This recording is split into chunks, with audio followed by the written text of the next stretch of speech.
this way and that way. Forget all knowledge and start moving like a small child, on the spur of the moment. Whatsoever happens, allow it. Don't be a doer, rather, let things happen to you. Let yourself be possessed, and by go with it as vigorously as possible. It should become a whirlpool of energy, because there is a certain intensity at which the doer disappears. If you move very slowly, the doer will not disappear. If somebody runs very fast as he can, and even faster than that, then the runner disappears. For example, if the house suddenly catches fire and you run out of it, you are not a runner. When you have run out, only then you will remember that you ran outside, the running happened. It was spontaneous, nobody was managing it, manipulating it.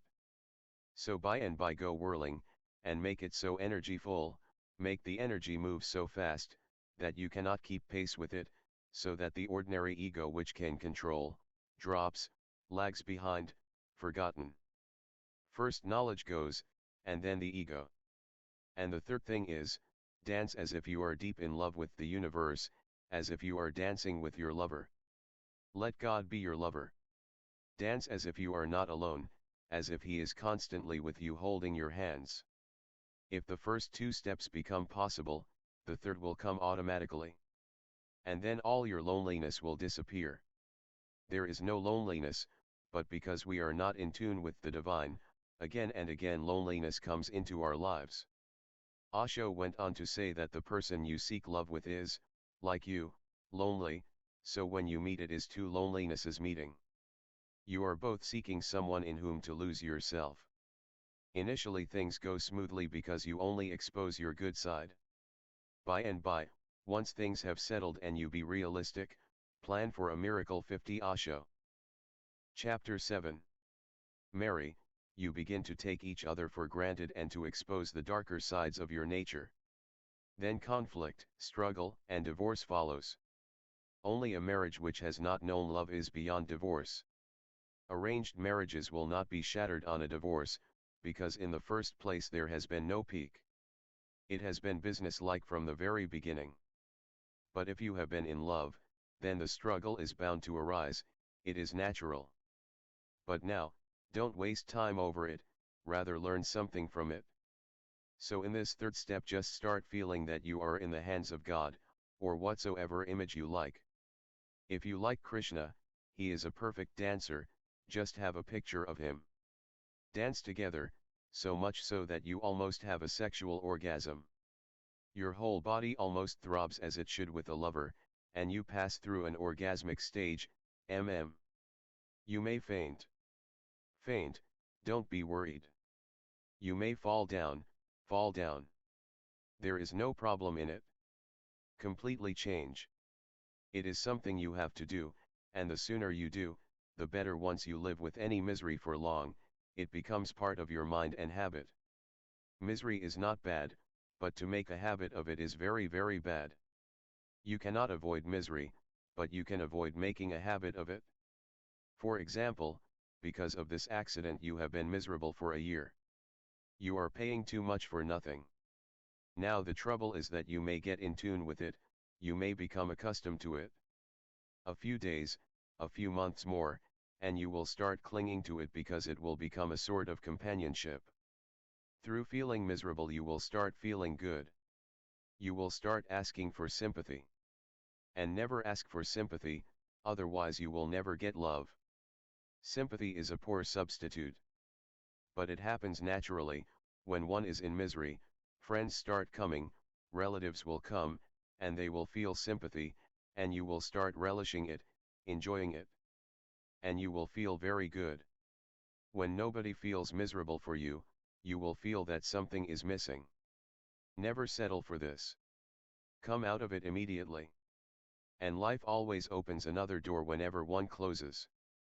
Be true to love, and don't be bothered about lovers. Once you are happy again, somebody may knock at your door. Remain available. She asks, what do you mean be true to love? I mean that one should always be in love with love. People fall in love with persons, that's a wrong attitude. Do you understand me?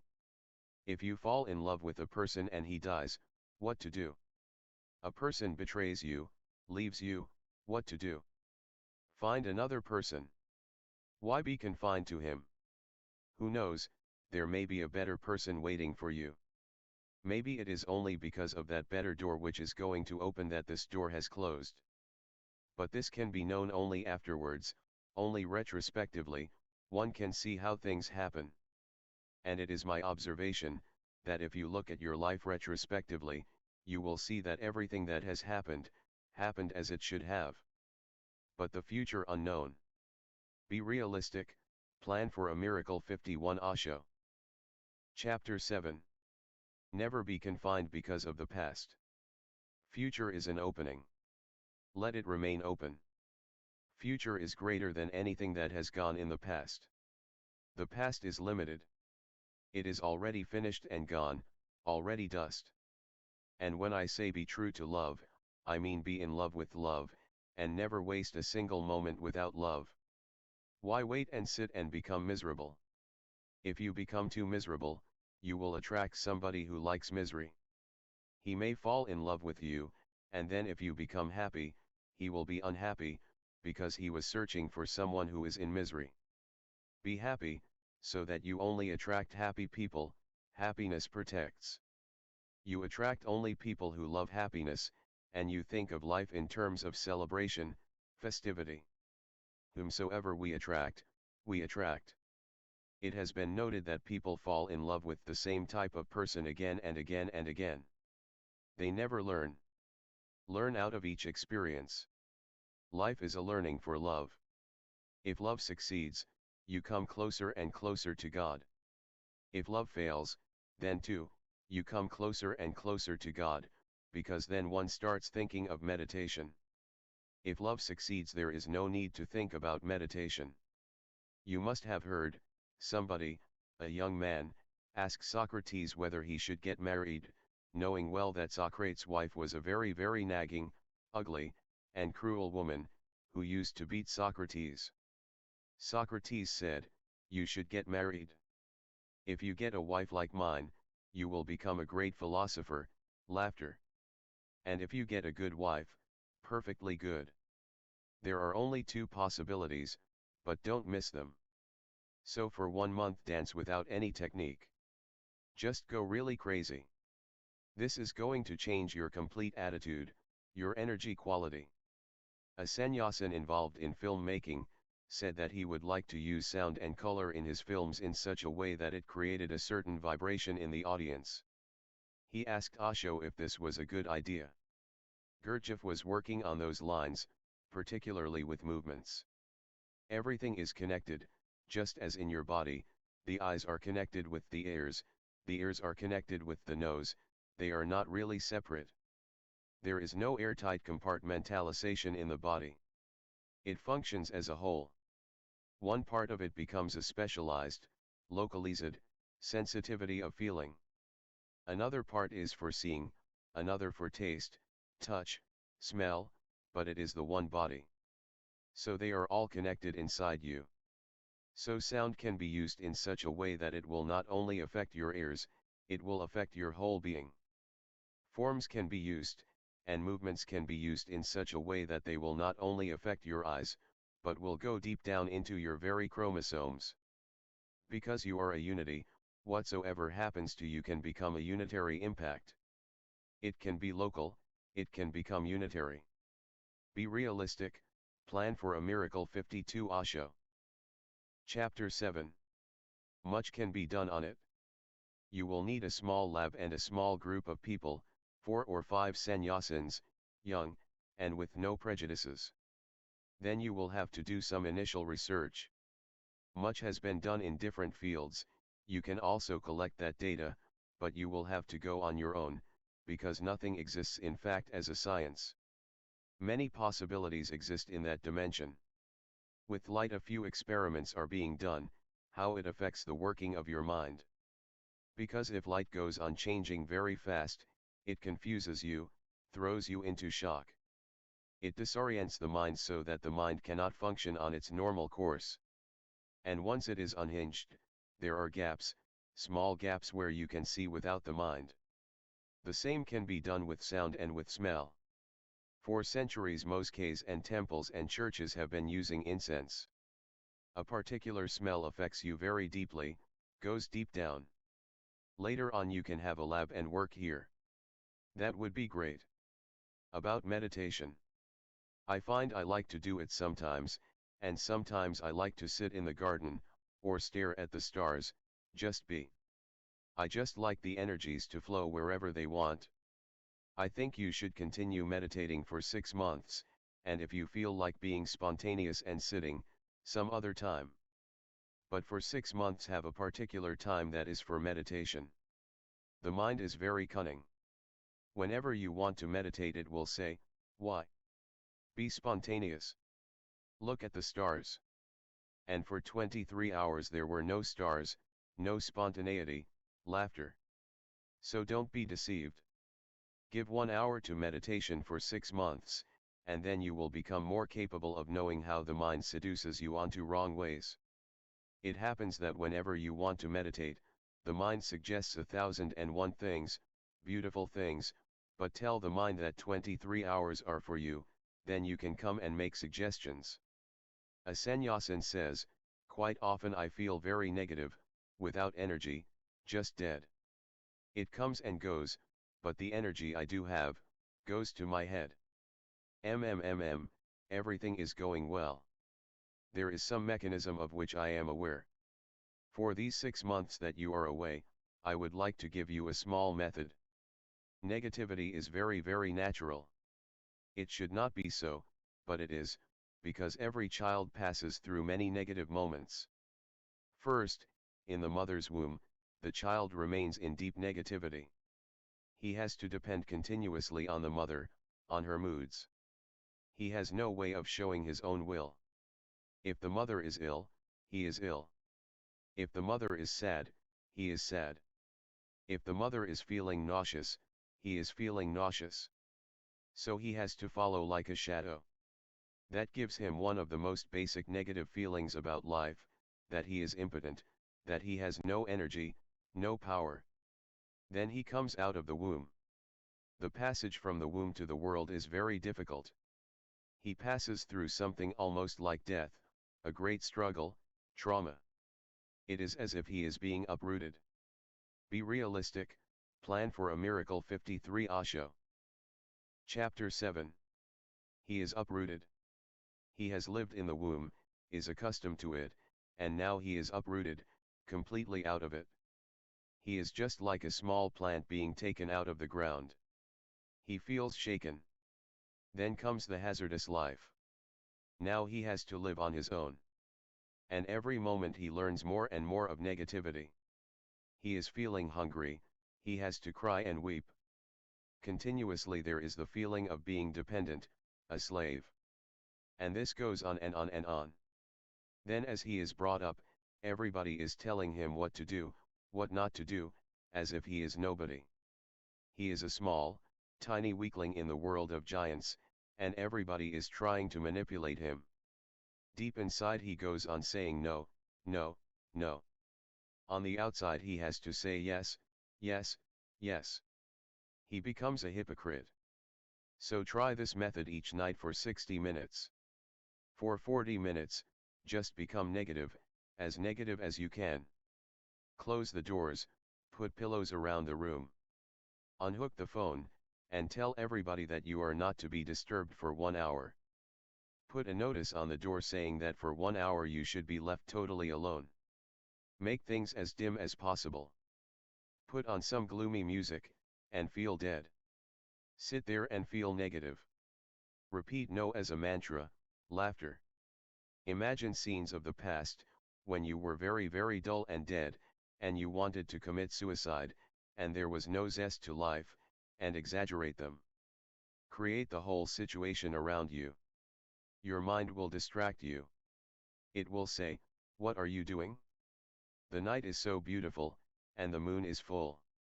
Don't listen to the mind. Tell it that it can come later on, but that this time you are devoting completely to negativity. Be religiously negative, mm. Cry, weep, shout, scream, swear, whatsoever you feel like, but remember one thing, don't become happy, laughter. Don't allow any happiness. If you catch yourself, immediately give yourself a slap. Bring yourself back to negativity, and start beating the pillows, fighting with them, jumping. Be nasty. And you will find it very very difficult to be negative for these 40 minutes. This is one of the basic laws of the mind, that whatsoever you do consciously, you cannot do. But do it, and when you do it consciously, you will feel a separation. You are doing it but still you are a witness, you are not lost in it. A distance arises, and that distance is tremendously beautiful. But I am not saying to create that distance. That is a byproduct, you need not worry about it. After 40 minutes suddenly jump out of the negativity. Throw the pillows away, put on the lights, put on some beautiful music, and have a dance for 20 minutes. Just say yes. Yes. Yes. Let it be your mantra. And then take a good shower. It will uproot all the negativity, and it will give you a new glimpse of saying yes. And to come to saying yes is what religion is all about. We have been trained to say no, that's how the whole society has become ugly. So this will cleanse you completely. You have energy, but all around the energy you have negative rocks, and they don't allow it out. Once these rocks are removed you will have a beautiful flow. It is just there, ready to come out, but first you have to go into negativity. Without going deep into the no, nobody can attain to a peak of yes. You have to become a no-sayer, then yes-saying comes out of that. Some time ago in a lecture Osho was asked why it was that the closer one got to him, the further be realistic, plan for a miracle 54 Osho. Chapter 7. Away he seemed to recede. He replied that this is how it is, that when one comes close to the master, one is approaching a fire, a death, so naturally one will feel this. I am there and yet I am not there. If you are far away from me, I am there. If you come close, I am not there. Deep within me you will not find anybody there, just a nobodiness, a nothingness, a deep emptiness. Be realistic, plan for a miracle 55 Osho. Chapter 8 March 23, 1976 p.m. in Chuangzi Auditorium. A sannyasin who is leaving says, I'll try to be back in the winter, but I've no plans. There is no need to plan for the future. But if you have just a nucleus in the mind, that you have to do a certain thing, leave it there. Just put the thought there and it creates its own energy. It crystallizes. It becomes a seed. It evolves and creates and brings about situations in which it can sprout. Thoughts become things, once you leave them alone. And that's a great art. If you put a seed in the earth and you go every day in the morning and take it out and see whether it is sprouting or not, it will never sprout. Leave it. You have given it the right soil, now forget all about it. In its own time, its own season, it will come. One day you will be surprised, you had completely forgotten it, but it was working underneath, underground. It worked hard, and now it is there, and it is the same with thoughts. Each thought is a potential possibility. Just drop it inside your consciousness and forget about it. In the right time, the right season, suddenly it will surprise you. It has been collecting energy, momentum, choosing, directing, and suddenly one day you see it is there. It has become a realized fact. So when I ask when you will be coming, I don't mean plan for it. I simply mean let there be a simple thought about it. Because if you don't have any thought, your mind becomes vagrant.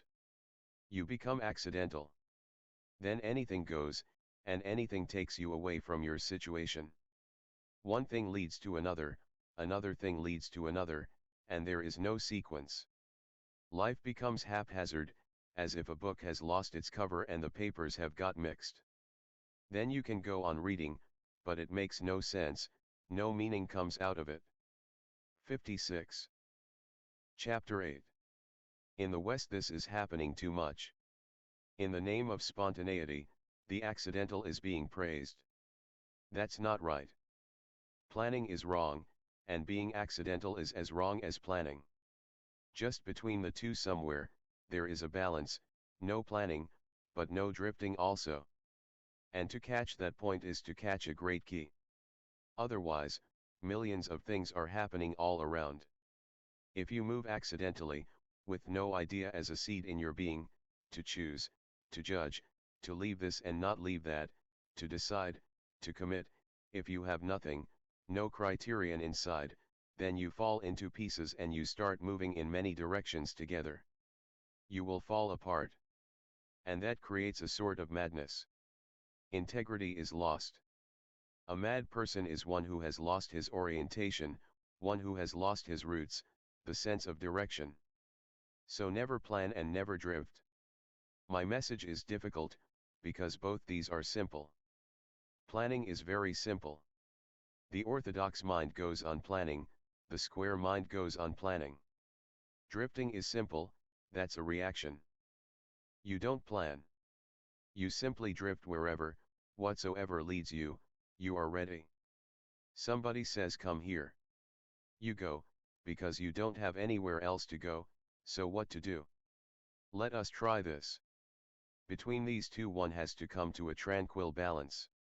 And that's what I mean when I say put the idea in the mind, relaxedly, with deep respect, and allow it to grow on its own. A sannyasin who is returning to Italy to run a macrobiotic restaurant, said, through an interpreter, that he had found it difficult to meditate while he was here, and felt that perhaps that was because he had been unable to maintain his usual macrobiotic diet. Osho replied that this could be the reason, because once you have become accustomed to a certain diet, any other food could become a disturbance. He added that he was thinking to have soon a small restaurant here in the ashram for people who prefer macrobiotic foods. An elderly sannyasin said that when she had been ill recently with an infection, she had had a very clear vision, on 2 occasions, of a painted human eye. She asked what the significance of this might be. It is your own third eye, so you cannot recognize it. It always comes that way because you cannot see it directly. It can be helpful. You can start bringing it by and by.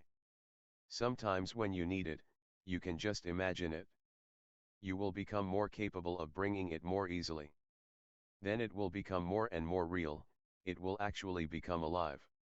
You will have to give more imagination to it. It has been good.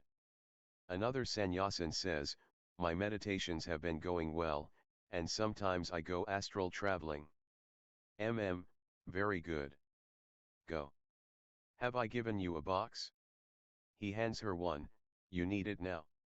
A sannyasin said that whenever he did work, he felt consciously or unconsciously rejected by his superiors, and that he was not appreciated. Be realistic, plan for a miracle. 57 Osho. Chapter 8. So don't expect. You must be expecting too much. The problem is always with you, it is never with anybody else. You must be expecting too much appreciation. Otherwise there is no question. You have done your job, you liked it, you enjoyed it. Why be bothered by attitudes? The sannyasin answers, but they are not satisfied with the work. That is their problem. If you are satisfied, finished. Let them remain dissatisfied, and let them come and take sannyas and ask for solutions, laughter. Do your job the best you can do, and don't expect any appreciation. Appreciation is result-oriented. And the person who is hankering for appreciation can never do good work, never, because he is half-hearted. He is looking to the result and what others will think. He is not totally in the work. Be total in your work. The prize is in it, the award is intrinsic. You enjoy, that is your award. If they enjoy, that is their award. If they don't enjoy, that is their misery. So let them be miserable. Don't be worried about it, just do your work as best you can. Nobody is worried because of anybody else. You are not worried because of them, they are not worried because of you. You are worried because of you, and they are worried because of them, laughter. It is that simple. Just enjoy and see. Next time you come you will be totally different. A sannyasin said that though he felt a lot more open since doing groups here, he hadn't solved any of the problems he started with. In fact, no problem is ever solved, you grow out of them. This has to be very, very deeply understood. Trying to solve problems is almost futile, because no problem is ever solved. Problems exist because of a particular consciousness. When the consciousness changes, they drop. For example, in the morning a small child cries and weeps because in a dream he had a beautiful toy, and now he has lost it. So in the morning he cries for his toy. How can you solve it? You cannot make him understand that it was a dream, because at that time dream and reality are not separate departments, they are not watertight compartments. The child moves between these two worlds so easily. He floats from dream to reality, from reality to dream. He does not know what is what. But one day he grows, and he comes to understand that it is a dream. The problem is not solved yet, but now the problem is no more. He has come to understand it is a dream, and that the problem doesn't exist. Do you follow me? It continues the same way for the whole of life. Whenever you are bogged down by problems, the ordinary attitude is to find some answers, some ways, some means to change them, to solve them. But that never helps. That is the ordinary way of humanity. Here religion gives a totally new dimension. Religion says that problems will exist if you remain the same, because you create them in the first place. Your particular consciousness creates them as a shadow. So don't be bothered about the problems, raise the consciousness to a higher level. Once be realistic, plan for a miracle. 58 Osho. Chapter 8. The consciousness is on another level, these problems simply become meaningless. Not that they are solved. They are not even worth solving, they don't exist. They simply recede and disappear. So as I see it, if you feel a little open, perfectly good. One day, at a certain point the balance changes. You are so open that the problems that exist with a closed mind cannot exist, they simply drop. You will start laughing about your having been worried. Let this opening be a little more clear, otherwise it can close again. You must have a real feel of it so that it becomes part of your consciousness and you don't lose it. The moment the real feeling comes, the problem will be meaningless, and suddenly you will be able to laugh. And that's what growth is all about. Be realistic, plan for a miracle. 59 Osho. Chapter 9 March 24, 1976 p.m. in Chuangzi Auditorium. A new sannyasin said she didn't understand how or why she had come here, it was just that she felt she needed to. Osho said it was good to move with one's feelings rather than thinking too much, though it was of course safer to think, as society didn't feel threatened by that. Feeling is dangerous for society, because a feeling person cannot be dominated, cannot be regimented, he is a rebel. And a thinking person is always a slave. Once you believe in logic, you believe in regimentation. Once you become too rational you become mechanical. Reason is a mechanism. Then your whole life is turned into a mechanical routine, and society needs, wants, efficient people, not alive people. Mechanically perfect, existentially dead. So remember that. And whenever you feel that you are shifting towards thinking, always bring yourself back towards feeling. Even if everything is lost and feeling is saved, everything is saved. And if you lose feeling and everything is saved, nothing is saved, So, good that you came by feeling. A sannyasin asked if something could be done to help the discomfort he felt lately, as his energy seemed to be moving very quickly and powerfully upwards through his throat like a ball of fire. He said that sometimes the energy moved higher, up to his shoulders, and produced a sensation of much heat. Osho gave him an energy darshan. The sannyasin let out a series of screams which sounded as if they were just coming from the throat and were not being fully expressed. For a moment he sat silent, then gave out a blood-curdling scream. 60. Chapter 9. He said, I feel it is not finished. No, it will not finish so soon, it will take a little time. You just have to do a few things. Everything is good, the energy just needs to be a little more flowing. Do one thing. Each night before you go to bed, stand with both hands raised, legs spread apart. Loose, relaxed, not tight, Then start feeling the energy coming up, and feel that you are joined with the earth. Imagine that you are a tree and your arms are the branches, and your legs, the roots. Branches in the sky spreading you towards the sun, and legs rooted in the earth. This is heaven/earth meeting. Forget yourself completely, just become a tree. Let the sky pull you up and the earth pull you down. Let them create a tension, and that will fix everything within a week. These things will disappear, and many beautiful things will happen. You will feel completely calm and quiet and centered. So for 7 days, do this, and then tell me. Do it for not more than 20 minutes. Even if it is beautiful, don't do it more than that, because then it will be difficult for you to get out of it. It becomes so beautiful that you forget time, so tell somebody that if you don't break it after 20 minutes, they should come and break it for you. The sky and the earth are so powerful that if you continue, you can go completely mad. But it is good, there is nothing to worry about. One should be happy about it. Good. Another sannyasin also said his energy flow was upsetting him.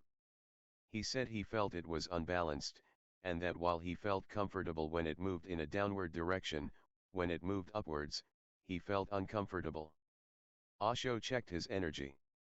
Millimeter. The energy is not coming in a continuous flow, that's why you feel uncomfortable. It is coming in spurts. It is as if petrol in a car is not coming continuously, so the whole car jogs. Good. You start a small method tonight. Have you done any hatha yoga, the headstand? Before you go to sleep, stand for 3 minutes on your head, and feel as if the whole of your energy is falling down into the head. Do it just for 3 minutes, no longer. Otherwise, though it may feel very good, you will not be able to go to sleep. So do it at least an hour before you go to sleep. After that, lie down for 3 minutes and feel that the energy is going back into the body, and then stand for 3 minutes and have a little dance. So it will mean about 10 minutes, 3 minutes. 3 minutes standing on the head, 3 minutes lying down so that the energy becomes equalized, and then 3 minutes standing and dancing. Do this for not more than 2 weeks, and then tell me. The Tathata group was present. The group leader said, it was a very low energy group, I think because the weather was hot. Be realistic, plan for a miracle. 61 Osho. Chapter 9. For me every group is like a reflection of life. I don't notice much of a difference between organized groups and day-to-day living. Millimeter. There is no difference, and there should not be any. Life is a continuous encounter, a continuous growth process. And groups are nothing but intense moments in the same process, more focused, so that things can be brought within a limited compass, seen more clearly. Ordinary life is like a lamp, the light is diffuse. A group is like a torch. The same light, but focused so it pinpoints something. So that's good, one should feel that way. Life and meditation should not be separate things, one ongoing process. And it is possible that heat can bring people to a low energy level. But sometimes many things happen when people are on a low energy level, so there is nothing to be depressed about. Use all opportunities. For example, if a person is on a high energy level, then he will have more tendency towards anger. The same mood on a low energy level will have a tendency to become more sad, not anger, but sadness. This too is good to know, that sadness is low energy anger, and anger is high energy sadness. So never lose any opportunity. All opportunities reveal things. As seasons change, people change, because people are part of the seasons. It is not only the earth that goes on changing, and the climates, it is people also. Summer is not just something outside you. It is part of you, it penetrates you. When it is winter, it penetrates into you. When it is spring, it penetrates you. It is not only that in the spring the whole of nature becomes decorated with flowers and fragrance, there is aliveness, birds starting to coo and seduce. The whole of nature, man included, becomes more seductive. So the climate pervades and permeates everything. Man has to come to know himself in all the seasons all around the year. On a cool morning, you can feel very cool, a chuckle, that is not something to feel very happy about. It is just the coolness of the morning. But when on a hot summer's afternoon you feel hot, it is not only that you perspire, deep down inside you, something else is disturbed. By and by you will become aware that the climate continuously affects you. Then you have to find a center in your being which is beyond climate. That is the point which is beyond earth. Then whether it is summer or winter or rain outside, it makes no difference. There is a point somewhere in you which remains completely untouched. It remains completely as it is, unscratched, aloof, far far away. It never changes with the climate. That is the witness. That is what the Hindus call Atman. That which is affected is the body. That which reacts is the mind. That which is neither affected nor reacts is your soul. But that is the very deepest layer of your being, the very substratum. By and by one comes to it. So go on working. All the year around you have to work in different situations, different moods, different climates, to help people to come to themselves, through different avenues. Many things will be revealed to them which cannot be revealed when they are feeling high. Many people have their glimpses when they are very ill. Be realistic, plan for a miracle. 62 Osho. Chapter 9. You will be surprised to know that all the great artists, painters, poets, were a little pathological, ill. They were not very healthy people. In fact, healthy and robust people have not been creative. Health was too much. They had so much energy that they wasted it in the restaurants and with the prostitutes. They couldn't write a poem, they couldn't paint, they were boiling too much. And these things looked a little feminine, sitting and painting, or writing a poem. It is okay for someone who is ill and lying in bed, but not for a healthy person. Healthy people should go and fight and compete in the world. Healthy people have been very destructive. Health has not always proved a blessing. They became generals, but they were never great painters or musicians or poets, not creators. If you look at the creators you will find that many of them were ill, their illness became a blessing. But the point I would like to emphasize is that when you are ill, your energy is low, and a few things come up only when your energy is low. Otherwise it works like a weight, it doesn't allow things to come up. Have you watched? If you have been ill for many days, ill, feverish, and suddenly the fever is not there, you are perfectly cool, collected. The storm has gone and there is a silence that you had not known before. You may not like it because it has an association with fever and illness, but if you look directly at it, it has a different quality. It is beautiful. It has its own space that no health can give you. I am not against health, a chuckle. I am saying that even illness, if you are alert, can give you some spaces which are beautiful. And if you can use illness, of course you can use health. Then health can become a blessing. Always remember that everything can be used, has to be used. The group leader asks, there's another question, of how far to let things go in the group, like anger and sex and things like that. Nothing can be decided beforehand. Each situation will decide, so I cannot give you a rigid rule. It will depend on the person, on the situation, the mood, on the energy that is flowing around the group. It will depend on 1,001 things. Sometimes small things will be going too much over the limit, and sometimes nothing will be beyond the limit. So no rigid rule is possible, one has to remain flexible. Remain flexible and spontaneous, and never be afraid of committing a mistake. If you are too much afraid of committing a mistake, nothing can be done. One has to commit mistakes, that's the way one learns. By and by one becomes perceptive. So always be ready.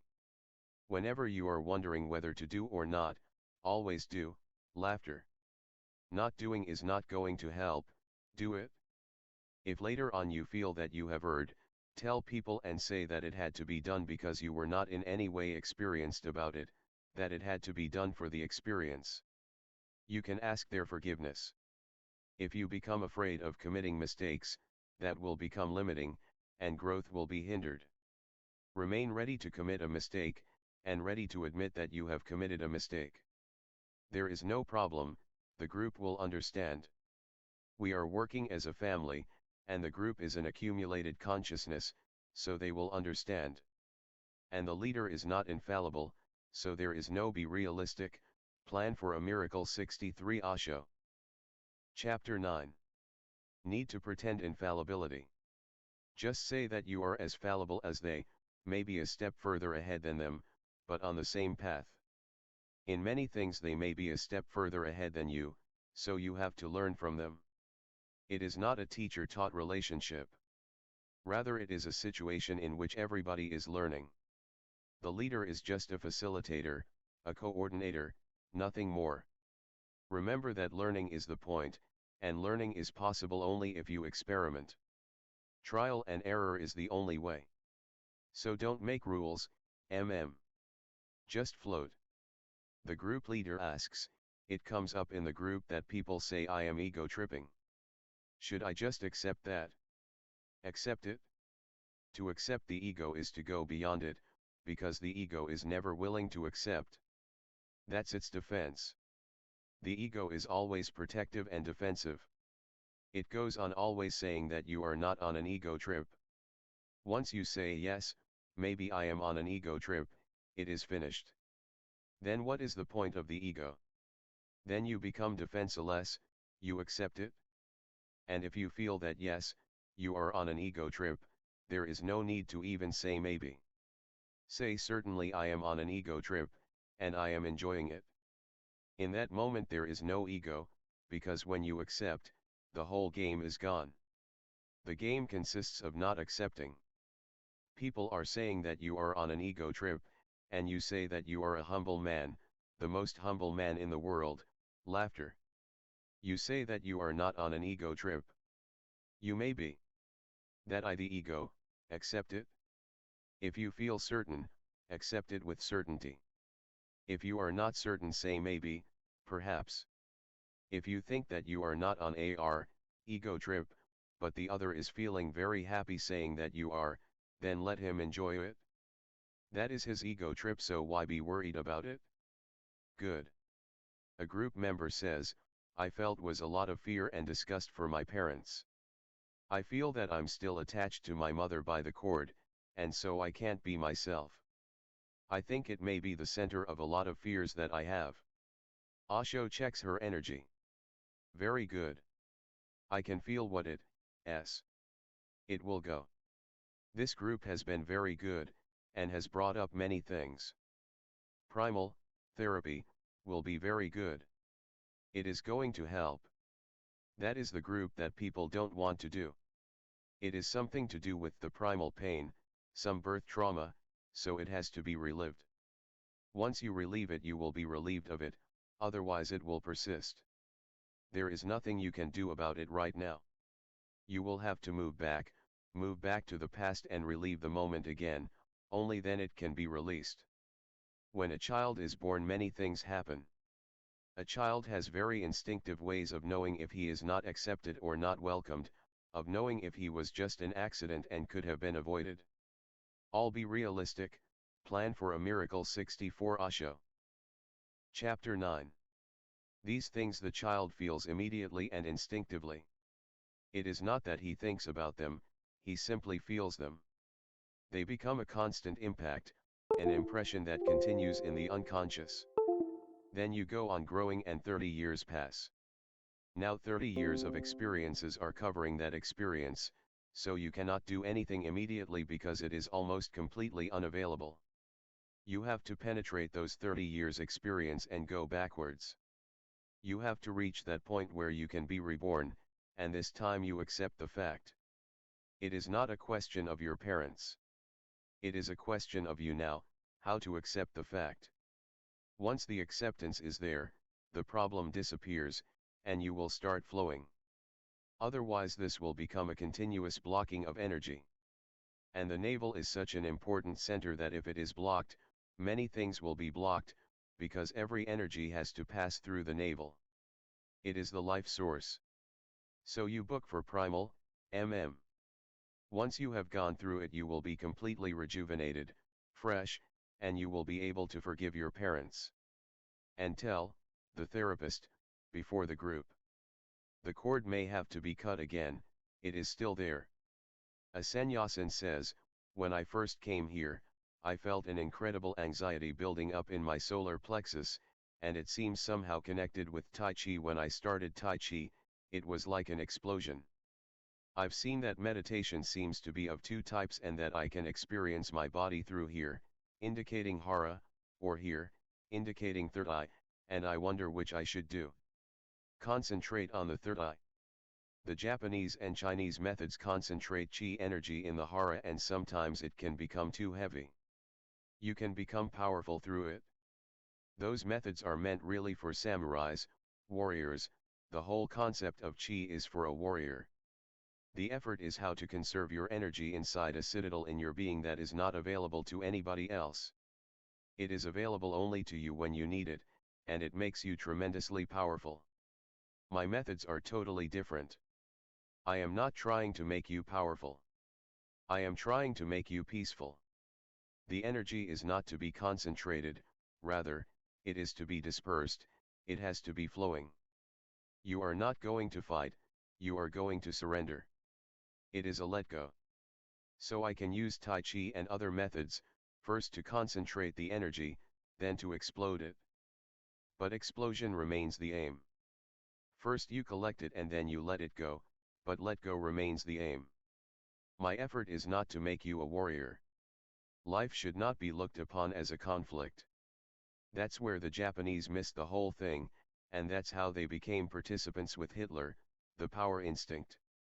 I am against any power-oriented methods. Use them just so that you can collect energy and then have the feel of explosion, of let go. Have it, but only so you can lose it, because if you don't have it you can't lose it beautifully. A man who has no concentrated energy finds it very difficult to surrender. From where to surrender? He has no center, he does not know where he is. If you ask him, sometimes he says in the head, sometimes he says in the heart, and by the time he has said in the heart, he is in the stomach. He is confused. Unless you know who you are, where you are, it is difficult to surrender. So Tai Chi is good. I am going to use it. Aikido, karate is good, but not as ends, they are means. Once you have the energy, then let it flower, let it move to the winds, released, shared, Be realistic, plan for a miracle. 65 Osho. Chapter 10 March 25, 1976 p.m. in Chuangzi Auditorium. Vira means courageous, Prem means love, courageous in love. And that is the only courage there is, all else is cowardice. So be more loving, and love completely unconditionally, That is going to be your flowering of being. A sannyasin says she is afraid of going back to the West. I'm afraid that all the things I've dropped will come back again, and that I will drown in them. It is natural, fear is natural. It is very difficult in the beginning to make a distinction between dropping a thing and suppressing a thing. The whole of life is a suppression, so we know the language of suppression, but my whole effort is totally different. I am not teaching you to suppress anything, but rather to drop things that have become meaningless. When you suppress a thing it becomes meaningful, it becomes even more meaningful, more significant. Osho went on to say that recently he had been reading Winston Churchill's memoirs of the Second World War. He said that in the entire book, in thousands of pages, Churchill had not once mentioned the name of God, and he was a theist. Stalin, who was not a theist, mentioned God on many occasions, and Stalin is not a believer. It is a suppression. His own daughter, Svetlana, became converted to the Islam when he died. She left communism and atheistic ideas, and the whole training from her father was to remain atheist. What happened? It was suppressed. 66. Chapter 10. Whatsoever you repress remains inside, moves into the unconscious, and goes deeper in fact than it was before. When Laroslavsky, the man who was the head of the League of the Godless in the USSR, died, Stalin was present. The moment he was dying, he suddenly opened his eyes and said to Stalin, "Please burn all my books. Look, he is here. He waited for me. Please burn all my books." These were his last words. Not that God was standing there. No, but his whole life he was repressing. I am not teaching you to suppress anything. I am teaching you to become more and more aware, so that in your awareness many things become useless, meaningless, rotten, and they drop on their own. If they drop on their own, good. If they don't drop on their own, there is no need to drop them. Either way, going to the West is going to be helpful. If you again feel attracted towards things which you think you have dropped, move into them. Don't be afraid of being drowned, because that fear will repress them, and they will remain. Again and again the fear and the desire will come, and you will be caught in a vicious circle. So if you feel attracted towards something, do it, and do it without any guilt. I don't teach any guilt. I am here to give you absolute freedom, not less than that, nothing less than that. If there is still some attraction, it means that there is still some significance clinging somewhere in the unconscious. Be finished with it. And there is no way to be finished with it other than to experience it. You will see that it was futile. Going into it you will see that there is nothing to it. It was just an old habit, the old situation, the old association. But be finished with it. Go into it fully alert, conscious, with no guilt, no fear. Why be afraid? You will see that many things that you think will attract you are not going to attract you. A few things will, because it takes time when your life changes. The more you repress, the more meaningful things become. When something is denied, it gathers energy. Say no to something, and it immediately becomes rebellious. Say no to yourself and there is resistance and a fight starts. So never say no to anything. Be a yesayer. There is nothing in life to be afraid of. All are God-given opportunities. I don't say to drop anything. I say let things drop. I don't say try not to be drowned. Dive deep. Nobody can drown you. I am coming with you. A sannyasin says he is freaking out and wants to die. A chuckle, no need to die. And nobody ever dies, people just change their bodies. But that is not needed right now. Go more in. Rather than going out, travel inwards. Close your eyes more, and become more silent and more settled. Rather than activity, feel more inactive, passive, relaxed. Emphasize being rather than doing. Things are going well, and whenever something is needed to be done, I will tell you. Be realistic, plan for a miracle. 67 Osho. Chapter 10. The sannyasin adds, I love you, but whenever you put a situation on me, I just don't want to do it.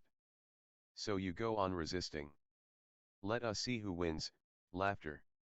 You go on giving all the resistance you can, and I will go on pushing. We will see what happens, mm.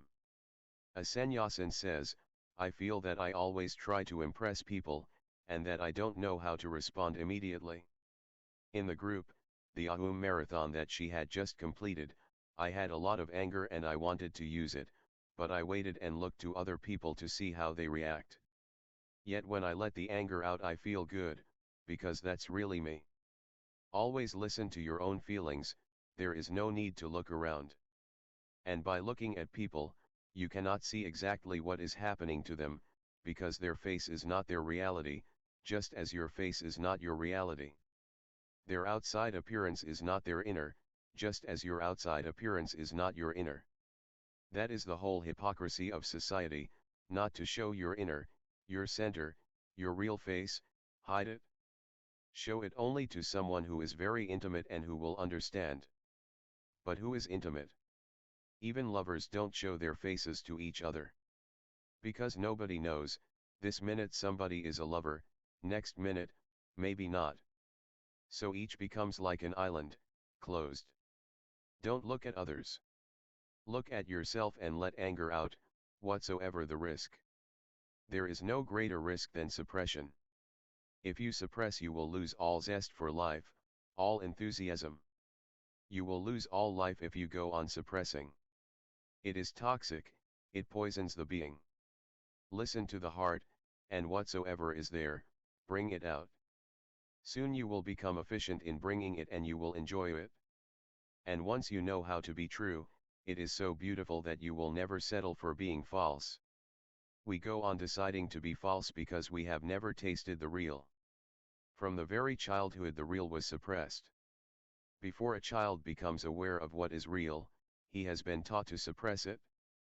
In unconscious ways, mechanical ways, he goes on suppressing without knowing what he is doing.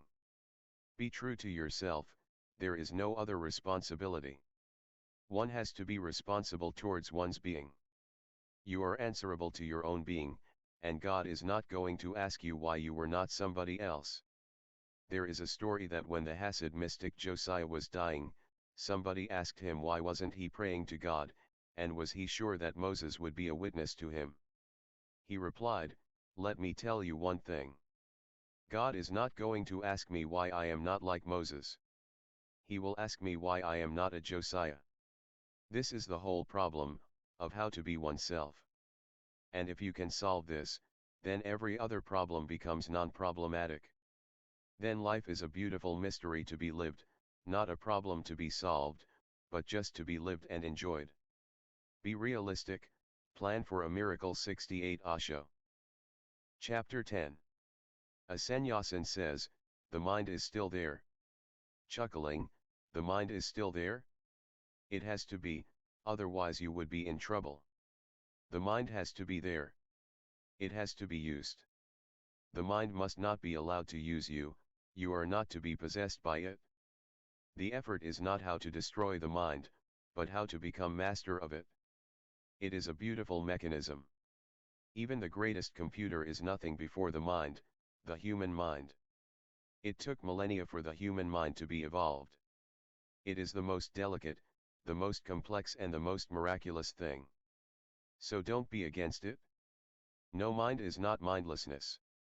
No mind is total mindfulness. It is having so much awareness that the mind cannot disturb it. The mind hums beautifully then. You can use it, and it is such a good slave. You cannot see the tremendous beauty of it. It goes on accumulating so many facts and is always ready to supply you whenever you need. Just a second's notice and it starts supplying. I will take care of your mind, don't be worried. Just leave it to me. The Ahum Marathon group is present. An assistant group leader said, I feel neither happy nor sad. That's good. Being neither happy nor sad is better than being happy, because if you are happy, you will become unhappy. The will goes on moving. It is just like day and night. If you are happy, you cannot avoid unhappiness. It is going to come, it is already on the way. It has already arrived. So that is the best, if you are neither happy nor unhappy. Then there is no change, and something can become permanent. Something can stabilize, integrate. You have a ground on which you can stand and build your house. I know that feeling neither doesn't feel good, because there is no excitement in it. It is not like happiness, it is not a high. It is not even like unhappiness, because it is not a low. Even in unhappiness there is a certain excitement. At least something is happening. When you are neither, nothing is happening. It is as if all movement has stopped. It can become scary, can feel like negativity, emptiness, and one feels lost. I know it can create very much anguish, more than unhappiness. If there is a choice for human beings to choose between this or unhappiness, they will choose unhappiness, because there is something to do, to hanker about, something to change, something to destroy, something to desire, hope. But if you are just in the middle, then there is nothing. But this is the point which is the best that human consciousness can start growing in.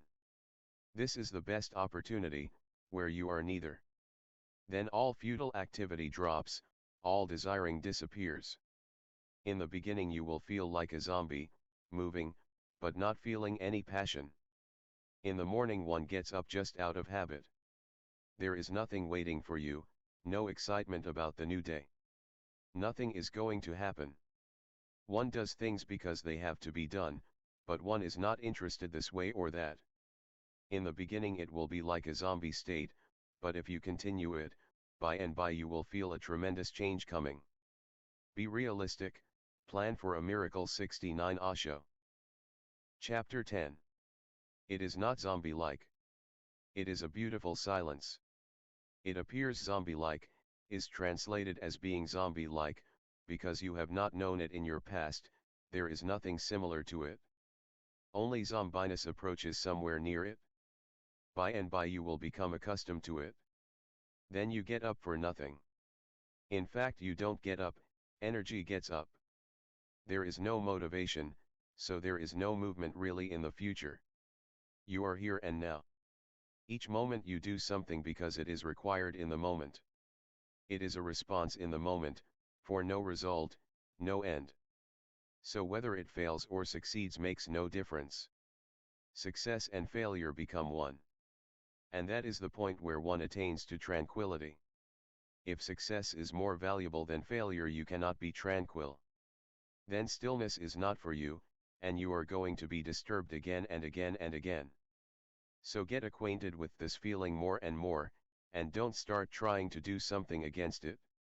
Otherwise the mind will tend to create some unhappiness, some fight, some negativity, some sadness, anger, so that you can become unhappy again. And once you are unhappy you start desiring happiness, and the whole wheel starts moving.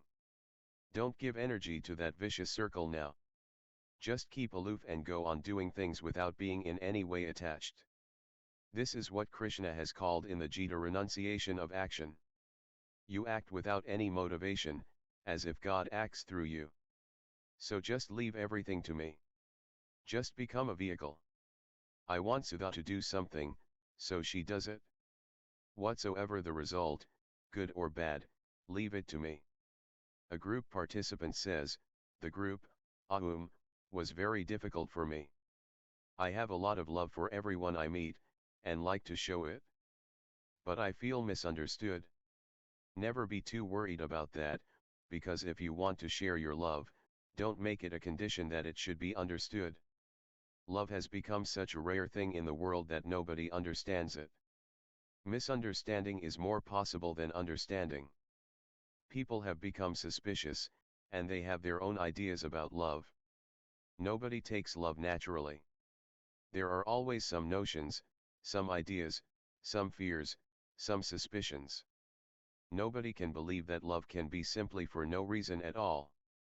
They think that there must be some motivation, some motive behind it, otherwise why should someone be sharing his love?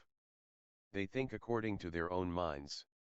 They show love only when they have something to get out of it. They use love as a means. Whenever they come across a person who is not using love as a means, they are bound to misunderstand. But for their misunderstanding, you need not be miserable. That is their problem, let them be miserable. You simply go on sharing. How can you help it?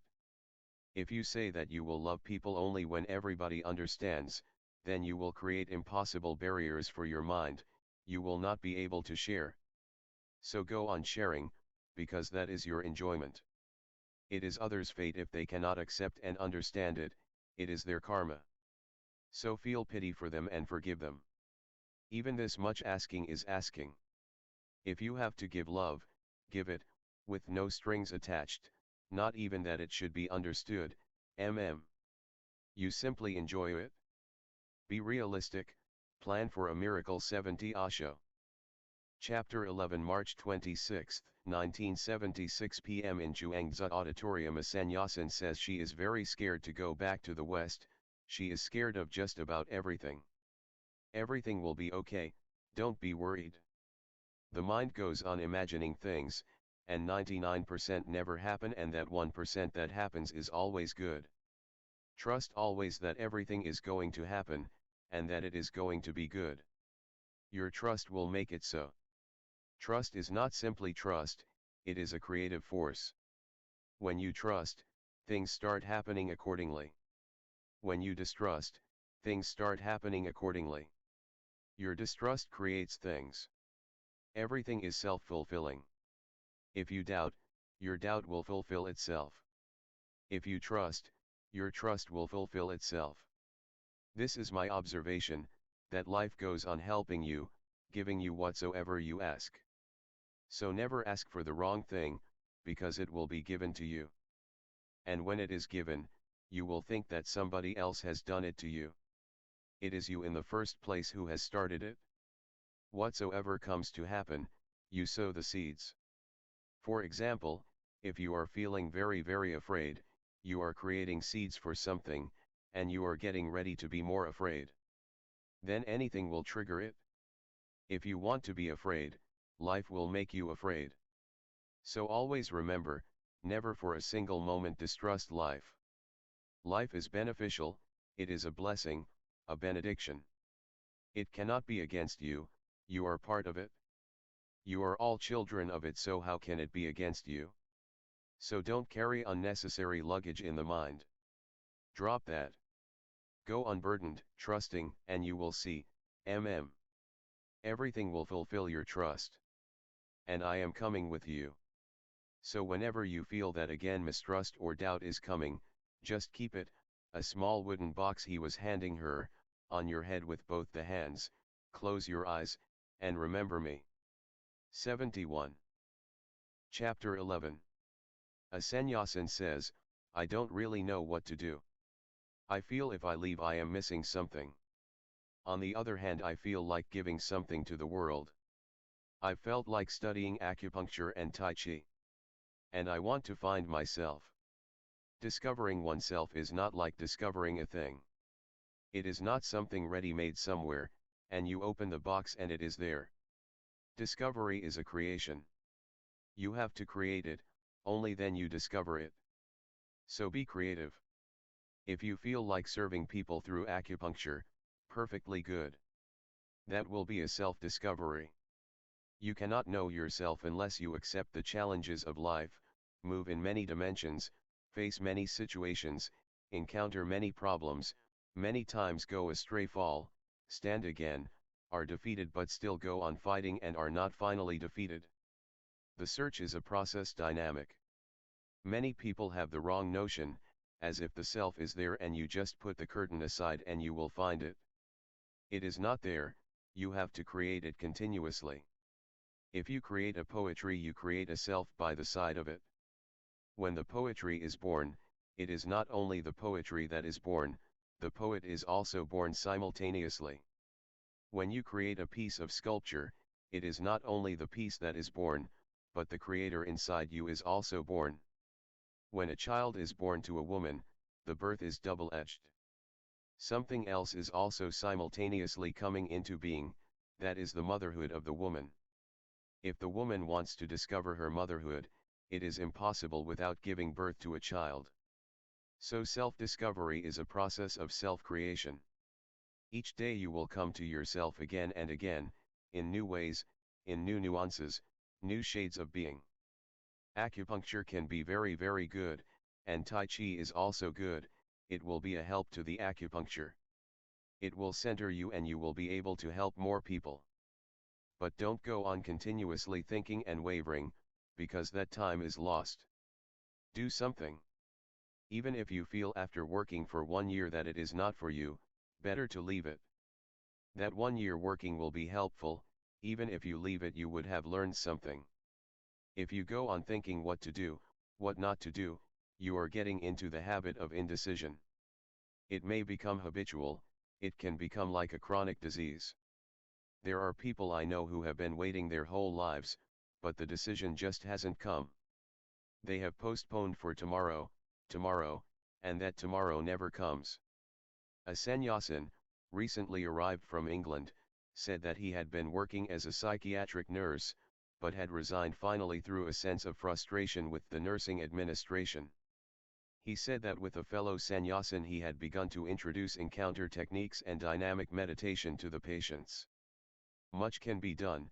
Psychiatric patients can be helped tremendously through dynamic meditation.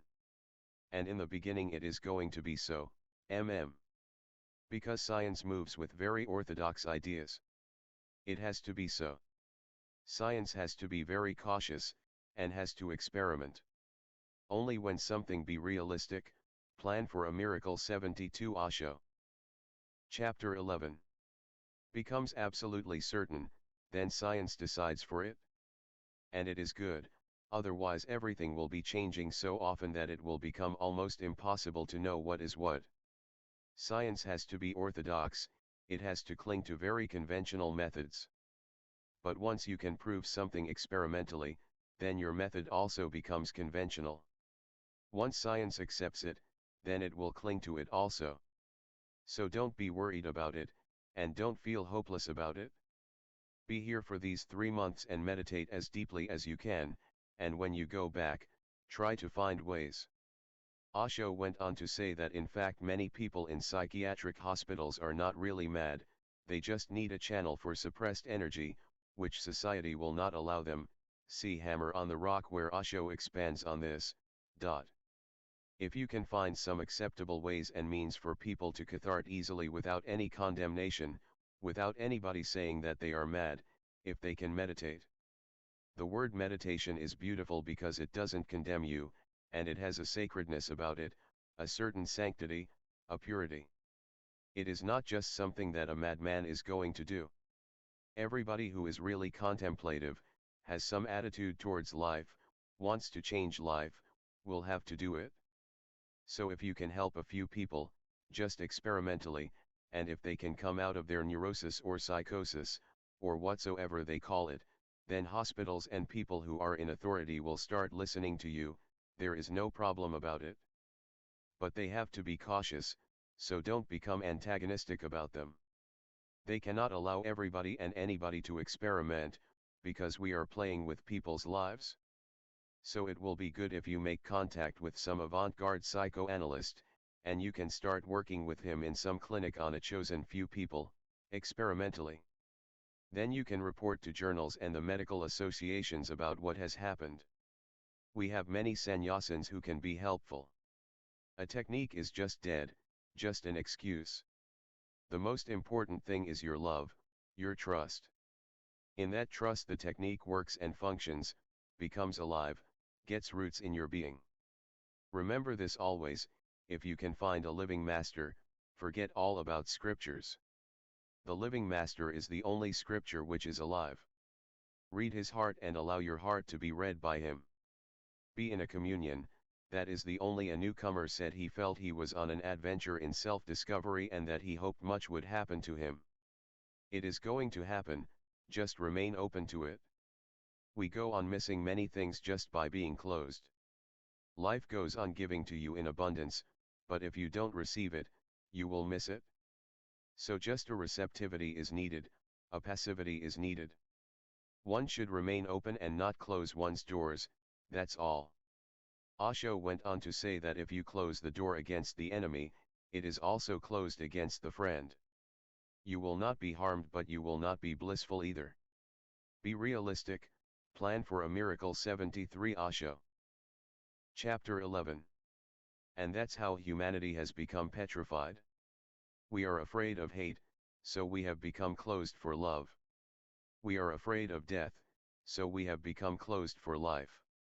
If you open the door, it is open to both death and life, because death and life are not really two. They are two aspects of the same coin. So when you open to God, you are open to the devil also. And when you are open to light, you are open to darkness also. If you choose, and if you insist that you would like only to be open to light, you will remain closed. So this is the point to understand. And I am ready, if you are receptive, things will happen. A visitor says, I've always had this fear of surrendering.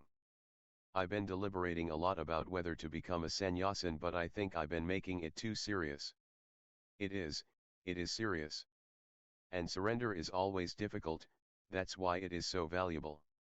One is always afraid of surrender, but the fear will go only if you surrender, there is no other way.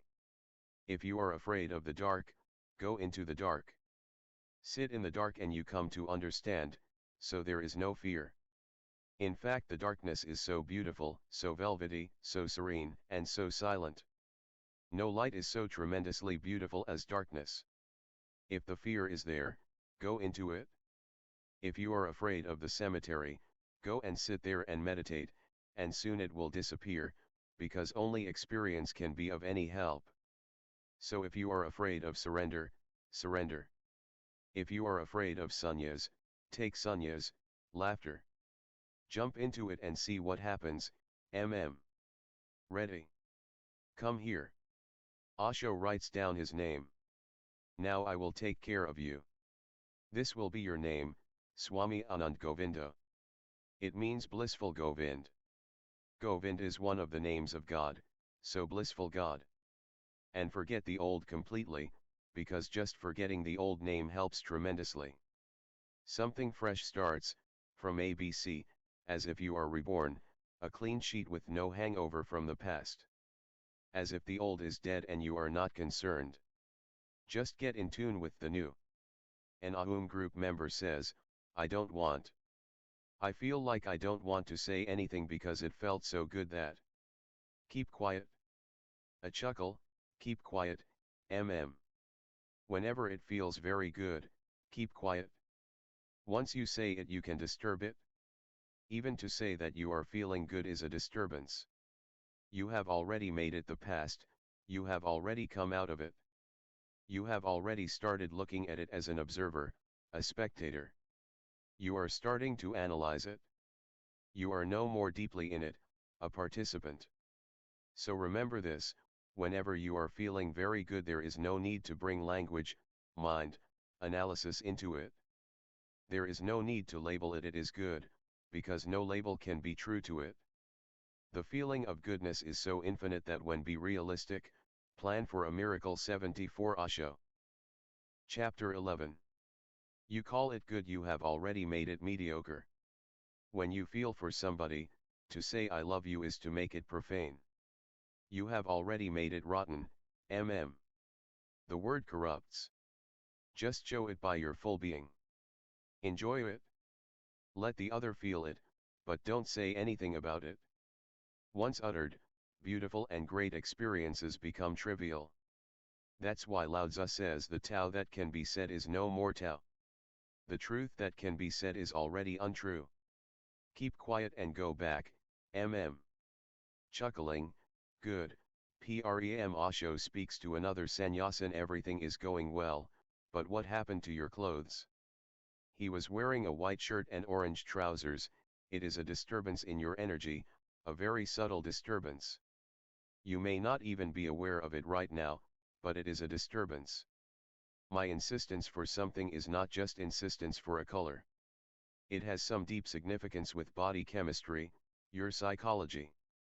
I would like you to remain covered with orange, A sannyasin who had written to Osho earlier about her relationships with both men and women, said that she felt more a need to be close and loving with people, rather than being concerned with whether it was a man or a woman with whom she became sexually involved.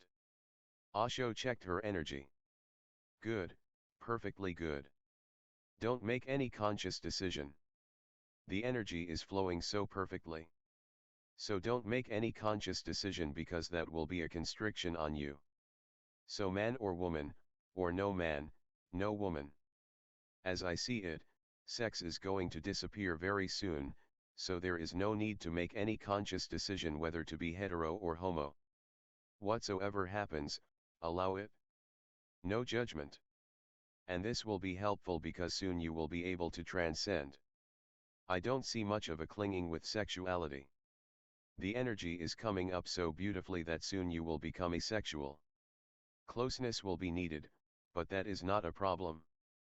With whomsoever you feel friendship, you have it. But this much remember, don't make any decision for homo or hetero. If a man comes by and you feel good, good. Feeling good is good, and flowing is good. And soon you will have the understanding when bodily sex will become almost meaningless, so don't be afraid of that either. That is one of the most beautiful states. I'm not against sex, but there is a point of transcendence. And that point of transcendence is what is really meant in old religions by celibacy, brahmacharya. It is not a repression, it is not a suppression of sex energy, rather, you have gone beyond it. And the energy is going so high that it is difficult to bring it to the biological level. But that is not to be worried about, you simply float naturally. A sannyasin says, I was a Christian missionary and in some ways it was very very good. But in other ways it really crushed my personality. I've been loosening up a lot and am able to get into deeper relationships with men, but I'm still very very tense with women. Be realistic, plan for a miracle. 75 Osho. Chapter 11. That will go. Because to be a Christian missionary, is to be in a great trouble, laughter. Lt makes the mind very narrow, very repressed. And even if you get out of it, it is not so easy to get out, because it continues like a shadow. It becomes part of your blood and bones, the conditioning goes very deep.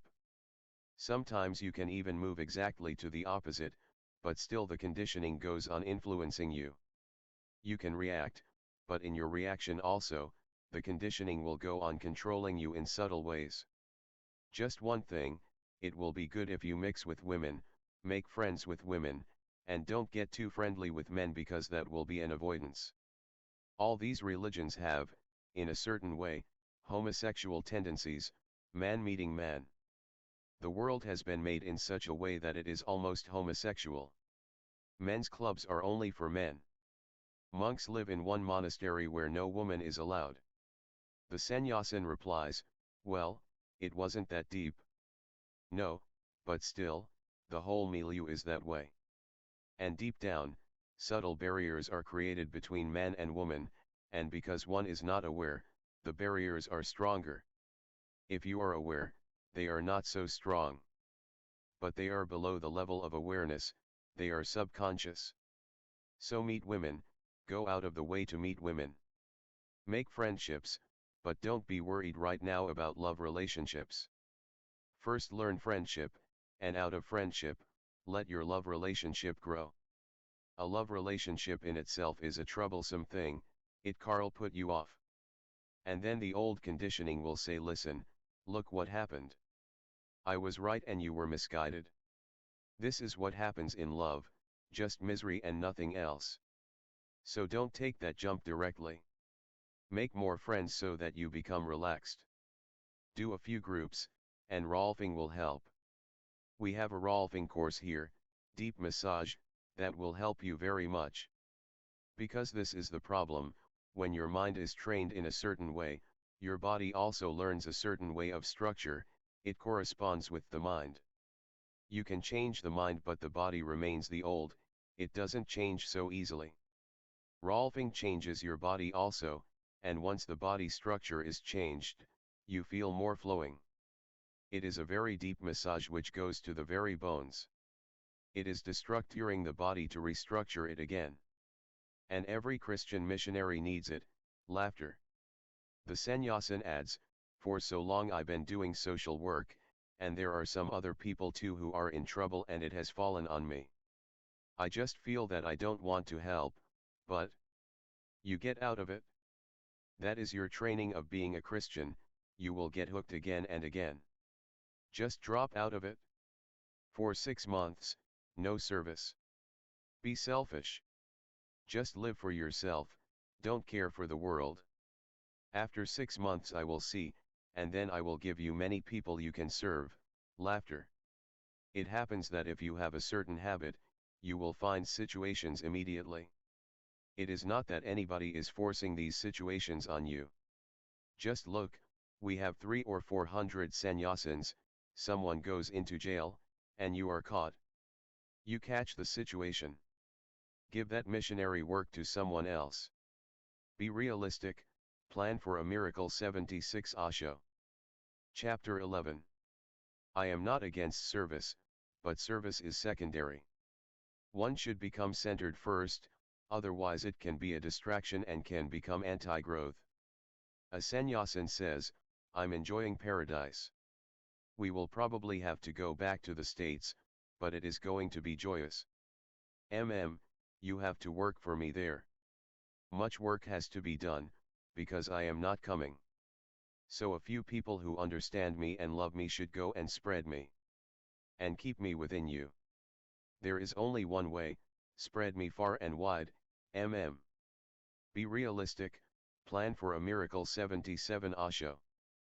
Chapter 12 March 27, 1976 p.m. in Chuangzi Auditorium Gitanjali. It means an offering of the songs. You can offer God flowers, or you can offer your songs. So Gitanjali means offering God your songs. It is the name of one of the most famous books in India. Have you heard the name of Rabindranath Tagore? He is the only Nobel Prize-winning Indian poet, and it was for this book Gitanjali that he was given the Nobel Prize. Read the book, you will love it. It is one of the very rare books. A sannyasin says, I'm afraid to leave now. I will have to work there, in the West, and I have a big problem working a routine job. I'd like to be able to, but I feel a resistance. That resistance can be very, very destructive, because day-to-day life is going to be the same. There is not much that you can change, and change is not going to help. In fact, if your day-to-day life is completely settled and a harmony is running, then you have much energy free to do something else. If you change every day, ordinary things, your whole energy will be wasted there. For example, today you learn typing and then tomorrow you stop it. Then you start learning driving, and then you stop it. You will never become efficient in anything, and if you are not efficient in anything, it takes much energy. When you first begin to drive, it takes too much energy. After a few days, when you know, a very small amount of energy is enough. In fact, you are not needed at all. It runs on its own, it becomes almost automatic. In the human mind there is a part which works as a robot. That part is the most efficient part of the human computer. Whatsoever you learn is given to the robot part, and then it goes on working. Then you need not be continuously worried. You need not interfere, you need not think about it, it goes on doing. It is a perfect mechanism. But if you change every day, then you create confusion. And that change will not allow you to be creative, because your whole energy will be wasted. 78. Chapter 12. So it looks paradoxical, but a creative person is almost robot-like, so that his ordinary day-to-day life takes no energy from him. He is completely free to paint, to write poetries, to dance, to sing, and to do 1,001 things. There you need to be creative, You understand me? Run your life as smoothly as if it is a perfectly running watch. Tick-tock, it goes on, no disturbance. This is my understanding, that people who really want to be 99% free in their lives, have to become 1% completely robot-like, all the great creators. So they go on eating the same thing every day, because why create difficulties for the body? If you eat one thing today and another thing tomorrow and another thing the day after tomorrow, every day the body has to think about it, has to absorb it in new ways, create new juices for it, and it creates a disturbance and confusion. They go to bed at exactly the same time, so the body knows and functions well. If you go exactly at the same time to bed every night, there will be no trouble. The body knows and it follows the habit. At 11 o'clock you go to sleep, at 11 o'clock the body is ready. The moment you move to the bed, the body is also ready, it was waiting. At 1 o'clock you take your dinner, at 1 o'clock the body is hungry. It goes on moving clockwise. And it is good if you want to be creative. If you don't want to be creative, then live haphazardly. One day go to sleep in the morning, another day go to sleep at midnight. One day eat your food in the morning, another in the afternoon, another in the night, create confusion and chaos within you. You may think that you are changing many things and are living such an original life, but your whole energy will be wasted. Nothing great can come out of such a wastage of energy. If you really want something to evolve out of your being, have a very smooth running life. And very small things make it smooth, getting up at the same time every day. I don't mean to become neurotic about it. One day one is not feeling well, one is feeling feverish, then there is no need to be so neurotic about your having to get up at 5, whether you are ill or healthy. That is not the point. And I am not saying that you have to eat exactly the same amount of food whether you are ill or healthy, just be balanced. Just accept the routine life. Use your energy for meditation, music, dancing, do something. There are so many beautiful things to be done. And the more beautiful things you do, the more beautiful you become. If you dance a good dance, it is not only a good dance, it makes you good, it makes you beautiful, it makes you graceful, gives you a dignity which nobody else but a dancer can have. If you sing well, it is not just only singing. It spreads all over your being, you carry a quality of song. You sing, you don't sing, you may sing, you may not sing, but if you are a good singer something song-like goes on throbbing within you. People who have ears will be able to hear it. A sannyasin who is leaving says, I feel a lot of things. I feel this duality, I love you and I feel also fear, and I don't understand the relation between the two. There is no duality. Wherever love is, almost always fear will be found, because love is death-like. Love is a death, it is a dying. You disappear. It brings a very dangerous adventure into your life.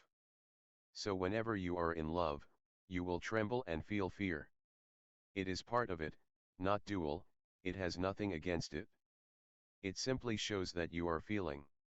Be realistic, plan for a miracle. 79 Osho. Chapter 12. That love is becoming stronger, and you will have to dissolve in it. So one starts feeling apprehensive about one's ego death, that's the fear. If you go on clinging to the fear and you don't allow love to grow, then a duality may come. A duality is not there, but if you go on clinging to fear and don't allow love to grow and possess you, to demolish and recreate you, then the duality will come. Then you will hanker for love because it promises so many roses. All its promises are going to be fulfilled, but they can only be fulfilled when you have dropped the fear and you go along with love, wherever it leads, to the unknown, to a strange world, the uncharted. In the beginning love and fear arise together. Now the question arises, what are you going to choose? So let the fear be there, but choose love. In spite of fear, choose love. I don't say, and I don't expect that you can drop the fear now, but in spite of the fear go on choosing love. Tell the fear that it's okay, natural, but that you are still going on. In fact, let the fear become a challenge, so that rather than hindering you, it becomes an invitation. Rather than becoming an obstacle, it becomes a challenge and you take the jump headlong. As you move, love will become more and more real, and fear will start disappearing. When the light of love comes, the darkness of fear disappears. But meanwhile one has to go on, trembling, and still moving. So don't create any problem, there is none. Just take note of the fear and continue on your journey. And you can start a small center in your home. He answers, I don't know if I am able. That I will make you. I make people out of nothings, don't be worried, laughter. That's my whole work. Just start with a small beginning, don't think of big things. A small tree sooner or later becomes a big tree, You think only about the seed and the tree will take care of itself. Just go there, have a few tapes, books, and ask friends to come. You will be there in orange, and they will be interested in what has happened. Call them, tell them. Just show them a few meditations, and a few are bound to be interested. Then things start rolling. A sannyasin says, about 4 months ago you told me to be celibate, and I have been. I went deep in meditation and I did the Vipassana course, but now I want a relationship as well. Well, a week ago I met somebody and now we're living together. I feel confused though because I feel there's a big gap between how I relate to people and the feelings I have in meditation. And Kabir has a very different personality to me, he's very extroverted, but there feels to be good energy between us. So continue. There is no need to force anything. If you feel like keeping silent, keep silent. If the relationship is there, it goes on communicating itself even through silence. And if it is not there, even talking makes no difference, even in talking you are talking to yourself, it is not a communication. Be realistic, plan for a miracle. Ad Osho. Chapter 12. So you remain yourself, because any relationship in which you have to do something which is against your nature is not going to last. Ultimately nature wins, so always remain true to your nature. She answers, yes, it feels impossible sometimes. No, nothing is impossible, nothing is impossible. And as far as relationship goes, it is always impossible. A chuckle. To relate with somebody is one of the greatest arts. Nobody is born with it. We are born with a desire to relate, not with the art of how to do it. And everybody has taken it for granted that he knows how to relate, that's the problem. A relationship is always very, very difficult because the other person is another world, and between two worlds there exists no common language. In fact, there is continuous clash. The closer you come, the more and more clashes will be there. Far away, everything goes well because the clash is not possible. For a clash to happen, you have to come close. When you come close, problems arise. So a relationship is difficult, almost impossible, but I am not discouraging you. I'm simply saying learn how to relate. The impossibility is there because we have not learned how to relate. The impossibility is not there in the relationship itself. It is a great challenge, and a beautiful challenge to open yourself to somebody else totally different, too.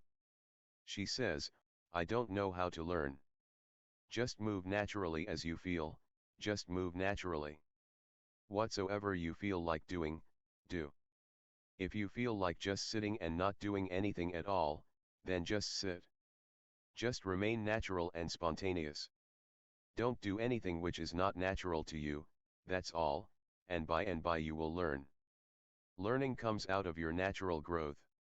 If you do something unnatural, learning stops. In fact now, people who have been studying children say that children stop learning the day they go to school.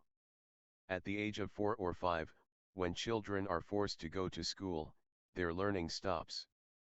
We send them to learn, and that very day their learning stops. Up to the age of 4 a child learns almost 75% of his whole life's learning. It is incredible, in 4 years, with no school, no teacher, nothing, he learns 75% of his whole life's learning.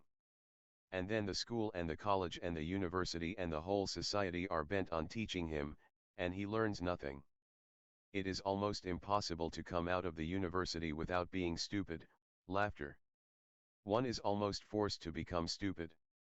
To protect oneself against the university is a great problem. Only rarely, fortunate people escape from the university without being destroyed. So don't do anything, just remain natural. And if a person loves you, he accepts you.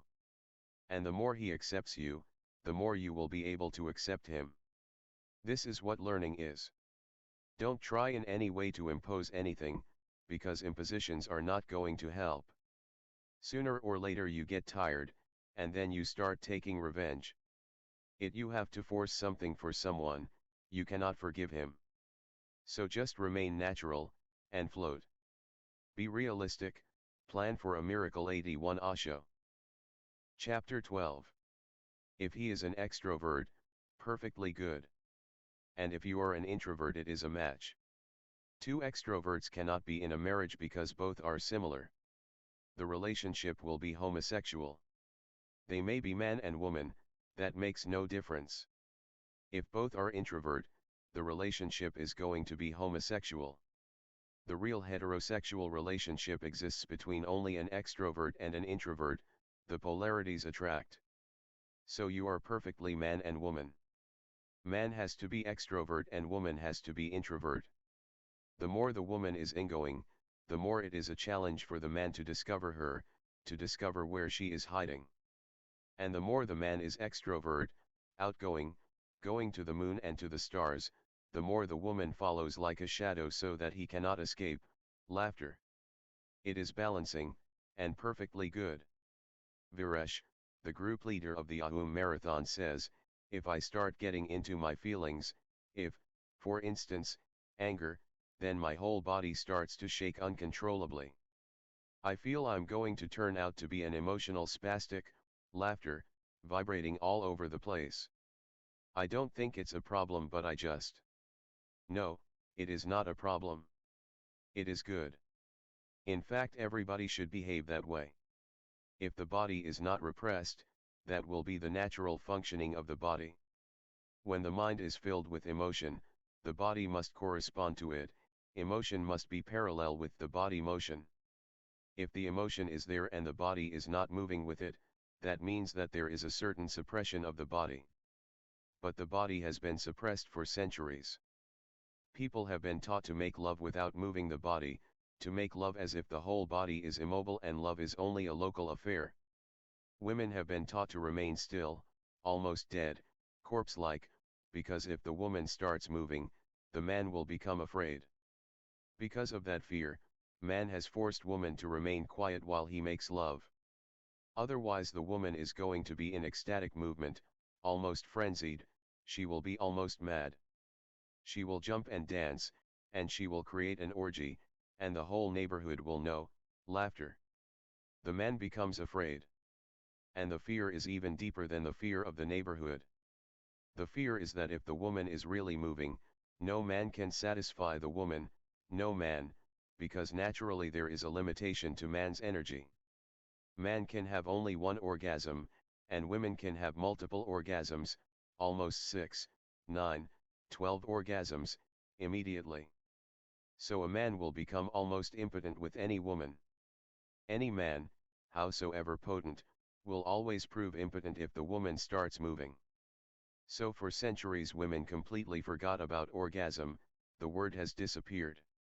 It is just within 30 years that the word has been revived again. There are languages into which the word orgasm cannot be translated.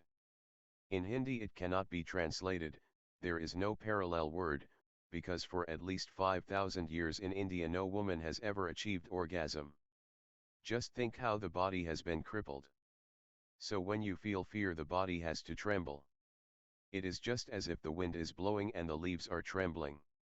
Osho gestured to the trees by the side of the darshan porch which were rustling gently with the evening breeze. When the fear is blowing, your body has to tremble. That's the natural function of the body, to move with the emotion. The word emotion means movement.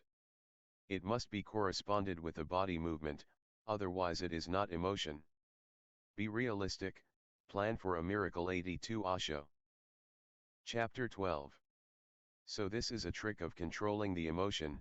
If you control the body, emotion will be controlled. For example, if tears are coming in the eyes and you force them not to come, in that very effort you will see that crying and weeping have disappeared inside. William James had a theory about emotions. The theory is very famous, the James Lang theory. It is known as. Ordinarily we think that a man feels afraid and then he runs in fear. James and Lang proved that just the reverse is the case, a man runs, that's why he feels afraid. And they said that if you stop running, fear will stop, don't run, and suddenly you will see that the fear has disappeared. And they are right in a way, 50% right, because body and mind are 50-50, and they balance. When you make love, your mind starts creating a fantasy and your body starts moving. If both are running naturally, they will function together. If somehow the body has been crippled, they will not run together. So whether you feel fear or you feel love or you feel prayer, the body has to move with it. Each emotion has to be corresponded to with the body.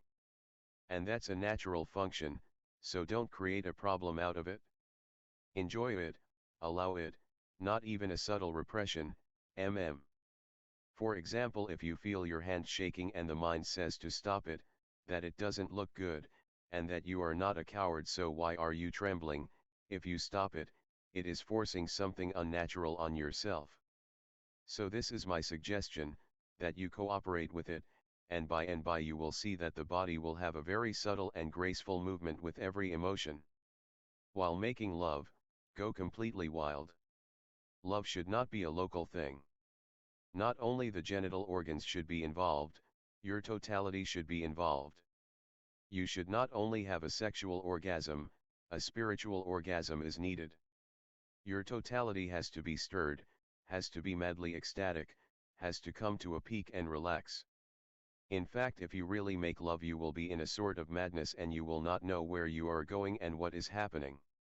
It will be almost as if you are stoned, drugged. Love is the greatest drug there is. The chemistry is inner, that's all, otherwise it is a drug. If you have been really mad in love, then after it you will fall into a deep sleep, the deepest that you can attain, as if dead, the whole mind stops. And when you come back to consciousness, you will feel a resurrection. Each love has to be a crucifixion, and a resurrection. Then each love is so satisfying that there is no need to repeat the experience daily. People are repeating too much what they call love-making, because they are never satisfied. In India, the ancient most text about sex, Vatsayan's Kama Sutra, says that if you make really wild love, once a year is enough. It will look almost impossible for the modern man, once a year? And they were not people who were suppressing in any way. Vatsayan is the first sexologist of the world, and the first who brought meditation to sex, the first who came to realize its deepest centers. And he is right. If really the affair goes to the extreme, once a year is almost enough. It will satisfy you so deeply that the afterglow will continue for months. So don't make a problem out of this. Just be natural and let things happen. The encounter group are present. The group leader says, the insights that I used to have, haven't been coming in this group. It seems as though I'm working in the dark all the time, not knowing exactly. Be realistic, plan for a miracle. 83 Osho. Chapter 12. That too is sometimes possible. Take note of it. It depends on the participants and their consciousness, and each group is going to be different, because the participants will be different. Sometimes it is possible that the group is such that everybody is giving to the group his own darkness, then it becomes a pool of darkness. There is nothing wrong in it, but then you will have to grope. But make the groping also beautiful, take it as a fun. Sometimes when you grope hard, greater insights come, they may take time. When insights are easily available and you don't grope for them, they will not be very great. So everything has its own benefit and its own loss. When you have to grope hard, and the group is like a dark night and you don't know what is happening or where you are going, feel happy, because a great insight may be just on the way. When the night is darkest, the morning is very close. If you feel like this, don't feel in any way hopeless, otherwise that will become a barrier. Take it as a challenge. More work is needed then, and it is going to pay, because once some insight comes out of the darkness, it will become something valuable. You can try one small method whenever such a situation comes. If you feel from the very beginning that something dark is happening and you are groping and the insight is not coming, you don't know where you are going and what is going to happen, collect the whole group and put a bowl of water in the middle, hold hands, and tell everybody to bow down and feel as if they are pouring their darknesses into the bowl of water. For 15 minutes every day, everybody pours his darkness into the water, and then throw out the water. That will be very very cleansing. It will have an almost physical effect immediately. In Tibet, they have many methods of pouring. One is pouring darkness, one is pouring problems. In Tibetan monasteries each monk, before he goes to bed, has to have a bucket of water and pour his problems into it, the whole day's problems. It is a visualization method, and he visualizes that the problems are falling from the head into the water, he can almost hear them falling there. And then he takes the bucket and throws out the water and goes to sleep perfectly well, because now everything is finished. You try it, But each group is going to be different, so always try to find something. A group member says, I feel like I'm half asleep. Chuckling, good. You will wake soon. To feel that one is asleep is already the beginning of waking. To realize that one is not awake, one has already taken the first step, the necessary step, Another group member says, I feel like learning and waking up, and I want to, but I feel confused. Confusion comes. When anything changes, then you start changing, confusion comes. Because everyone is settled, whenever something changes everything is again disturbed. It is as if you are moving your house, everything is disturbed for a few days, topsy-turvy. It will settle again but now on a higher plane. So don't be discouraged. Be realistic, plan for a miracle. 84 Osho. Chapter 12. That confusion is creative, you are changing the level of your being. You have just taken a step, so it will take a little time to settle on the new step, and just in between there will be confusion. Accept it, there is nothing to be worried about. Good. Another group member says, I feel I'm beginning to float down the stream, and I can hardly believe that I can stop knocking my head against the wall. I came to ask if it is okay. It is absolutely okay. Once you start floating with the stream, you don't have any head to knock against the wall. The head comes by fighting against the stream. The head is the byproduct of your struggle. When you go upstream you have a head. He asks, and the headache? And the headache, of course, laughter. And when you go downstream, with the stream the head disappears, and the headache. That is the way to live without the head, go with the stream wherever it leads. You don't decide for your destiny, you don't decide for your goal. You leave it for the totality to decide, you move with the whole, and then there is no wall. This is absolutely the right thing to do. Don't forget it, because many times you will again and again forget, because the old habit persists and one starts swimming again. Whenever you catch hold of yourself, red-handed, again swimming, immediately relax. Remind yourself and start floating. Let go is the only way.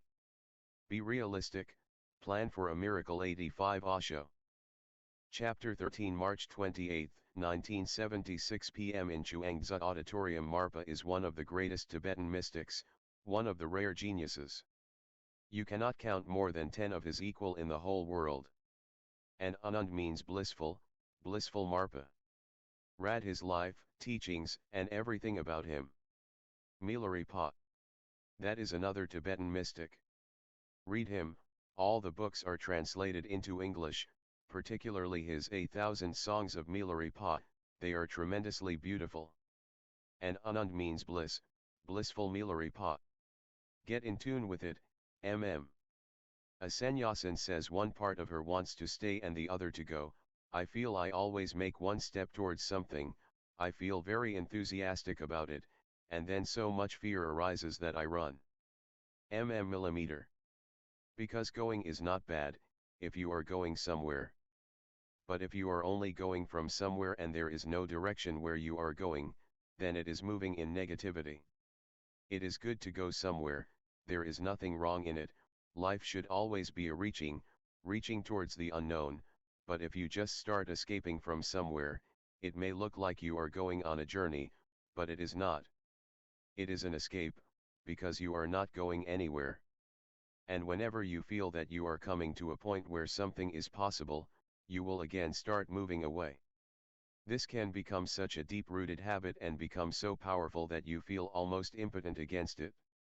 But the power is given by you, no habit is powerful in itself. You cooperate, it becomes powerful. Drop the cooperation and suddenly it is empty. I understand what is happening. There are many people, almost millions, who are in that trap. Whenever something is possible, they become afraid because they have become accustomed to living in a wasteland. Now they are afraid that if something sprouts, then their whole past, their wasteland, will disappear. People become accustomed to living in misery, so that whenever they 86. Chapter 13. Feel that something is possible and misery can be dropped, their whole mind will recoil, they will shrink away. And this is automatic, robot-like. It is not that you do something, but your mind begins to shrink because it feels that death is approaching. The death of the mind is your life, and the life of the mind is your death. Do whatsoever you like, there is no hindrance from my side. Go wherever you want to go, Nepal or to the moon, laughter, there is no problem about it. But go somewhere, always seeking, searching, positive. Don't escape from situations, otherwise all effort will be useless. Do one thing. Just go a little back and put both your hands on the navel. This is a small experiment you have to do to feel certain things. You have to feel yourself centered near the navel, almost 2 inches below the navel, that is the point called hara. People who are negative in their life are too hung up in their head, and people who are very very positive, almost cursed by their positivity, are too much in their feet. If you are too much in the feet, you will have to move towards the head, and if you are too much in your head, you will have to move towards your feet. It is like a pendulum, a constant swing. Exactly at the hara, the center exists, the middle of your body and your being. There is the balance and the deepest core of experience, of feeling, and of everything that life is. Osho gives her an energy darshan as Sunya's couple talk about their relationship. He says, there's an old saying, the loving is easy, it's the living that's hard, and that's what's happening. Living is hard, loving is harder. But fantasizing about love is easy, that's what people misunderstand for love. So whenever people say that they have fallen in love, they are just fantasizing, projecting. Whatsoever they need, they go on projecting onto the other. They make the other to look as they would like, they paint the other's face in their own colors. Falling in love is not a real phenomenon, it is dream stuff. You both create two ideal natures which are unreal and which cannot bear up long enough. The moment you start settling, reality starts asserting itself and problems arise. Now you are not alone, the other is there.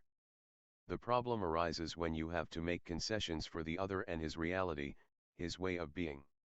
In the beginning each lover is alone and the other is just like a screen onto which he goes on fantasizing, the other is passive. But by and by you come close, you settle, the honeymoon is over. The other has to be real, otherwise he will start feeling phony, and when the reality comes, it is hard, then there is conflict. You would like her according to you, and she would like you according to her. And these are unconscious things. So every love is, in a way, doomed. If it is love it is doomed, and the greater it is, the greater is the danger. If you have been on a very big flight, if you have moved really high, you will fall to the very bottom, to the very lowest point of your energy, and then miseries and crying and weeping. In this state, if you become a little aware, if you see the whole thing a little aloof, as if it is not happening, be realistic, plan for a miracle. 87 Osho. Chapter 13. To you but to two characters, not to you, and if you try to be a little detached, this painful period will pass. You will never go tot-hat height, which was possible in a romantic moment, but that is not needed, because each high brings a low, and life has to settle somewhere in the middle, in a balance. That's where, if love continues in spite of all the problems, it finally settles, a balance, a baseline, from where you start operating, neither high nor low, a tranquility, a stillness. Of course there is not going to be that excitement. If you hanker for excitement, then love will never settle. You will go on changing lovers, because only the first part of the affair is beautiful. And if you go on changing, you have more first parts, and whenever the second part starts, you escape. That's what is happening in the West.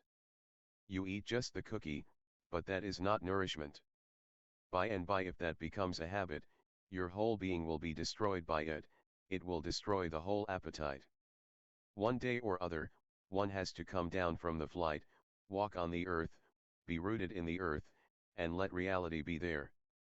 We can have dreams sometimes, but one has to live with reality. So this point is coming. And the boyfriend is right not to take any decision, there is no need, just watch the process. In fact, the very witnessing of the process will give you a very, very deep integrity. It will be more difficult for you because women are more emotional. Watching is more difficult for them. They cannot get aloof from themselves, they cannot make that distance. But if you can make it, and it can be made, the integrity that comes to a woman is deeper than when it comes to a man, because a woman is more earth-rooted. Once you spread your roots into the earth, a woman attains to a better balance than any man can ever attain. Man is a wanderer. If you create too much trouble, it is very easy for a man to escape from you. In fact, he will be thankful to you that you created so much trouble that he escaped, you created the situation and forced him to escape. Man is a wanderer, he would like to move to another woman. So be a little more alert. If you feel like crying, weeping, cry and weep, but cry and weep alone, no need to burden him. He has not done any wrong to you, so why make him miserable? Let him face his own reality, and you face your own. Everybody has to come to encounter himself, and nobody can be there, not even your lover. You have to be alone. So just a little more awareness will be needed. Love alone cannot last long. Love plus awareness can become an eternal phenomenon, something so deep that even death cannot destroy it. But then you have to pass all these negative states. You have enjoyed the high, now you have to enjoy the low also. And don't try to escape from the low, live it. That too is part of growth. And if you love each other, then whatsoever happens, all helps finally, eventually it helps. These are all growth pangs, pains. So this is all that I would like to say to you, that the mind would like to change or to live again and again in the same fantasy, and if the fantasy is not possible, then it would like you to change partners. This is how mind functions. Mind has no patience, so don't listen to it. You have both changed partners enough, that is not going to help much. This time make awareness your concentration, rather than love, and love will follow. Be realistic, plan for a miracle. 88 Osho. Chapter 13. To the woman, and don't create unnecessary problems. If you can watch them, drop them, good. If it is absolutely impossible to drop them, have a little fight, create a little trouble, but remain conscious. At least you can do one thing, when one is getting into it, the other can remain conscious. Make it a contract that when your lover gets deep into it, you have to be conscious, when you get into it, he has to be conscious. Help each other to be conscious. In fact, that is the greatest gift that love can give, the gift of awareness. And one more thing I would like to tell you is that in the beginning, when two persons fall in love, they are interested in each other. Sooner or later that starts fading because you become known to each other. You were curious to know each other because you were unknown territories. Sooner or later you become known territories, the whole topography of the body and the mind is known, by and by one becomes acquainted.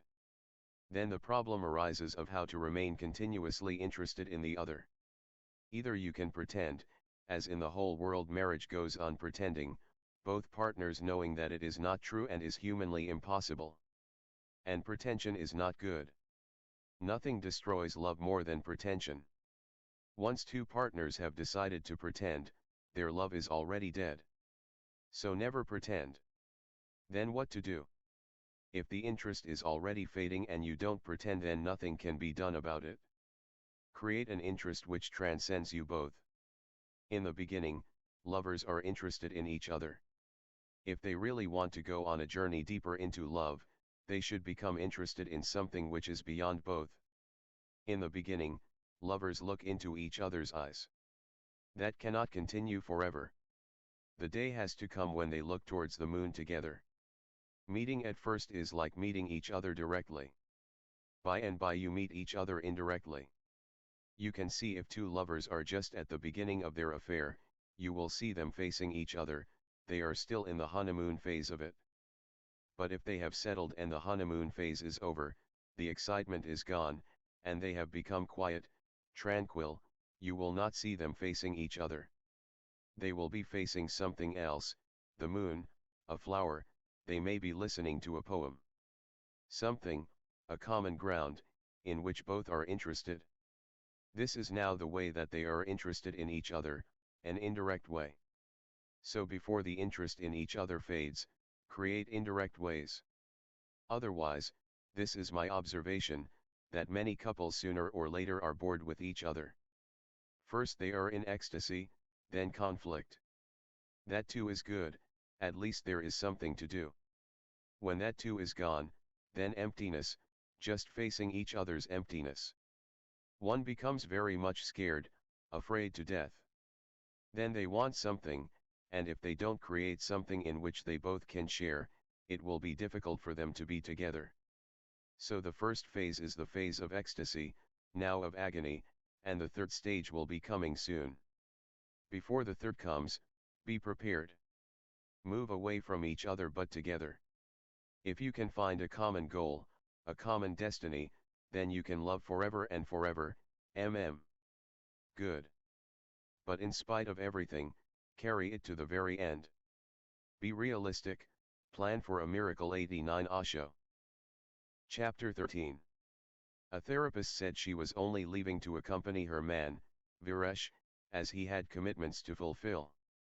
Also in the community in which they lived was a man there with whom she, and all the others, found it very difficult to get on with peacefully. It may not be a direct commitment for you, but always think of Viresh's commitments as yours. Don't think of yourself as separate from Viresh, and that will help you to merge into each other more deeply, it will drop many barriers. Our attitudes are always there around us. If you feel that it is Viresh's trip and you have to go, then you are going reluctantly, and you will not forgive him. Deep down the resistance will be there and you will take revenge in many ways. Women are very efficient at taking revenge in subtle ways. They are so clever and efficient that they may deceive themselves. So always remember that when you love a person, you merge, you lose boundaries. Then his commitments are your commitments. His successes are your successes, his failures, your failures. This is something which has gone completely out of fashion in the West, but in the East for thousands of years, men and women have been thinking this way. The moment you love each other, you drop your barriers, defenses, and you become responsible for the other also. It is a great commitment and many other unknown commitments are involved in it. So you go, but without any resistance. Drop these barriers in the mind. Osho went on to say not to create any unnecessary fights at home, and that once she dropped her resistance to the person she felt antagonism for, she might find him not so tough, because this is my experience, people who are tough on the surface are very very delicate on the inside. In fact, people who are very delicate on the inside have to be tough on the outside, otherwise everybody will exploit them, and sooner or later in life they learn it, that they will be nowhere if they are not tough because they are so delicate. They become tough, they become too tough in fact, to compensate. So always remember it as a rule, it is an almost universal rule. If you can get an entry into a person who is very tough on the outside, you will find him one of the most delicate persons. Try to find a clue of how to enter him. This is a very basic psychological insight. He is tough because he feels that he is delicate, and if he is not tough he will be vulnerable, So he has created a hard shell around himself. There is no need to fight with the hard shell. Just look around him, circle him. Somewhere there must be a loophole. There always is, because if there is no loophole he will die, the toughness will become a grave. He must have some holes from where he gets air. So don't be worried about his toughness, that must just be his facade. Tough people are beautiful people, if you can enter them. If you enter people who are not tough, you will not find them delicate, because they have nothing inside to protect, that's why they are not tough. They are very hard inside, so there is no need to be hard on the outside. So life is very paradoxical. People who are very delicate, butter-like, inside are very hard, stone-like. Their butter-likeness is just a deception, they know their toughness on the inside. They put their butter on the outside to attract people because there is no other way.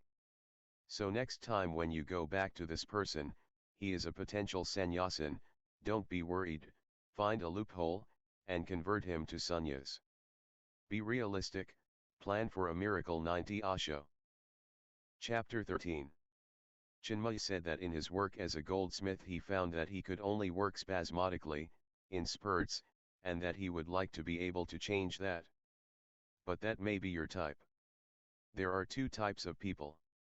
One type goes on working continuously. His production may not be of great quality, but it is constant. It may not be of very high quality, it may be mediocre, but you can rely on him, he goes on working every day. And then there is another type. This type is really the artist type. If the work is going to be of high quality, you cannot produce it continuously, it is impossible. It is only on and off. Sometimes you are feeling high, flowing, and then you produce something beautiful, but then the energy is gone. Then you feel low and you don't feel any creativity, any challenge. But all the great artists are of that type. The first type is the worker, the production manager, the producer, the mediocre. He makes things of utility, but not of great art. The second type is the artist. Sometimes he brings a jewel out of his being, but then months pass and nothing comes. You cannot produce jewels every day. In India they have a proverb about it, that a bitch gives birth to 10, 12 pups at a time, and goes on every year, but a lion gives birth to only one cub. The second type has been always facing that trouble, a Picasso, a Van Gogh. One day they produce something tremendously madly, they will not sleep, they will not eat. They will go on and on for weeks.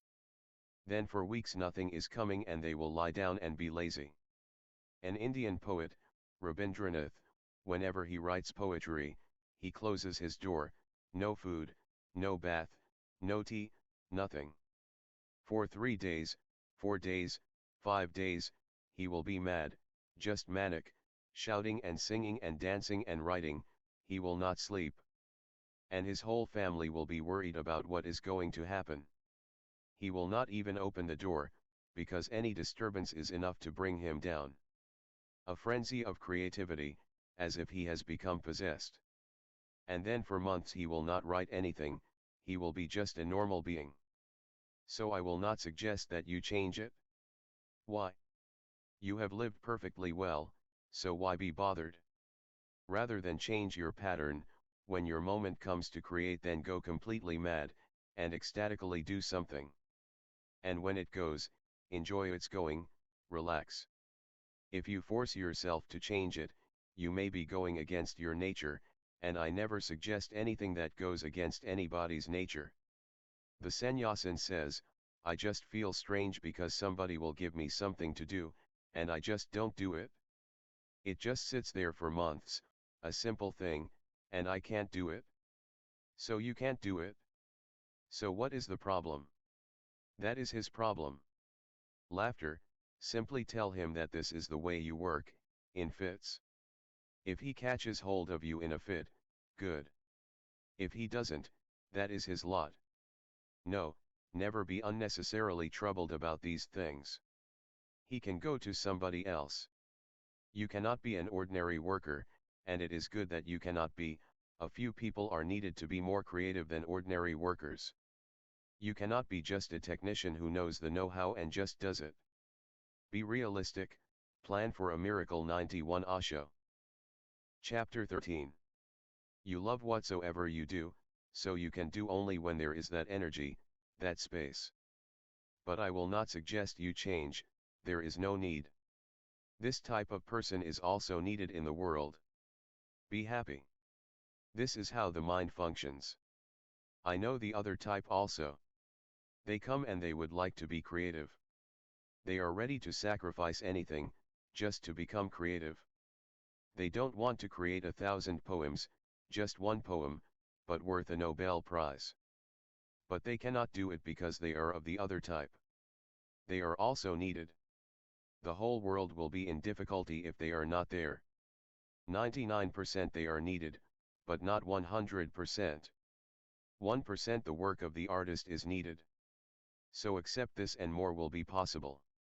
Once you accept yourself, that this is how you are, this is the way God wanted you to be, many more beautiful things will be coming from you. And when they are not coming, they are not coming. There is no problem, don't be worried. A sannyasin asked about his music making. I tend to find themes and then elaborate on them. Should I do this or should I try to surprise myself at every note? If you can do that, if you can surprise yourself at every note, you will go deeper into it because that theme and whatsoever you work around it, is intellectual.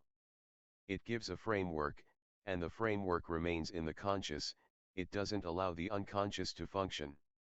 If you move without any frame, not knowing where you are going, if you just allow yourself to be led somewhere, if you leave the conscious behind and the unconscious takes possession, you may come to discover many things inside yourself, and you will go to deeper layers of your being. When I say be spontaneous, I don't mean let it be chaotic. I mean let it move by feel, not by thought. It will not be themeless, but the theme will arise out of your feelings. It will have more of the quality of the heart. Of course it will be more incomprehensible. Music has to be incomprehensible. Music is the language of the heart. One should not try to be logical and mathematical about it. But that doesn't mean that you have to be chaotic, that everybody goes on his own, and the whole thing becomes just a chaos. Everybody feels where the whole thing is moving, moves, but very indirectly, as a shadow moves. You start playing, and by you start feeling where it is moving, and rather than you forcing it to go somewhere, you feel it is taking you, you have given your hands to it. Osho went on to describe the phenomenon of automatic handwriting, and how one allows oneself to become as if possessed. The writing may not be comprehensible, just doodles, but it has a different quality, the unconscious is doing it. The conscious has become too dictatorial. So put it aside and let the greater mind behind it take possession, it will surprise you. And it is not that all that you know will be of no use, but your playing will not be dominated by the technique. You cannot drop what you know, it will be there, but it will be used by the spontaneous feeling. If somebody who does not know how to play an instrument plays it spontaneously, it is going to be different from one who knows. Both will be spontaneous, but the one who knows, his be realistic, plan for a miracle. 92 Osho. Chapter 13. Knowledge, his training, his experience, will be used by the unconscious, and it will have a beauty of its own. One who does not know will be simply making a noise, it cannot be music. So don't plan, don't make a theme. Use all the knowledge that you have, but don't use it directly. Simply move by the feeling and then everything follows. Be realistic, plan for a miracle. 93 Osho. Chapter 14 March 29, 1976 p.m. in Chuangzi Auditorium. Arihantu means one who has attained, and Anand means bliss, one who has attained bliss. And I give you this name for a particular reason. Start living from this moment as if you are blissful. Don't try to achieve it, rather feel that it is achieved, and now you have just to live it. Once you know that you have to live it, suddenly it starts flowing, mm. Bliss is something which we bring with our birth. We have forgotten the language, so the language has to be learned, and this as if is the language. To someone who is leaving for the West you can go, and help my work there. You can help many people. I will make you capable. You can be of much help. People never know their potentialities unless they try. I have never come across any human being who is ordinary. They may live ordinary, they may die ordinary. They may never come to know what treasures they were carrying within, that's another thing. But I have never come across a human being who is simply ordinary. Everybody is unique and extraordinary, and nobody actualizes his potentialities. At the most we potentialize 5%. 95% of our treasures remain untouched. So when I say you can, believe it. You can. If you think you can, you can. If you think you cannot, you cannot. 94. Chapter 14. The Sannyasin says, I am a psychoanalyst. I am in doubt whether I should go on with this work, because sometimes it seems impossible. Yes, you go on. Now you will be a better psychoanalyst. I know. The human mind is in such a mess that there are times when one feels it is impossible to do anything. But to understand this impossibility is not to become hopeless. Rather, let it become a challenge. It is difficult, very difficult, and human problems are such that it seems there is no solution for them. But go on fighting. Take the challenge and go on trying. I don't say that you may be able to find solutions for others, but through this struggle you will be able to find solutions for yourself, because each human being is you reflected. And whenever you are helping somebody else, you are helping yourself in a subtle way, because these problems are your problems also. In each human problem you will have the reflection of your own problem, more or less, the difference is only of degree. And to be in such a therapeutic work one should feel happy. We may not be able to do much, but we try. You may not be able to destroy the darkness, but still we burn a small candle. That too is enough in a dark night. That too gives hope, warmth, makes life easy, lovable, livable. So don't get out of it, rather get more into it. And whatsoever you have learned from me is going to help very much. Once you go back, start working again, and you will see many new insights sprouting. Situations are needed. In situations you will see new insights, new glimpses, which were never there before. Suddenly you will become aware of many clues of which you were never aware, and you will be helped tremendously. This is one of the most basic things. If a psychoanalyst or a psychiatrist starts feeling that he is impotent and the problem is impossible, and still he continues, he will be of more help than a person who thinks that he can help and that everything is simple. That person is simply behaving in a foolish way. Only fools are absolutely certain, a wise man is always hesitant. The wiser you become, the more hesitant. But that doesn't mean that you escape. In spite of all hesitations, you continue. Only dullards are doubtless, because to doubt, you need intelligence. To be hesitant, one needs to be aware of the complexity of life and its problems. Fools are ever, always, absolutely certain. They have clues for everything because they are not aware of the depth of the problem. They have catchwords, catechism, borrowed, and they think that they can give advice to anybody. It is good for a psychiatrist to feel hesitant, because the human mind is such a holy ground. To enter into somebody's mind and to help him, you walk on very sacred ground. One should hesitate. One should take off one's shoes, one should bow down. A human being is a great mystery, don't pretend to solve his problems. At the most, pray to be able to help, don't pretend to solve the problems. And if help comes through you, always remember that you are just an instrument in the hands of the whole, or God, or whatsoever name you choose to call him. Just an instrument. If you can be of help, feel thankful to God that he used you. If you don't see that you are being helpful, then simply be realistic, plan for a miracle. 95 Osho. Chapter 14. Feel that you are helpless, pray more. Remember that somewhere or other you must be blocking the passage so God is not able to flow through you. Relax, and while helping a patient, be prayerful. And whenever you find that there is some difficulty that you cannot cope with, there is some problem that you cannot tackle, don't be afraid. Tell the patient to wait and to let you pray first. Kneel down on the ground, close your eyes, and go into deep prayer and ask for help, and the help will always be coming. Don't feel embarrassed, because that is the tendency of the human ego, to at least pretend to others that you know, that you are capable of everything. And the tendency is particularly more emphatic before a patient, because the doctor is always afraid that if the patient becomes aware that he is hesitant, then he will lose prestige. Throw prestige to the dogs. Let the patient feel that you also are a human being. Let him feel that you are not far away, but close, just standing by his side, trembling as much as he, and that will give warmth to him. That's where Freud missed. He was very cold. He would not show his real face to the patients, in fact he would hide behind a curtain, with the patient lying on the couch. And whenever you make somebody lie down, you make him feel helpless. Always be face to face, and sometimes be shoulder to shoulder. Touch the patient, and let him touch you.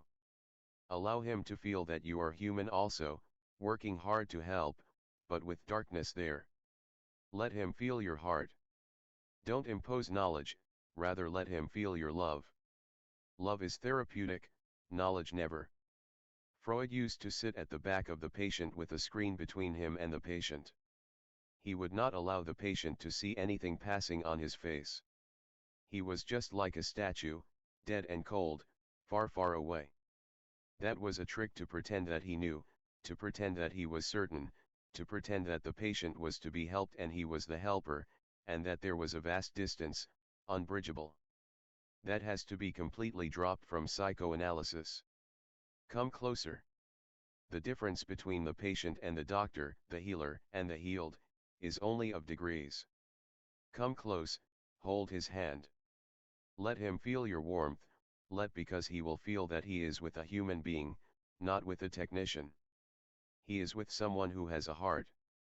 If you cannot find the solution, pray. If you feel puzzled, let your puzzled state be known to him. If you feel afraid, let him feel your fear. If you start crying because of the situation and the misery that he is in, let him feel that. Your tears may be of more therapeutic value than all the advice that you can give, and all of the analysis that you can make. So go back now, totally new, as my sannyasin. And I am coming with you, Nagarjuna, I am coming with you. Keep this, a small wooden box, with you. Whenever you feel helpless, hesitant, put it on your head. Don't be bothered about the patient. Much laughter, a sannyasin, present with her two small children, says, I feel rather empty these days, and I don't know what to do, how to work on myself. Should I do groups or just live in the emptiness? Be realistic, plan for a miracle. 96 Osho. Chapter 14. Live the emptiness, because whatsoever you do can never be greater than you. Whatsoever the mind is going to do is going to be part of the mind. It is going to be a game. Once you start feeling empty, there is no need to do anything on your own. Let emptiness be lived, and things start happening. Not that you do them, they happen. Emptiness is hard in the beginning, because one starts feeling a little depressed, sad, with nothing to do. For the whole life we have been occupied with this and that, improving ourselves, reaching for, achieving, some goal, excitement, misery, failure, success, but one is occupied. Then suddenly one feels emptiness settling, nothing to do, nowhere to go, nowhere to hide, no ambition that can give one excitement and can create fever. So one feels a little lost, a little sad, as if one has already died. So in the beginning emptiness looks negative. It is not.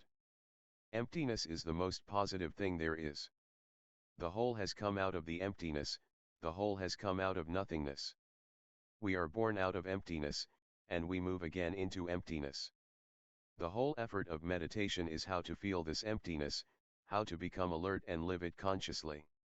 In the beginning it will seem negative because of the comparison. You have been continuously occupied and suddenly you are empty. It is like a man who retires. For the whole of his life he has been thinking and planning how beautiful it will be when everything is finished and he will retire. And when retirement comes, suddenly he becomes aware that this is emptiness. Psychoanalysts say that retired people die 10 years earlier than they would have if they were occupied. Their whole life is lessened by 10 years because suddenly they have nothing to do.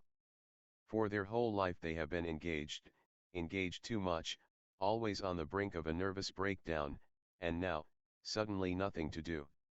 The change is too much. The same happens when you start meditating and emptiness starts coming to you. Don't judge it by the past. Rather wait and judge it by its own nature. Don't compare it with the past, that is the point to remember. You have never known it, so say to the mind, how can we judge? How can we say that it is negative? How can we say that it is nothing? First let us taste it, let us experience it. Let the experience be ontological, not on the past experience, not comparative to anything else, but on its own existence, its own experience. Experience it. Let it reveal its nature to you. Cherish it, sing it, dance it, enjoy it, so from every dimension you know what it is. Look into it again and again in many moments. In different moods, close your eyes and again see it, how it is, what it is. This is ontological. The experience grows, and one day you will see that this is the most positive thing that has ever happened to you, or can ever happen to any human being, because out of this nothingness you will see millions of things happening. The whole tension of doing is dissolved, things happen on their own. Flowers flower, and the grass grows by itself. You simply sit silently with nothing to do. You need not pull the grass up to help it grow, it grows by itself. Then life is no longer a burden. Life is just a play. Be realistic, plan for a miracle. 97 Osho. Chapter 14. So this is my suggestion, try to be more and more in it. Don't avoid it, Don't try to forget it, don't try to get involved with something else that takes you away from it. Dig it deep. Go into it wholeheartedly. It is going to be a treasure. So just meditate, sit silently.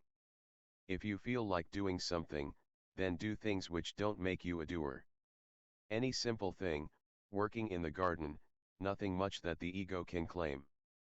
Cooking, looking after the children, washing the clothes, rubbing the floor and cleaning it. Anything that gives you a good feel of doing, energy, exercise, but no food for the ego. So doing is there, but the doer is not supported. And everything is going well. A sannyasin said that he had been with the Krishna consciousness movement prior to taking sannyas. He was concerned because he had read in the Bhagavad Gita that one could only attain through Krishna. Have you read the Bible? Because in the Bible, Jesus says only through me. And have you read the Quran? In the Quran, Muhammad says only through me. So you are like the husband who went to the marketplace and said to people, I have got the most beautiful woman in the world. So they asked, how did you come to know? He said, she says so. So that is not the question. Every teacher has said that, and when a teacher says that, he is right in a way. If you follow him, you will attain through him. But he is saying only through me so that you can trust totally. If he says that you can go through others also, you are already in doubt. It will be impossible for you to be certain. Just to make you certain, Krishna says only through me, Jesus says only through me. I am the truth, I am the way, I am the gate. These things are said to help you so that you can become certain, don't take them literally. To make it perfectly clear to you, I say to you only through me, laughter. Now who are you going to believe, a book or me, an alive person. Krishna is perfectly beautiful, but these Krishna consciousness people are simply stupid. Krishna is perfectly beautiful. Read Bhagavad Gita, enjoy it as much as you can, it is one of the best expressions of the divine. But be alert. Don't mix with these Krishna consciousness people, otherwise they will brainwash you completely. Avoid them, they are ill and need psychiatric treatment. So if you have friends there, bring them out, a chuckle. Keep this with you.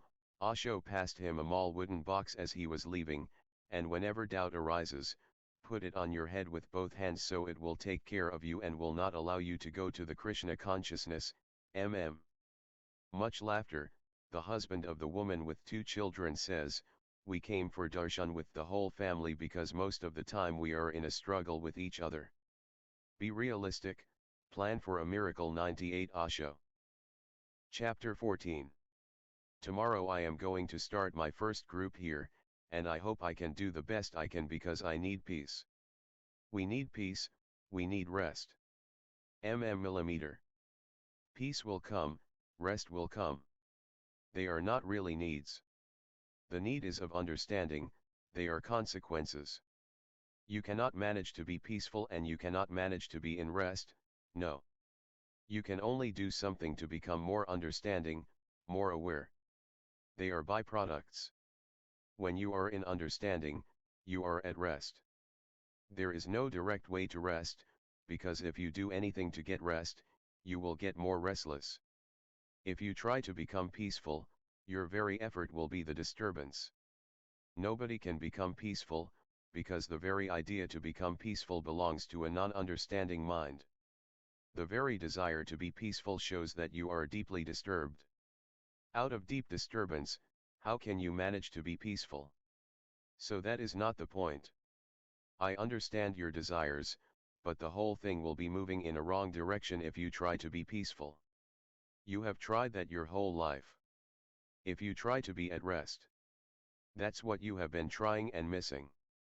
Forget all about it, just try to understand, then you have the right key which opens the locks.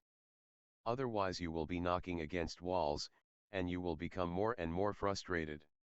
Try to understand yourself. Try to understand what you are doing to your life. Try to understand why you are missing peace, why you are missing rest. You must be doing something which goes against it. Once you understand that this is what you are doing to disturb your peace, then it is up to you. If you want to disturb, be happy that you disturbed it. Otherwise, if you don't want to do it, there is nobody asking you to, don't do it. It is as simple as that. But the solution has to be looked for in the direction of understanding. Everybody in the world wants to be peaceful and happy, this and that, but it never happens, it seems. So it seems that somewhere we are looking wrongly. If you are not at peace, why? And don't be a coward and avoid that why. Never throw the responsibility on anybody else, because then there is no solution. If you say it is your wife, or Divya their daughter, somebody else who is the cause of your disturbed state of mind, then it is not going to be solved, because if somebody is the cause, then what can you do? And I tell you, nobody is the cause but you. Even if your wife disturbs you, you must be asking for it, you must be managing it somehow. In the first place, if you have fallen in love with your wife, that shows a deep tendency that you like such a type of woman to disturb you, otherwise you would have chosen some other type of woman. Laughter. So always fall back on yourself. Always go on looking deeper and deeper to where the cause is. As I see it, no man need be disturbed, no man, but we want it. It will be difficult for you, but I would like to say that whatsoever has happened to you, you have longed for it, you have wanted it, you have invested much in it. Once you understand that it is you, the solution is not far away, it is very close. If I am responsible for my misery, I can drop it immediately. Responsibility brings freedom. And understanding means to feel responsible. Be realistic, plan for a miracle. 99 Osho. Chapter 14. So do the group, and look for understanding. And what you are saying, that you are going to try hard, is again wrong. That again may be a way to misunderstanding. Don't try hard. Relax. Do everything with more alertness, not hard. There is nobody that you have to prove something to. Just relax and see what is happening to you. Open yourself, don't close. Otherwise, in the effort, in that hardness, that in this group you have to attain peace, you will miss. One day has passed, and you have not attained to peace yet? Laughter, then another day is passing and the group is going to be finished soon, and peace has not yet been attained, there seems to be no sign of it. You will get more and more frustrated. Forget all about peace. Right now you don't need it, and when you need it, it will be coming. Right now what you need is understanding. So relax, and bring out everything that is hiding inside. Don't try to prove anything, otherwise you will be choosy, trying to bring out something which brings peace and not bringing out that which is going to disturb. A group is a therapeutic situation in which you have to bring out all, choicelessly. But if a man is bent upon proving something, he is not choiceless. He is always looking out of the corner of his eye to see what to do and what not to do, because he knows that if he does this, he will get disturbed. So don't be bothered about disturbance, Get disturbed. This time there is no need to hanker for peace and rest, all nonsense. There is a very famous story about Confucius. A disciple asked him, "Master, what about peace?" Confucius became very angry, and he said, "Peace? Are you going to die? Peace is for people who are dead, in the grave. When you die you will be at peace, so why be in a hurry?" Laughter, right now, live. "Never ask me again about peace," he said, "because that, everybody attains when he is dead. A few days are given to you, why waste them on peace? Live life. Live courageously." And I know what he means.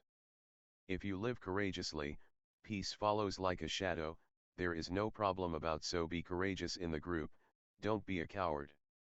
Cowards are always looking for peace, they are pacifists, and they never attain to peace. Rather be a warrior. The sannyasin says, "I don't feel that I am a coward. There are so many emotions coming out, and I feel like an animal. The pressure is high inside. The pressure is because of the condemnation. Why call it animal? What is wrong in being an animal? Everybody is. Animals are not worried at all, only when you put them in zoos, and then they become mentally ill, otherwise not. What is wrong in being an animal? Be animal. This is what is creating trouble. When I say coward, I mean this, that you are afraid of your animality, of your anger, of your violence, of this and that, and you have been suppressing them. Those suppressed emotions go on creating a turmoil within, and if you go on suppressing too much, then a deadened state comes up. You create such a distance between you and your emotions that you don't feel. You start to only think about them, you don't exactly feel them. When I say don't be a coward in the group, I mean that whatsoever it is, animal, divine, don't judge, allow it. And as I see it, they are there just in your belly, struggling hard to come up, and you have been repressing them hard. The repression may have just become a habit now. Be realistic, plan for a miracle. 100 Osho. Chapter 14. You are going to do the Tao group. To the Tao group leader who was present, take care. Force him to become completely animal, laughter. And a very beautiful being is hiding within, But he has been struggling in a wrong way. Do something where he has to behave exactly like an animal. Tell him to move around the room like a dog, sniffing, smelling. A sannyasin to whom Osho said that if she wanted to break out of the vicious circle that she was in her relationships, it would be good for her to abstain from sexual relations, see nothing to lose but your head, returned tonight to say that she had been unable to do as Osho had suggested. It was difficult to carry it on for 6 months. You have not even carried it for 6 weeks. It has nothing to do with sex, I was trying to give you a situation in which you can fight against mechanical hazards. I am not against sex or anything, that was just an excuse. One has to do some work, somewhere, where one is not possessed continuously by mechanical habits. A circle has to be broken. Sex is one of the most beautiful situations in which one can break out of being mechanical. If you can break out of sex, you can break out of anything because it is one of the deepest habits. Everything else is superficial. Hence all the religions have been working on sex energy. No religion has been able to neglect it, it cannot be neglected. But the basic point was that if you can remain celibate for 6 months, it will give you an integrity and awareness. And then I would have allowed you, but then your total sex energy would have changed. Then you would have moved in relationships with awareness. Mechanical sex can never lead you towards love, and that's what you are missing, that's what you are hankering for and desiring. But you will only get sex. If you are mechanical, more than that is not possible. More becomes possible if you become more. If you attain a higher level of awareness, then higher qualities become available to you. It is just as if you go on a higher peak, a greater and wider vision becomes available. If you live in a valley, of course you cannot have a great vision around you, you are 5e not open to all the directions. So it is up to you. Don't feel guilty about it, just feel poorer for it. You have not committed a sin, but you could not get out, even a little, from the mechanical wheel. This was going to help you tremendously. Just think about it, you have been having sex all your life, and what have you attained? And just by not having it for 6 months, what were you going to lose? One should be a little alert and aware, and one should meditate about things. The mind goes on insisting on its own habits, and then you go on losing opportunities. It is for you to use or lose. So don't feel that you have done anything wrong. You could not do the right, that's all. Wrong you were doing always, so continue. Be realistic, plan for a miracle. 101 Osho. Chapter 14. Sometimes very small things change you tremendously. Just not having sex for 6 months is nothing. Maybe a little uneasy because of the old habit, but what is going to be wrong in it? Sex is not an essential thing for the individual's survival. For the society's survival it is very significant, but not for the individual's survival. Food is more essential. If I tell you not to eat for 1 month, it will be almost impossible for you.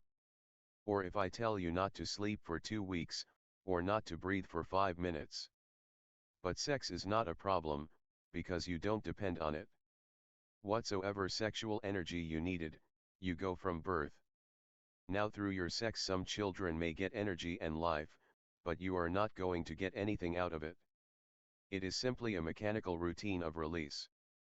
Go, and then come back, and I will give you another situation. I was thinking this would have been easier, another situation may be more difficult.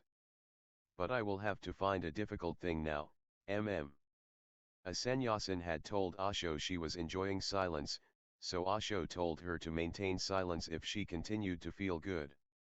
Tonight she said that it had been good but now she would like to move with people again. And whenever you feel, you can move into silence again, when you feel that people are tiring, that talking is tiring. In fact one should make it a rhythm, going and meeting people and being silent, moving out and moving in, sometimes with and sometimes alone. Both are good. In proportion, in balance, both are good. Imbalance, and both can be dangerous. If somebody simply lives in society and moves with people continuously, one becomes superficial. One loses contact with the center, hangs around the periphery. It is as if you are continuously standing on the door talking to people, and there is no chance to go in because somebody else is coming and you stand and talk, and you have forgotten your home. If one clings to oneself too much, introverted, and forgets how to come to people, that too becomes a sort of death, because life is with people. So life has a polarity. Life has to be lived on two polarities, the center and the periphery. Sometimes one should go into oneself so deeply that the whole world disappears, as if you are alone and nobody else exists. You become Adam or Eve. Alone, absolutely virgin. So alone that nobody can disturb or corrupt, incorruptible, innocent. Out of that one is vitalist, comes back into the world with fresh eyes and fresh energy, flowing. Moves with people, loves people, lives with people, enjoys, dances, gets into many ecstasies of life. One spends, because if you want to spend, you have to go into the marketplace. All spending is with people. One earns alone, one spends with people. But if you go on spending, sooner or later you feel that your pockets are becoming empty, your bank balance disappearing, so again go in, touch your treasury again. Find your inner treasures again, become rich. Then come back, because if you remain in and just become rich, and go on becoming rich, never coming out to spend, you will become a miser. Your consciousness will become constipated. So one has to remember. It is very difficult. It is easy to live with people and forget the inner core. The opposite is also easy, to live in the inner center and forget the world. Both are easy, but both be realistic. Plan for a miracle. 102 Osho. Chapter 14. Are lopsided. A perfect life has to be lived on both the polarities. A perfect life has a perfect swing, from this end to that. It has the whole spectrum of the rainbow, it lacks nothing, and that is the richness of it.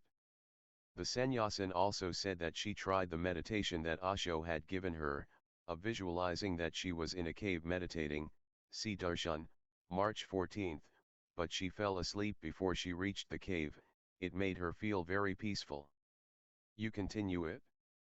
Soon you will reach the cave, it is just a little further away, chuckling. Go traveling and find new paths. You may be traveling on an old route and it is too long. Just find a new way and reach the cave before sleep comes. Laughter. Run fast. You can even have a bicycle or something. More laughter, because the cave has to be reached.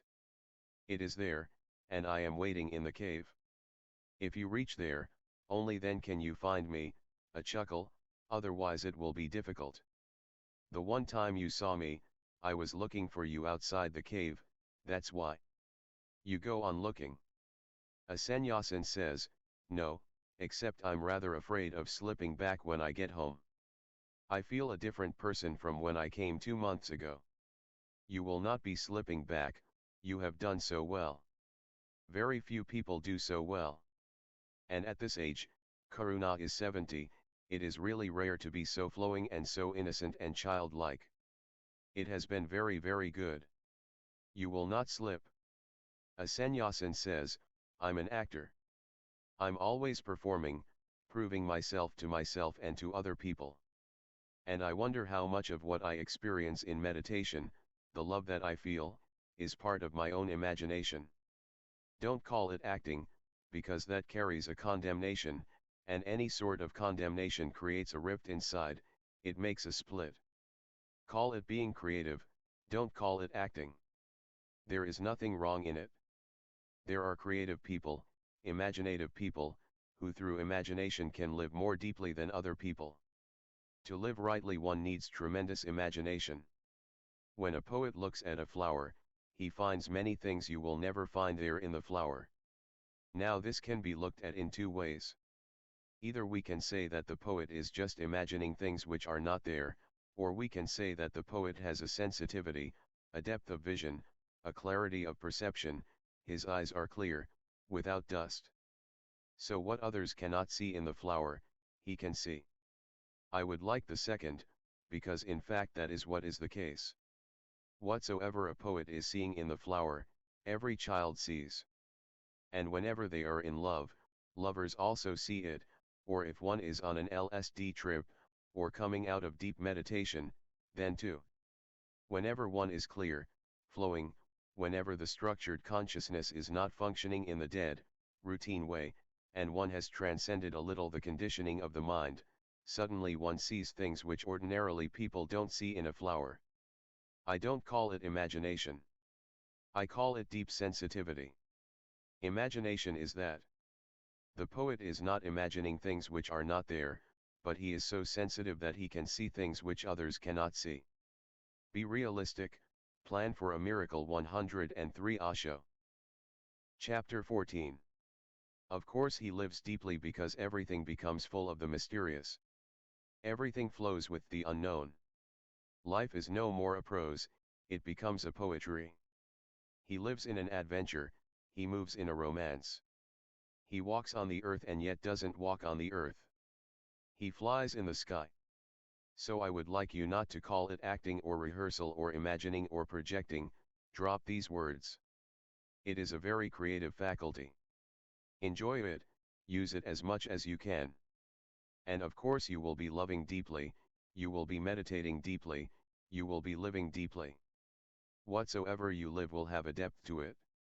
So don't create unnecessary problems.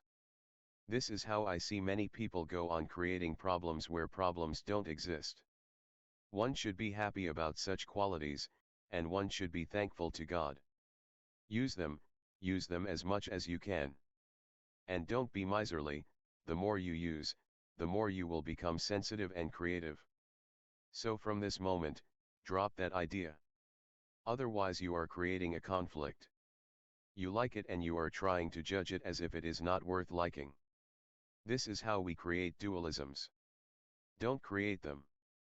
Float with it, that's your way. The sannyasin says, I called it acting because I'm frequently talking to myself in my mind, performing. Nothing wrong in it, talk, perform. Don't be worried about it. By and by this will drop. As you become more sensitive it will drop, because this is not going to help sensitivity. For example, if you are going to meet a woman you love and you talk inside your mind about what you are going to say and how you are going to propose and this and that, if you talk too much, when you go to the woman it is already second hand. Now the whole thing is lost. Now you will simply be moving through empty gestures, repeating something which you have already done. You will hold the hand, you have already held her hand. You will say I love you, and you have said 1,001 times in the mind that you are going to say I love you. It is already stale. So this is not the way really to live the moment deeply. You are destroying the moment. Become more sensitive. Don't fight. If this idea comes into the mind, just watch it. Just say so here you go again, and just watch. It is a psychodrama, The whole of psychodrama has developed out of this. The whole methodology is of rehearsal, of acting something out. So just say good, but be watchful and keep aloof. Stand somewhere far away and just look. And make one point certain, that when you go and meet your woman, don't repeat whatsoever you have done. By and by the mind will come to understand that it is useless performing and making such a great rehearsal, because this man always does something else, laughter. Just never follow that performance, that's all. By and by the mind will come to understand and will drop it, it drops automatically. Always do something that the mind has not prepared, and this will be a very beautiful, a great adventure. This is what they call in Zen a spontaneous act. A disciple comes to the master, and the master asks a question. The disciple has to act spontaneously. If he says something which he has rehearsed before, the master is going to beat him, because the very assertion immediately gives the indication that this is a carbon copy. It is flat, it doesn't have depth. And the person who is repeating the answer also knows well that it is a repetition. His face shows it, he is not alive in it. Be realistic, plan for a miracle. 104 Osho. Chapter 14. So the disciple is expected to do something immediate, of which he has never thought. Of course when you come to a Zen master, you may think many things, that if he says this, you are going to say this. And now Zen masters have fixed questions, so everybody knows what they are going to ask. One goes on rambling inside for an answer. But if you say something which you have already performed, you will get a beating. So this is the rule, that by the time you enter the room of the master, you drop all performance. You be here and now and you do something that comes out of the here and now. You respond. And if the response is authentic, total, here and now, the master understands it, because it will have a quality of dance in it. It will fill the whole room with a new light, a new fragrance, a new vibe. So let the mind do whatsoever, but when the actual moment comes, never repeat it. This is your work, Good. Be realistic, plan for a miracle. 105 Osho. Chapter 15 March 30, 1976 p.m. In Zhuangzi Auditorium. Osho suggested to a sannyasin to start a small meditation center. It will be good for you also. This is my observation, that there are many things that you learn only when you start teaching them. The best way to learn a thing is to teach it. And you grow more when you are less concerned about your own growth and more concerned with others' growth, their problems. Deep down, no problem is such that it is not yours. Every human being carries on the same type of problem, degrees differ, but they're almost the same problems. So when you are helping somebody to resolve something, to decide something, to come out of a vague, confused state, to settle, to center, to be rooted, grounded, whenever you are helping somebody, you become aware of many things about yourself, because they are your problems also. When you help somebody to really solve a problem, you have attained a key. It will be difficult when you are really involved in your own problem because you are too close to it. You cannot be an observer, you cannot be aloof and neutral. You cannot be a witness when the problem is yours. But when the problem is somebody else's, you are wise, and you learn much.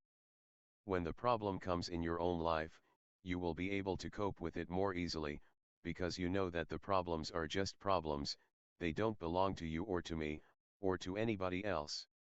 And keys are just keys.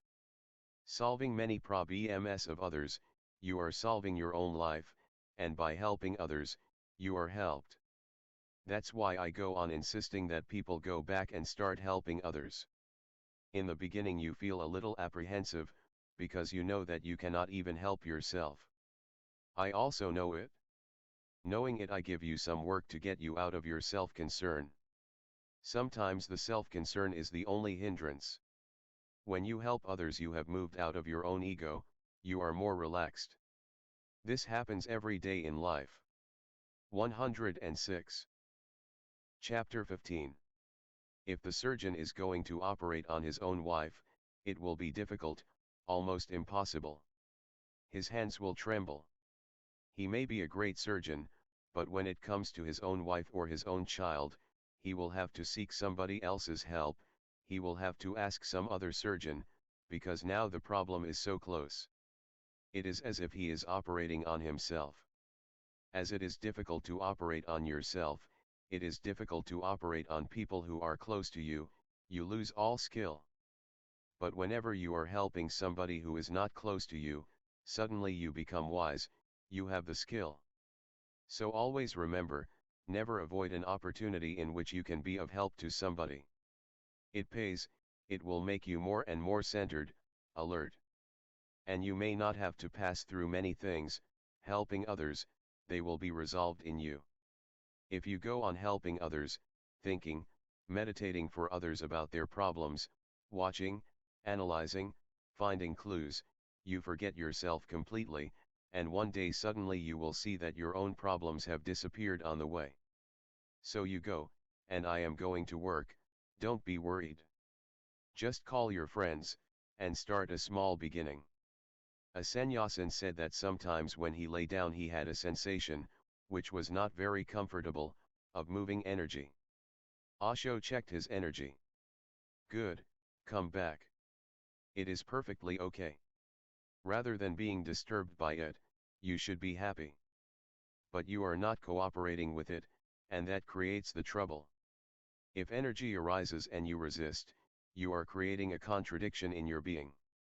That is the problem, the contradiction. Go all the way with the energy, and never create a contradiction in your being, otherwise you will be divided and you will feel very much disturbed by it. It is something which is very valuable, but you can use it only if you cooperate. Nothing on your part is to be done, simply cooperation. If this hand wants to move, there are three possibilities. One is, you can stop it. It is your hand, it is your energy, you can dominate it. But then you are creating a contradiction and you will create a very deep worry inside. It will come again, and you will fight, you will become destructive. Something beautiful was going to happen, you are making it horrible. Something which could have turned into flowers will turn sour and bitter. The second thing is, you can simply be indifferent, neither cooperating nor fighting. If you are indifferent, it will take a very long time to complete, to come to a peak, years, even sometimes lives. That is wasting time. It is better than the first, better than fighting, but not yet the best. The third is positively cooperating with it. The hand wants to move, you move with it, you participate. You are not a spectator, an onlooker standing by the side of the road. You are part of the process, you dissolve in it, then something of tremendous value can happen very soon. So this is my suggestion. Back home, make it a practice every night, before you go to bed, to put this, the box, on your head for 15 minutes and cooperate. Just go almost crazy with it, but go with it.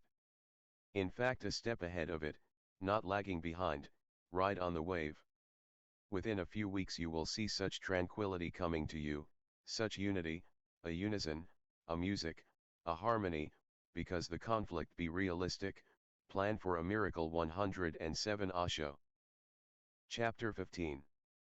Is no more there. The whole day you will feel a serenity surrounding you. Anger will automatically become difficult. Love will become easier. Hate will become difficult, compassion will come easy. When one is harmonious within, life moves on a different plane. It has a totally different plenitude. You fly, you don't walk. And that is possible. The energy is struggling to come up and possess you, but you are resisting. Somehow you are afraid of it. The Western man has become very much afraid of all such phenomena. There is a reason in it, because the Western mind has been brought up and trained to control everything. And this is something you cannot control. If you control, you destroy it. It can flower only if you are controlled by it. Because of the wrong attitude of controlling everything, a deep unconscious barrier exists between you and this energy. Drop that barrier. That's what surrender is, that's what trust is. Trust it, it is your deepest energy. It is your center trying to make contact with the periphery. It is you, your own depth trying to make contact with your height. It wants to bridge the gap.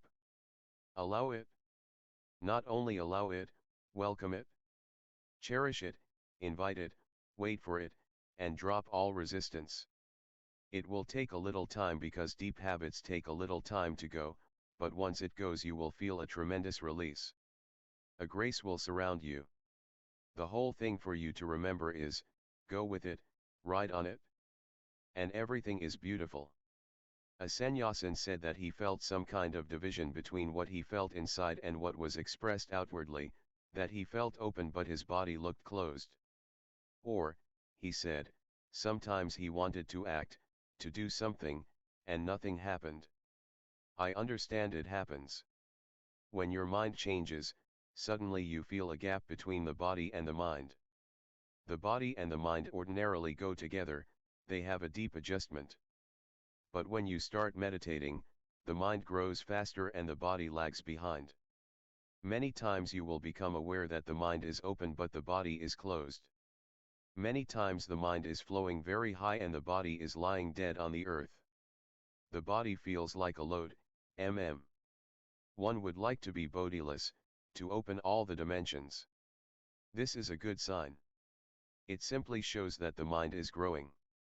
But the body goes slowly. The pace is different because the body is material and is very orthodox, very conventional. It will try in every way to follow the old routine. when it is absolutely convinced that the mind has changed. First it will try in every way, it will not believe in the mind, it will doubt. Those doubts are very existential because the body cannot think. Its doubts are very, very existential. It cannot believe that the mind has changed, so it will lag behind. It will create fight and will not listen to the mind. This will continue for a time being. Continue working on the mind, don't be bothered by the body. It will take a little time. Once it understands that the mind has changed, then it immediately follows. It is a robot, and it depends on past conditioning. When it sees the mind being open again and again, it will learn. It learns by be realistic, plan for a miracle 108 Osho. Chapter 15. Repetition, there is no other way for the body to learn. If you want to teach something to the body, repeat it, then it learns. If you go on doing certain exercises every day, then the body learns. If for just a few days you don't exercise, the body forgets everything. The muscles relax and the body relapses. For the body, repetition is the method. So don't be worried about it. Just take note of it, and go on working on the mind. The more open you feel, the more the body will have a repeated experience of openness. It needs hammering again and again and again, then it starts listening. It is very sleepy, fast asleep. Once it understands, once it listens, then it goes deep. Then it becomes routine and the body will follow the mind. For a person who is growing, this situation will come again and again many times. The body will settle with this mind, and by that time, the mind will be floating still higher, and again, the gap. This goes on and on and on until the mind explodes completely and is there no more. Once the body learns that now there is no mind, that the mind has become so open that it is almost no more, that the mind has flown so high that it has disappeared into the vastness of the sky, then the body adjusts for that. That is the last adjustment, but before that many adjustments will be there. Just take note of it and don't be worried about it. Just go on working. It is a good indication that something is happening in the mind at least. The body will follow. Don't get disturbed because of the body, otherwise the mind will get disturbed, and that's what the body wants. If the mind gets disturbed, the body will say I knew it before, it is all nonsense. You have not changed, so there is no need to change. We can continue the old pattern. Go on changing, and let the body know again and again that the mind has really changed, and that you are no more the same person. A sannyasin had previously spoken with Osho about her negativity. He suggested she return to London. She said, "Okay, I'm going to be good if I can stay." That you have to decide. If you want to be here, then drop all negativity. And this is a question of simple decision. Once you decide not to be negative, you will never be negative. It is through your deep decision to be negative that you are negative. Nobody else can make you unhappy. It is your decision to be unhappy. Somehow you feel happy in being unhappy, so you continue. She says, most of the negativity was directed towards myself. It didn't go out very much. That too, stop. Just get out of it, as one gets out of old clothes and changes. Because if you continue to be negative I will send you to London. That is the punishment, a chuckle, for negative people. And the right place for them is London, laughter. She asks, is there something for me to do, or just be positive? No, do something. If you drop this negativity and become positive, you can do many things. You have so much potential, so many possibilities, but you continuously waste your energy being negative. Be realistic, plan for a miracle 109 Osho. Chapter 15. It is not a simple thing to be negative. One unnecessarily wastes much. The same can be transformed. It can become gold, but it goes on becoming baser metal. This is the alchemy.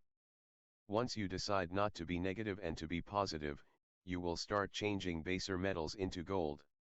And you have much, that's why you are wasting, otherwise how can one waste? People who are negative are potentially very very powerful people, that's why they go on wasting. They have too much and they don't know what to do with their energies. So they are angry, they are sad, depressed, and this and that, and they create a lot of hell around themselves. The same energy can create a paradise around you. But it is a question of decision. So I give you this alternative: if you are here, never again bring this word negative to me. And I should not come to know from anywhere that Veena has been negative, she laughs. Just drop it. Otherwise you have to go to London. The Soma group was present.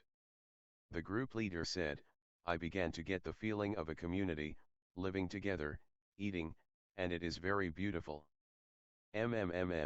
That in itself can become a beautiful meditation.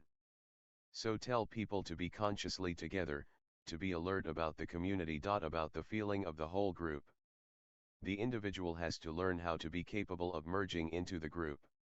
In the West there is a very wrong notion that if you merge into the group you are no more an individual. Exactly the opposite is the case. A real individual is always capable of losing himself, because he is so perfectly aware that he can bring himself together any moment. Only a person who is not really an individual is afraid of losing himself in a community, in a group.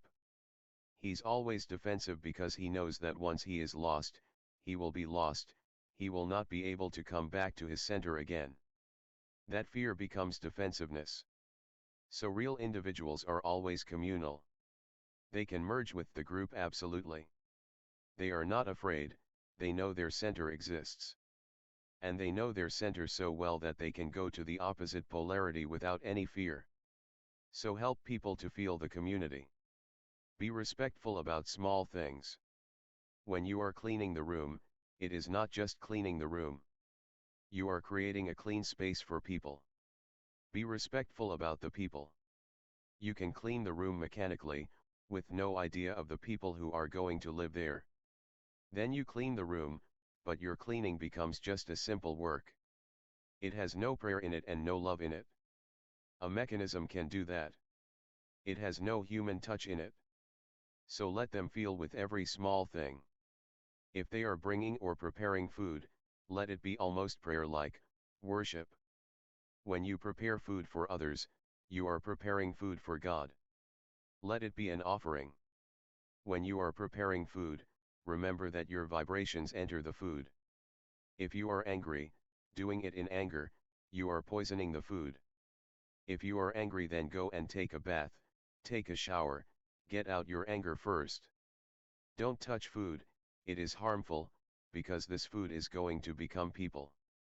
Somebody will eat it. Soon it will be digested and will become part of his being. It will circulate in the blood, it will become his thinking, his feeling, his heart, his being. Be realistic, plan for a miracle. 110 Osho. Chapter 15. If you do it in an angry mood, or if you do it in an indifferent way, or you simply do it because it has to be done and you don't have any love for it, better not to do it.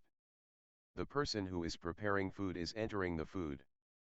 His whole vibration is being received by the food, and food is very very receptive, because it is something alive. It is throbbing with life and vitality.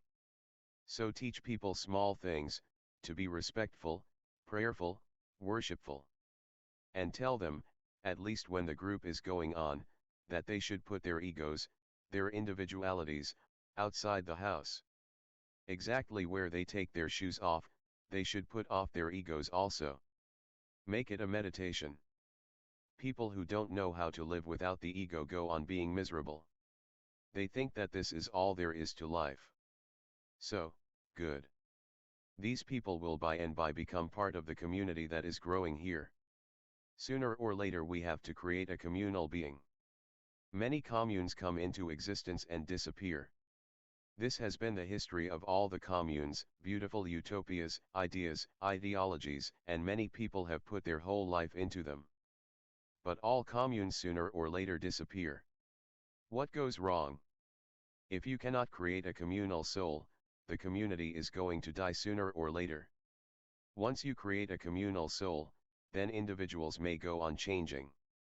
They will have to change, somebody will die, somebody else will come, old people will disappear, new, young people will enter the commune, but the commune will go on living. It will have a soul of its own. So this is good, Very good. A group member says, I've been in silence for a couple of days and I liked it a lot. Should I keep it up? You can, but don't force it. Whenever you feel like coming out of it, come out immediately, don't make it an enforced thing. Many things lose their beauty the moment you enforce them. They are beautiful if they are just happening, but if you enforce them, the beauty is lost. Many people have come across this fact, that silence is beautiful. Once they know that silence is beautiful, they try to force it, and then by and by it becomes ugly. So simply keep it because you enjoy it. The moment you feel that there is something which wants to come out of it, come immediately, don't wait for a single moment. This is not a vow, it is sheer enjoyment. You follow me? Religion has missed many things, many beautiful things, because they made disciplines out of them. Even if you make a discipline of being happy, you will destroy it. Enjoy it. Silence is a celebration, so enjoy it. There is nothing wrong in it. But remember, the day you feel that now you would like to come out of it, don't wait for a single moment. Otherwise the mind can start feeling that you are doing something wrong, committing some sin, when you want to come out of it. You will start feeling guilty, don't create that. Life should remain an easy flow. Take it easy, whatsoever it is, and never try to get fixated anywhere. Talking is good. Silence is also good. If you can move into silence easily and you can move into talking easily, then both are very beautiful. Be realistic, plan for a miracle. 111 Osho. Chapter 15. Talking will give a depth to your silence, and silence will give a depth to your talking. A person who simply talks and is never silent, his talk is superficial. And a person who continues to be silent and never talks, his silence will be useless. Go into your being. Seek, search for pearls inside. When you get hold of them, bring them out, share. Never keep them to yourself. The greatest religious revolution happens when you start sharing your innermost riches with people. Whatsoever you attain to in your silence, come out of it and share with people, tell it to people, spread it. Then again go into it. Make it a rhythm, never make it a discipline. Everything enforced is ugly, and everything flowing is beautiful and alive. So you continue, To the group assistant, Osho said, it is always good to help people grow, there is nothing like it. To see people grow is one of the greatest experiences. It is just like a gardener who plants the seeds and then watches them sprout. Then one day they are flowering. He looks, the flowers have come, and all his hopes are fulfilled. When you help somebody to grow, to pass through a fixation, an obsession, to attain to a breakthrough. And when he blooms, that is exactly the right word, when he blooms, suddenly, a flare of energy. And the person who is helping is tremendously benefited. And always remember that the more peaks that you attain, the more you become capable of further and higher peaks. And there is no end to peaks. There is no ultimate peak, it goes on and on. Life is an endless process. So never think that now, this is the last. It is never the last. When people start thinking that this is the last and they start settling, they miss much. Because this is my observation, that if you settle on a peak, sooner or later that peak will disappear, because peaks exist only when you are growing. They exist as dynamic points of realization. They are not static. Nobody can settle on a peak. Once you settle, the peak is ordinary ground. Soon you will realize that the peak has disappeared, you are moving again on ordinary ground. So never settle for anything. Always go on and on and on. One Zen master, Rinzai, said to his master, "Now I have attained to enlightenment, what shall I do?" The master said, "Walk on." Walk on is the message. So whenever you feel that one peak is attained, feel happy, thankful, grateful, but remember that this is only a new challenge. Go on looking for a further and higher peak which must be hiding somewhere in the mist. Use every peak as a step to a further peak. If you go on growing, you remain on the peak. It is just like an aeroplane. If it goes on moving, it remains on the height. If it stops moving, it falls. Its being on the height is a dynamic phenomenon, it is not a static thing. And when you are in the aeroplane and you almost feel that it is not moving, it is moving very fast. When it is moving very fast, you almost feel it is not moving. Be realistic, plan for a miracle. 112 Osho. Chapter 15. So remain dynamic. Always remain in the process. That journey is the goal, there is no other goal. One goal from another is just an excuse for the journey. Goals exist for the journey, People ordinarily think that the journey exists for the goal. No. Goals exist for the journey, just excuses so that one can go on journeying. A sannyasin says, "When I first came here, I had been reading about astral projection and the Great White Brotherhood and blue triangles and golden chalices. You started talking about being down to earth, and I dropped it all. And now you're giving it to me again."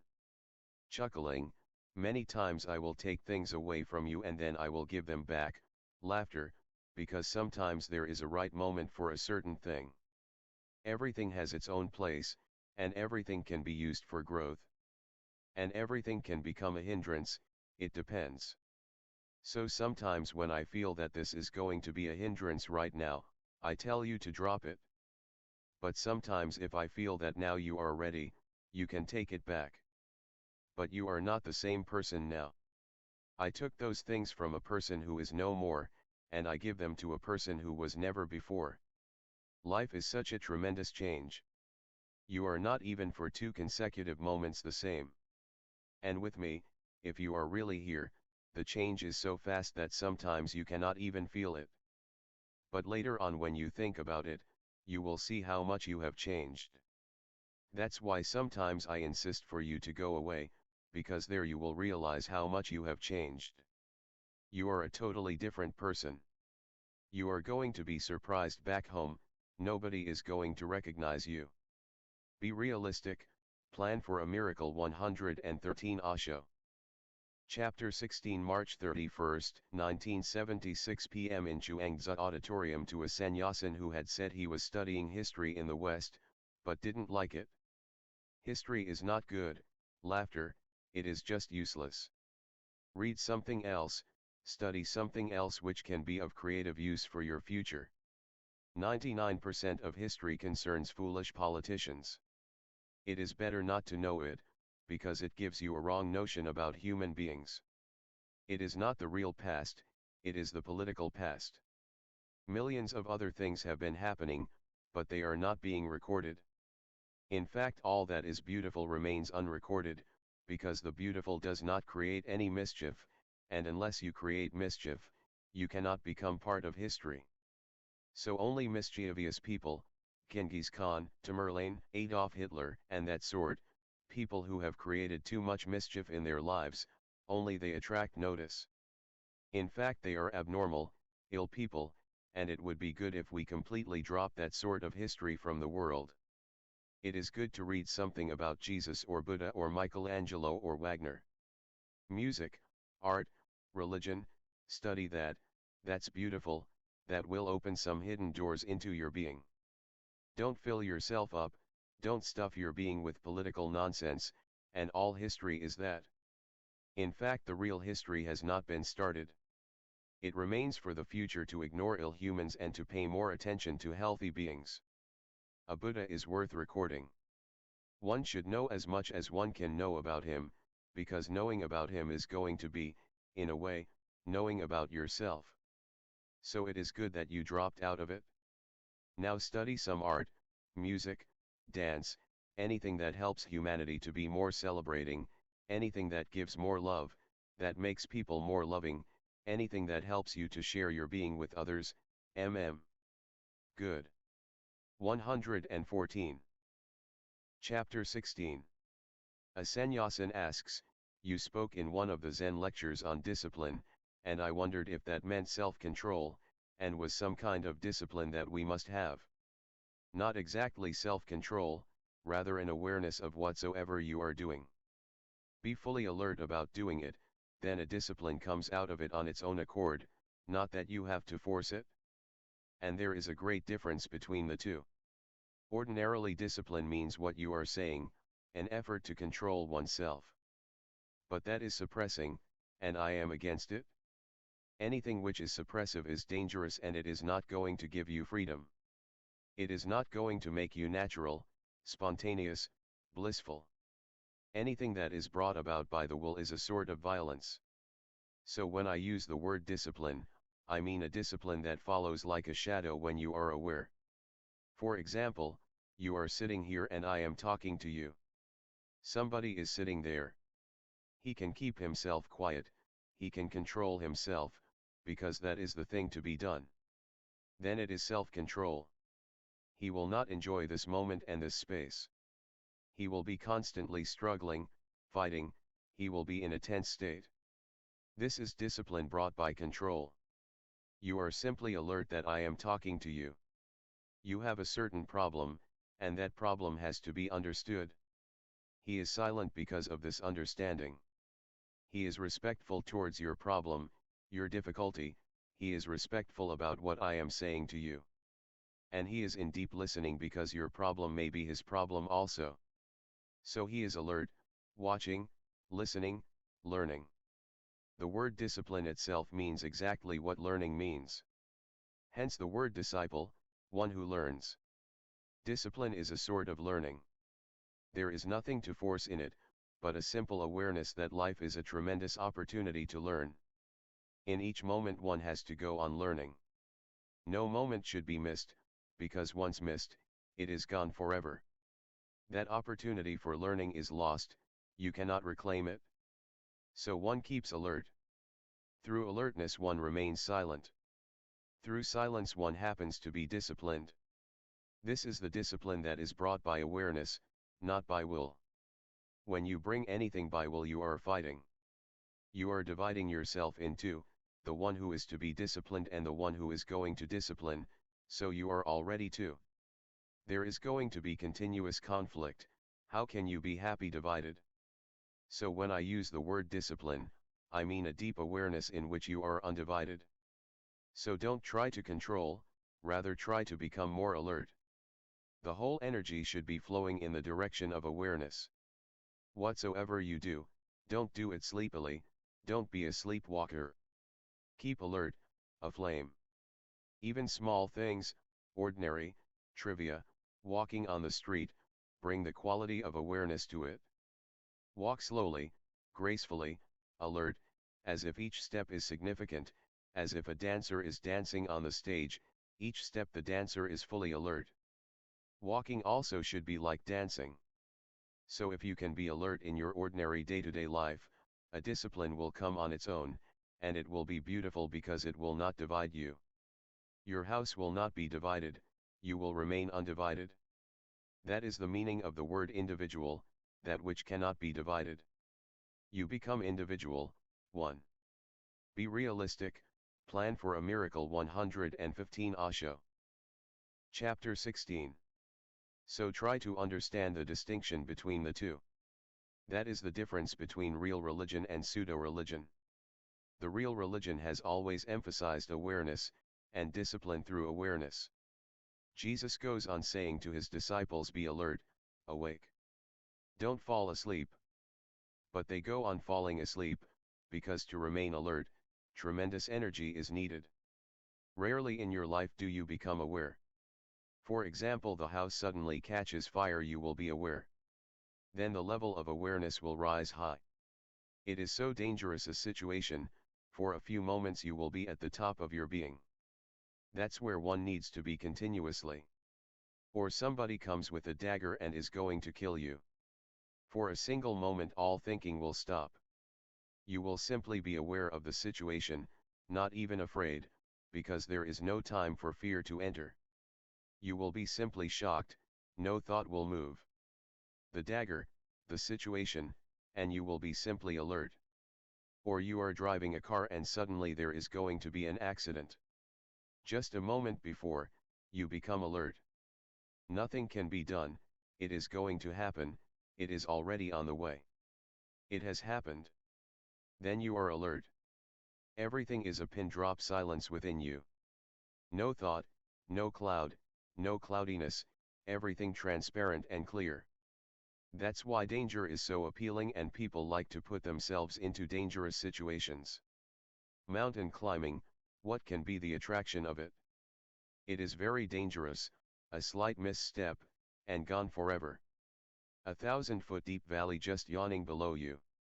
So when somebody is climbing a mountain, the more dangerous it is, the more alert they need to be. A certain altitude of consciousness arises. When Edmund Hillary reached Everest, he must have touched not only Everest, but an inner, highest peak of being. He must have lived in that moment where a Buddha lives constantly. That's the beauty of it. Why are people so attracted to the moon? There is nothing worth much, but the danger, the very danger of putting life in such a dangerous situation when coming back to Earth seems almost impossible, almost a miracle. One attains to a height of consciousness. That has been the attraction of war. The warrior attains to something on the war front. While fighting, he encounters death. And those are the moments of peak. But there is no need to depend on these artificial things. They are just like depending on LSD or marijuana, artificial. There is no need to drive your car madly, at such a speed that danger is there every moment. There is no need, because you can walk slowly and attain to that awareness. Once you attain to that awareness, you live. You live on the Everest of being. And then a discipline arises of its own accord. Not that you bring it, it happens. It is not your doing. I decided today that I was definitely going to leave this primal group that I'm doing. But I feel split. But there's something else that wants me to be outside in the sun, and be allowed to do what I want. No, be there. You have been in the sun before, and what have you attained? Just 3 or 4 days before, you were in the sun, and after 3 or 4 days you will be in the sun. The sun is going to be realistic. Plan for a Miracle 116 Osho. Chapter 16. Be there. It is not going to disappear because of your primal. So that is not the choice. This is a trick of the mind. Always stick to something which is new, howsoever hard, there is something to learn there. These are tricks of the mind, to be in the open and in the sun. Why not do the whole process? There may be something that you want to avoid.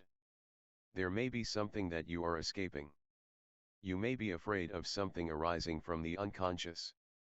It may just be on the brink, so one becomes panicky and starts finding rationalizations to escape. No. Never. Always insist for the new, for the unfamiliar. The familiar is always there. The primal group is not going to be your lifelong thing, just a few more days, so why be in a hurry? In fact, after a few days you will enjoy the sun more because of the primal.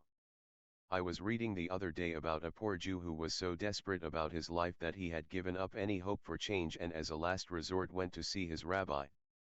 He told him in great detail of his horrible existence, that he was so poor that he, his wife and 6 children, and his mother and father-in-law all had to live in a one-room broken-down house and were all so irritable that they argued all the time, and life was so unbearable that he really wanted to die rather than continue. The rabbi thought for a long while and then told the man he had a plan which would improve the situation and made him promise to follow it.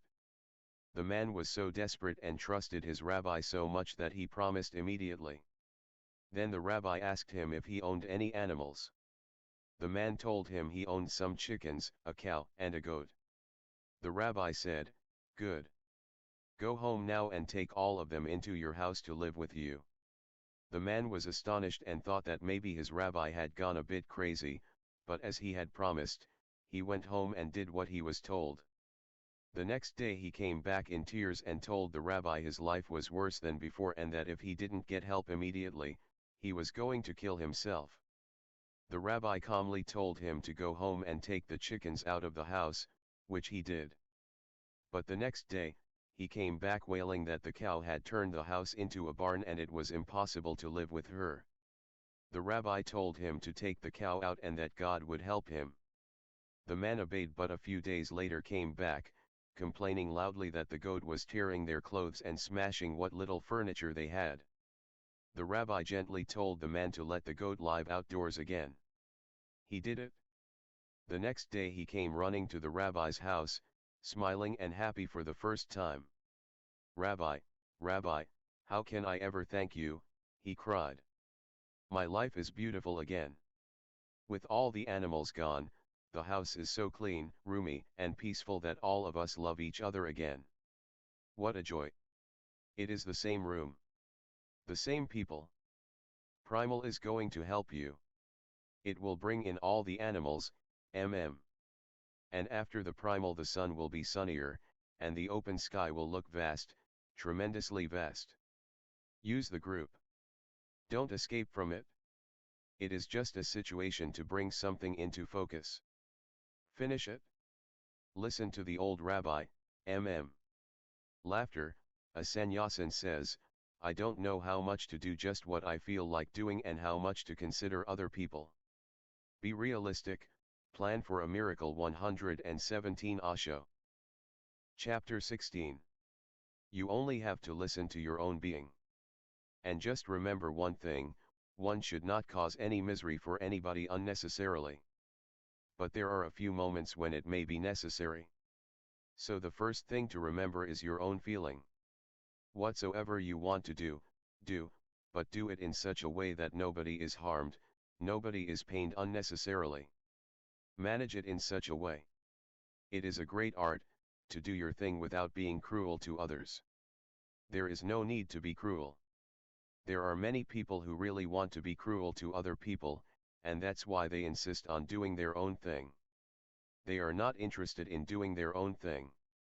Whatsoever can cause misery to others, they say this is our thing. This is what we want to do. So always remember that this should not be the situation. Do your thing, but there is no need to cause any misery for anybody. Avoid that as much as you can. It is good, it pays. Because once you start causing misery to other people, they will start causing misery to you. In the long run it is not going to help you, and it is not going to help you to do your thing, because we are related. That's the whole art of being with people. You are different, they are different, but we still depend on each other. So we have to consider others.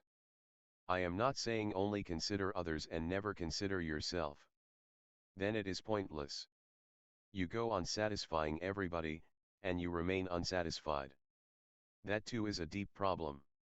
If you are unsatisfied, you cannot satisfy anybody. You may try, but only a person who is deeply contented with himself can feel for others and can help others also to be contented. So it is not only in your self-interest to do your thing. Ultimately it helps you to help others also. Because once you are doing your own thing, you are so happy that your happiness goes on spreading around, ripples go on all around. And in your happiness you become helpful. But it is a very delicate balance, mm. I don't say consider others. I say consider yourself, but if you consider yourself really, you consider others also, because you are not separate, you are not alone. Man is an island, we are connected to everybody. So if I am to be happy I have to look all around to see that others should be happy, otherwise I cannot be. So consider others for your own self-interest. I teach selfishness, but if you are really selfish you will be altruistic. Don't be stubborn, mm. Otherwise for small things one becomes very egoistic, and one doesn't see the proportion, that for nothing you are causing so much misery, and people are going to take revenge. It is not worth it, drop it. Or do it in such a way that nobody feels that you are offending them. When Roosevelt, the American president, died, just a few days before somebody asked him, "What is your great secret in being so successful with people?" He said, "My secret was this, that whatsoever I wanted, I always created a situation in which other people felt that they got what they wanted." He would call a conference and he would not suggest what he wanted, but would call 20 people and ask them what they wanted. Of course, when 20 people are making suggestions, you can always find your suggestion somewhere. Life is a game. Life is a game. If you want to be happy and you want that others should be happy, you have to learn the gamesmanship. One has to be very skillful.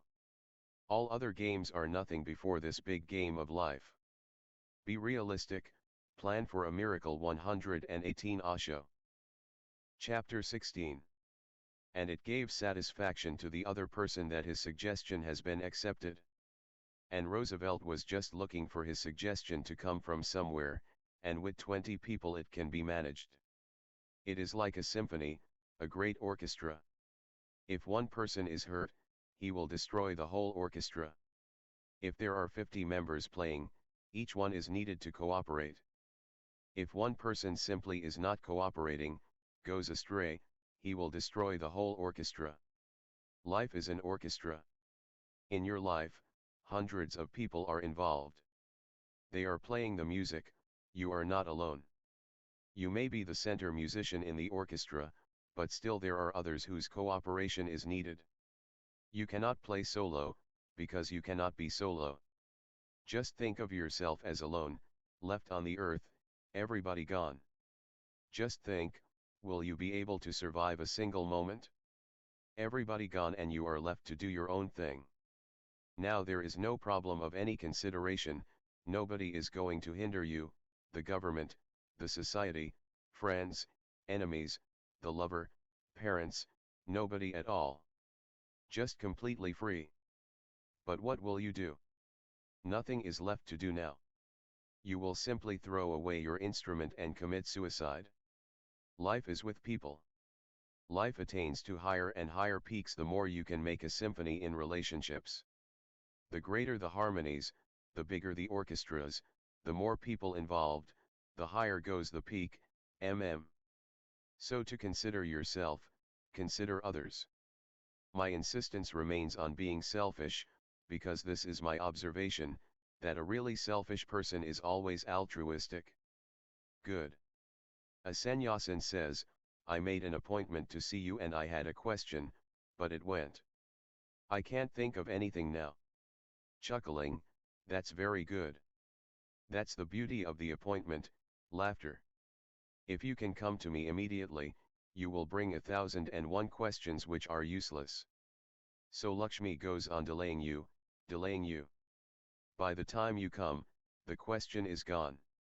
It simply means it was a momentary question, not in any way significant. Always remember to make a distinction between the momentary and the essential. The essential question persists.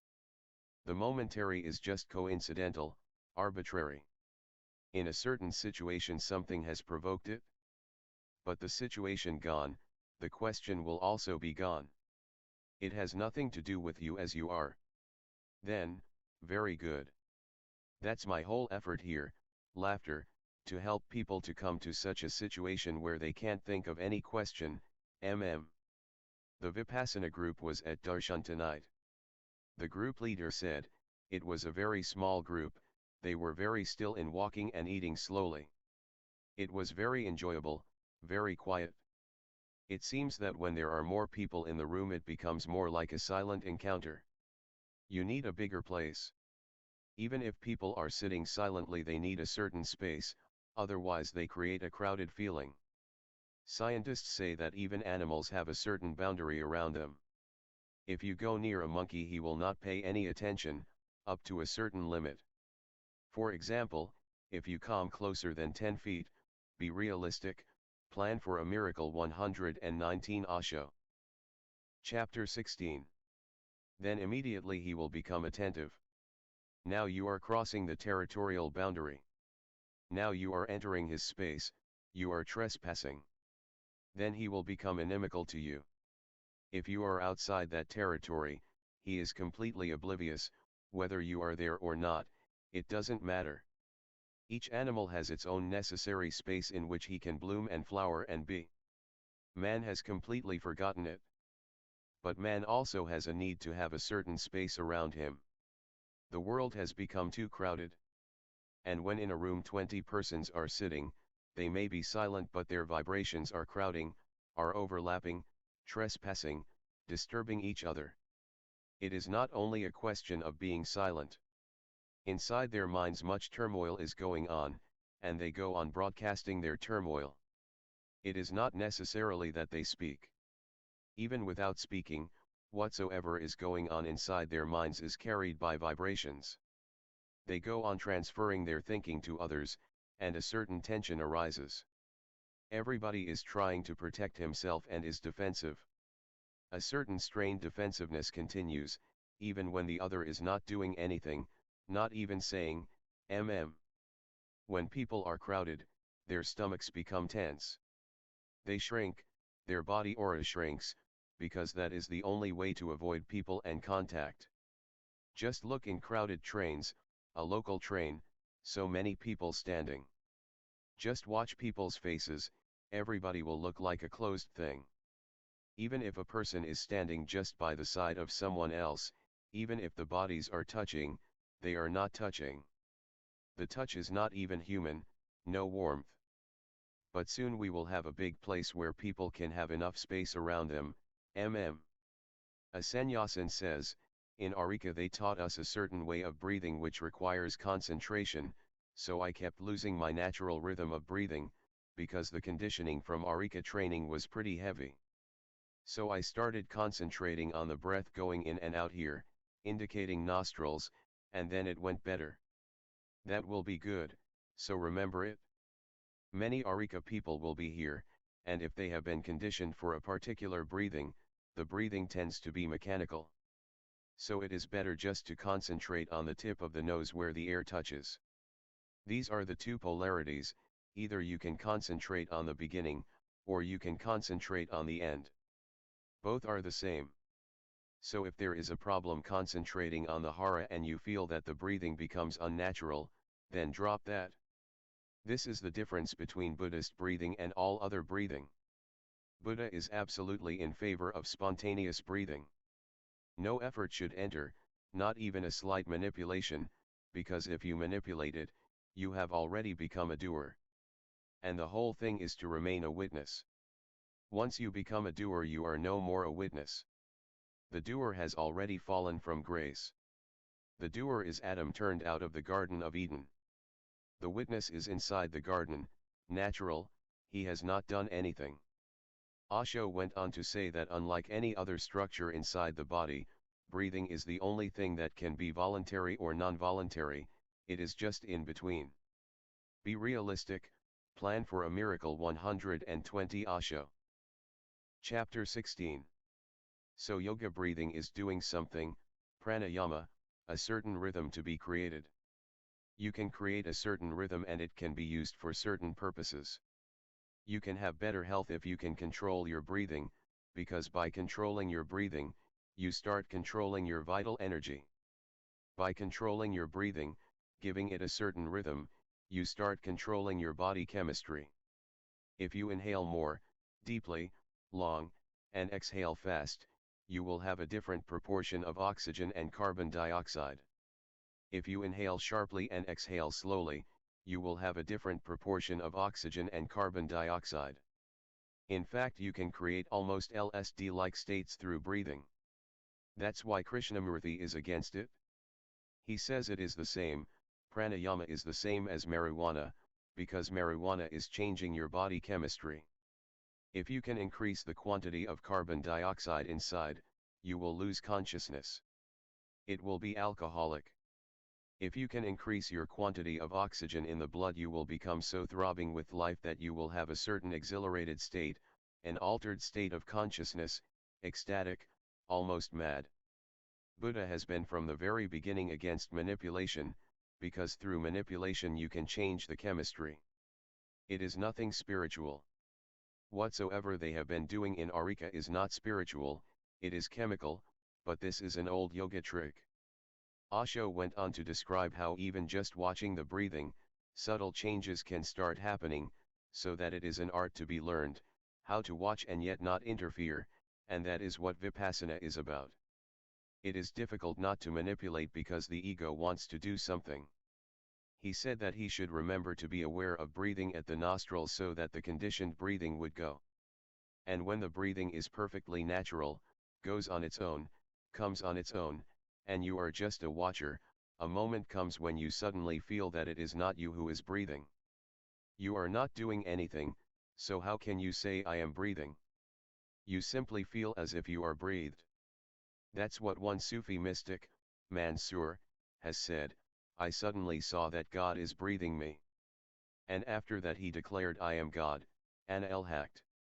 That became the crime, and he was murdered by Mohammedans. But his experience was perfectly true. Right, because when the doer disappears, you are not breathing, you are breathed. That is breathing you, or it is breathing you. You are breathed through. You become just a vast space in which God breathes in and breathes out. And a total change happens. Whatsoever you call inhalation becomes the exhalation of God, and whatsoever you call exhalation becomes the inhalation of God. When God inhales, you exhale. When God exhales, you inhale. There is a very old Indian story of a man who went in search of God. He traveled all over the world. Hindus say that the whole world is the body of God, so somewhere there are bound to be feet, somewhere hands. Be realistic, plan for a miracle. 121 Osho. Chapter 16. The man traveled, and by chance it came to pass that HC came just near God's nose. And in that moment, God was inhaling, so the man was inhaled, he disappeared in space. He became very afraid, what had happened? For a moment he could not believe where he was, completely stoned. And then God exhaled. He came out and he ran away, Laughter, again he started searching. Then he came to a great seer and he said, I have been searching for my whole life. Where is God? I have traveled almost the whole world. The sage said, have you had any such experience? The man said, yes, I have come directly from one. For a single moment I disappeared into emptiness, as if somebody had inhaled me into somewhere. And then he exhaled and I ran away, because if he inhales again, who knows if I will come out of it or not. And the sage said, you have missed. That was the nose. You were so close. Now seek and search for that point again. You may not find it in the exact place because God is continuously moving. So now the nose may be somewhere else. But Vipassana is how one comes near the nose of God. It is the technique to find the nose of God. So simply watch, And if someday you suddenly find that you are being inhaled, allow it, don't get scared. It is exactly as it is in the story.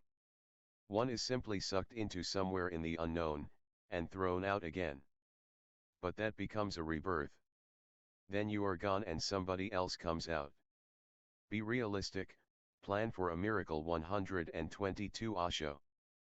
Chapter 17 April 1, 1976 p.m. in Chuangzi Auditorium. A sannyasin said that she was feeling sad because she had separated from her man recently, and she found it difficult to stop thinking of him. Sadness can become a very enriching experience. You have to work on it. It is easy to escape from your sadness, and all relationships ordinarily are escapes, one simply goes on avoiding it. And it is always there underneath. The current continues. Even in relationship it erupts many times. Then one tends to throw the responsibility on the other, but it is not the real thing. It is your loneliness, your own sadness. You have not settled with it yet, so it will erupt again and again. You can escape in work. You can escape in some occupation, in relationship and society, this and that, in traveling, but it is not going to go that way, because it is part of your being. Every man is born alone, in the world, but alone, comes through the parents, but alone. And every man dies alone, again moves out of the world alone. And between these two lonelinesses we go on deceiving and befooling ourselves. It is good to take courage and enter into this loneliness. Howsoever hard and difficult it may look in the beginning, it pays tremendously. Once you settle with it, once you start enjoying it, once you feel it not as sadness but as silence, once you understand that there is no way to escape, you relax. Nothing can be done about it, why not enjoy it? Why not go into it deeply and have a taste of it, see what it is? Why be unnecessarily afraid? If it is going to be there and it is a fact, existential, not accidental, then why not come to terms with it? Why not move into it and see what it is? We are just standing on the periphery, and we go on trying to avoid it. From the very beginning we are prejudiced against it. 123. Chapter 17. It comes by social circumstances. A child is born, he is continuously helpless. The whole childhood is a long helplessness. He has to depend for each and everything, small things, on others, the mother for food, for clothing, for a bath. If he is feeling cold then he has to cry, somebody has to bring a blanket. He cannot do anything, so he learns that his happiness depends on others. And it is natural to feel that way too, because whenever he is alone he is unhappy. If he has made his clothes wet, then he is lying there in wet clothes and he cannot do anything. If a small pebble is next to his skin, he cannot even remove it. And for a small child, a small pebble feels like a hillock. His body and his skin is so delicate, so he suffers. He cannot do anything, he cannot even move, so he learns that his happiness depends on others. When they are there he is happy. When he feels he is alone he becomes panicky. And that is natural, a child is helpless. The childhood goes but the conditioning remains. One day or other, one has to drop that conditioning. Now you are a grown-up, now you are no more a child. You can be on your own, now you can be happy alone. Just the conditioning has to be dropped. And this is the beauty of it, once you start being happy and alone, you become capable of relationship. Before that you are not capable of a relationship, because how can a person who cannot be happy alone, be happy in relationship? In the first place, happiness does not exist in him. So I am not against relationship, I am all for it, but before you can relate, you have to be. And if you are miserable and you relate with someone, you are going to create more misery. The misery is bound to be multiplied, not only doubled but multiplied. He is miserable, you are also miserable. He cannot be alone, you cannot be alone, so you depend on each other. And whenever you depend on somebody, you can never forgive that man. He makes you dependent, he makes you feel helpless. He becomes powerful and dominates you.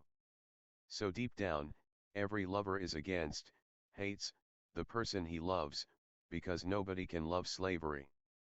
You can love only freedom. But freedom is possible only when you are free to be happy, and when you can be happy absolutely alone. If there is nobody, then too you can enjoy, dance, sing. That becomes your very quality of being. Then you can relate, then your happiness relates. Your music relates, your singing and dancing relates. Of course you multiply your happiness. Whatsoever you have will be multiplied in relationship. If you have misery, misery will be multiplied. If you have happiness, happiness will be multiplied. In relationship you will be reflected in millions of ways, but you will be reflected. And one more thing, if you are unhappy, you will always make a relationship with an unhappy person. We tend to choose somebody with whom we feel a similarity of wavelength. A miserable person tends to find a miserable partner. and a miserable person can be chosen only by a miserable person. Even if you choose a person who is happy, he will not choose you unless you are happy. Why should he get into trouble? Who wants to get into hell? So this is my suggestion, that before you start choosing a person, moving into a relationship, try to learn to be happy alone, otherwise you will choose a wrong person. And between two wrong persons a relationship is impossible. That is what is happening all over the world. People relate in search of happiness and just the opposite happens, more misery, more tears, more agony, more anguish. Be realistic, plan for a miracle. 124 Osho. Chapter 17. So be here, start meditating. Whenever you feel sad, sit silently and allow sadness to come, don't try to escape from it. Make yourself as sad as you can. Don't avoid it, that's the one thing to remember. Cry, weep, have the whole taste of it. Cry to death, fall down on the earth, roll, and let it go by itself. Don't force it to go, it will go, because nobody can remain in a permanent mood. When it goes you will be unburdened, absolutely unburdened, as if the whole gravitation has disappeared and you can fly, weightless. That is the moment to enter yourself. First bring sadness. The ordinary tendency is not to allow it, to find some ways and means so that you can look somewhere else, to go to the restaurant, to the swimming pool, meet friends, read a book or go to a movie, on the guitar, but do something, so that you can be engaged and you can put your attention somewhere else. This is to be remembered, when you are feeling sad, don't lose the opportunity. Close the doors, sit down, and feel as sad as you can, as if the whole world is just a hell. Go deep into it, sink into it. Allow every sad thought to penetrate you, every sad emotion to stir you. And cry and weep and say things, say them loudly, there is nothing to worry about. She answers, I'm very inhibited around other people. Don't be worried. These other people are also in the same plight. And my sannyasins are not in any way, They will understand, and even if they don't understand, why be worried about their misunderstanding? It is an excuse. Understand it and drop it. So first live sadness for a few days, and the second thing to remember is, the moment that momentum of sadness goes, you will feel very calm, peaceful, as one feels after a storm.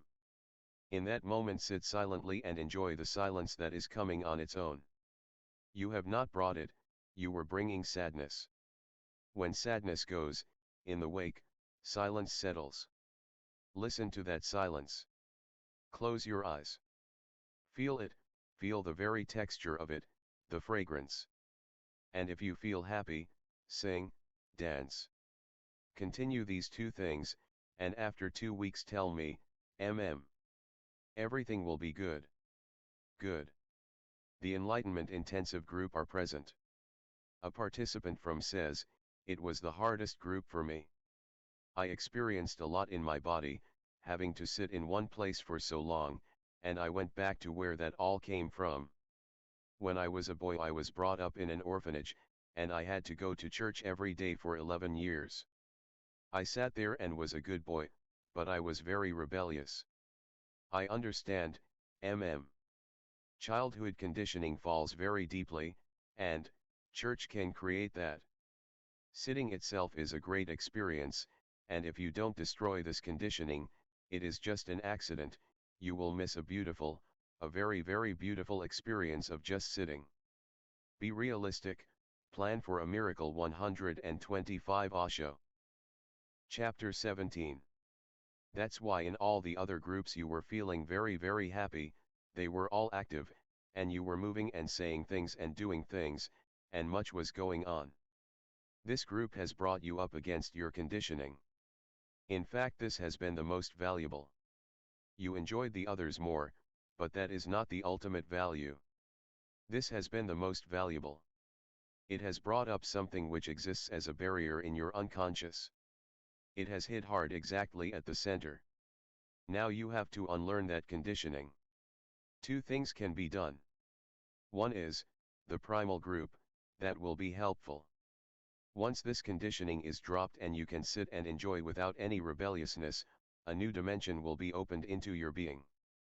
All meditations deep down are nothing but sitting. These other groups are all Western. This group is not, it is basically Zen. This is what Zazen is. Zazen simply means sitting, not doing anything. You are allowed to do a little in this group, the asking of questions, even that is just because it is only a beginning. Later on I am going to have another group, Zazen. For 3 days, not even a question to distract you, just sitting looking at the wall. Nothing to do at all, not even a question, not even a query inside, just gazing at the wall. Nothing leads you deeper than that. When the body is really in a sitting position, really with no tendency to movement, when the body is almost as if dead, the mind stops completely, because the mind can only move with the help of the body. They are not two, the mechanism is one. The body is the outer part of it, the mind is the inner part. You are psychosomatic, not body and mind, you are body/mind. If the body is completely still, absolutely still, the mind simply disappears. The mind cannot be, it needs a corresponding tense state in the body. Bodhidharma sat for 9 years just gazing at the wall.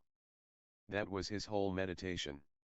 When disciples came and asked what to do, he would say just sit and gaze at the wall.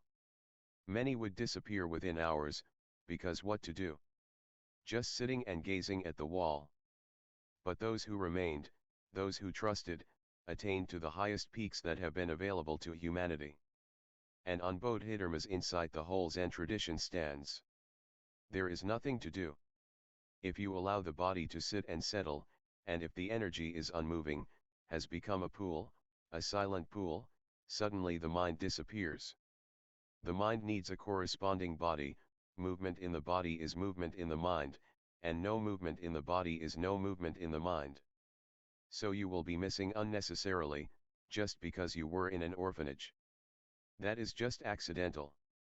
And it just happened that you were born in a Christian country and you had to go to church and sit there, you were forced to sit, that too was an accident. And of course an orphan cannot be really rebellious. Inside he may boil, but on the outside he has to be obedient. So that boiling is still there, you are still heated up. This has to be dropped, otherwise you will be able to enjoy active meditations, but you will never be able to enjoy inactive meditations. And active meditations can only lead you to the porch. You only reach inside the palace by inactive meditations. Activity can only be on the circumference, the center is still, unmoving. Be realistic, plan for a miracle. 126 Osho. Chapter 17. Primal will be good, It will bring your childhood back, and you can be finished with it. And this is one thing to be understood, something from the childhood goes on continuing in the mind if it has not been completed. If you were rebellious there would have been no problem. You were obedient, and of course every obedient child has to face this problem, because on the surface he carries something, and inside he is against it. So a division is created, and that incomplete experience is continued. In the primal it will be brought back. You will have to relieve it, you will have to pass through the whole misery again. But it is worth it, because once you pass through it and you do that which you always wanted to do when you were a child and never did, things will be completed, finished. Finished with the orphanage, finished with the church, finished with Christianity, finished with the past. So you do it. And after the primal I will give you the Bodhidharma meditation, to sit and just look at the wall. It has been good. It was difficult, it was hard, because to break any conditioning is hard, but I am happy that you came against something which is a barrier. Now it can be broken. Good. Another group member says, I found the group really difficult. I've done marathons before and came out of them feeling really high, but in this group I became aware of how angry I am. This has to be understood. All the group therapies in the West are cathartic. You are allowed to act out, not only allowed, you are really forced to act out. So whatsoever is there, pent up, is released. One feels good, unburdened, but nothing basically changes. Again you will accumulate the same, because you remain the same. You just take the lid off the kettle so the vapor is released, the steam is released. For a time being the kettle becomes silent, but the lid is on again, because you cannot move in the world with the lid off. You will be too vulnerable, and it will be very difficult to live. So in the group you take the lid off, you feel good. Out of the group you again act, start behaving in the old way, the steam again gathers. That's why there are many people who have become almost addicts for groups. They live from one encounter group to another, from one marathon to another, as if life is just meant to go from one group to another. And just in between they feel sad. It is as if groups become an alternative life. That is dangerous because groups are therapy, therapeutic, and they should not become a style of life. You can release things 1,001 times, but if the basic pattern doesn't change, you will accumulate again. There is nothing wrong in releasing it, it is good, but there is nothing permanent about it. Eastern methods are totally different. They are not cathartic. On the contrary, they bring you up against your pattern. They are not worried much about the pent-up energy. They are concerned about the pattern, the inner mechanisms that create the energy, repress it, and make you angry, sad, depressed, neurotic. The pattern has to be broken. To release the energy is very simple, to break the pattern is difficult, it is hard work. So it is good that you came against the pattern. Now try to do something to change the pattern. I will suggest you do 3 things. One is, every day for 15 minutes, any time that you feel good, be realistic, plan for a miracle. 127 Osho. Chapter 17. Choose a time and close the room and become angry, but don't release it. Go on forcing it, go almost crazy with anger, but don't release it, no expression, not even a pillow to hit. Repress it in every way, do you follow me? It is just the exact opposite of catharsis. If you feel tension arising in the stomach as if something is going to explode, pull the stomach in, make it as tense as you can. If you feel the shoulders are becoming tense, make them more tense. Let the whole body be as tense as possible, as if almost on a volcano, boiling within and with no release. That is the point to remember, no release, no expression. Don't scream, otherwise the stomach will be released. Don't hit anything, otherwise the shoulders will be released and relaxed. For 15 minutes get heated up, as if one is at 100 degrees. For 15 minutes work to a climax. Put on an alarm and when the alarm goes, try the hardest you can. And as the alarm stops, sit silently, close your eyes and just watch what is happening. Relax the body, This heating of the system will force your patterns to melt. So do this for 2 weeks. This is the first thing, and the second thing I suggest is that you take Rolfing. This will dissolve the innermost part of your pattern, and Rolfing will dissolve the outer part of the musculature. Another participant says, I experienced a very deep thing in the group. There was a kind of a tension below my stomach on the 2nd day, and on the 3rd day I started to cry as I never have before, with my mouth wide open, there was no anger or sadness in it. Then I started feeling like a baby, and wanted to find my mother. He adds that he felt the center above the navel. Very good, excellent. This is really good, symbolic and meaningful. So continue sitting for at least 1 hour every day, just sitting facing the wall with half-closed eyes, just looking at the tip of the nose. You will notice by and by that the center you felt above the navel will slip downwards, it has to go below the navel. If it slips down, just go on watching, you need not do anything. When it comes below the navel, come and tell me. Then it will be at the hara, just 2 inches below the navel. This is going to settle many things for you. It has been a good experience. Another group participant says, I've realized that the desire, the very wanting, is the barrier. It is, the very desire is the barrier. The desire to be desireless is the barrier. If you go on desiring, you will get more and more frustrated, unnecessarily. You sow the seeds. So just don't desire. If you can simply sit without any desiring, without asking for anything, it is tremendously beautiful. The desire makes everything ugly.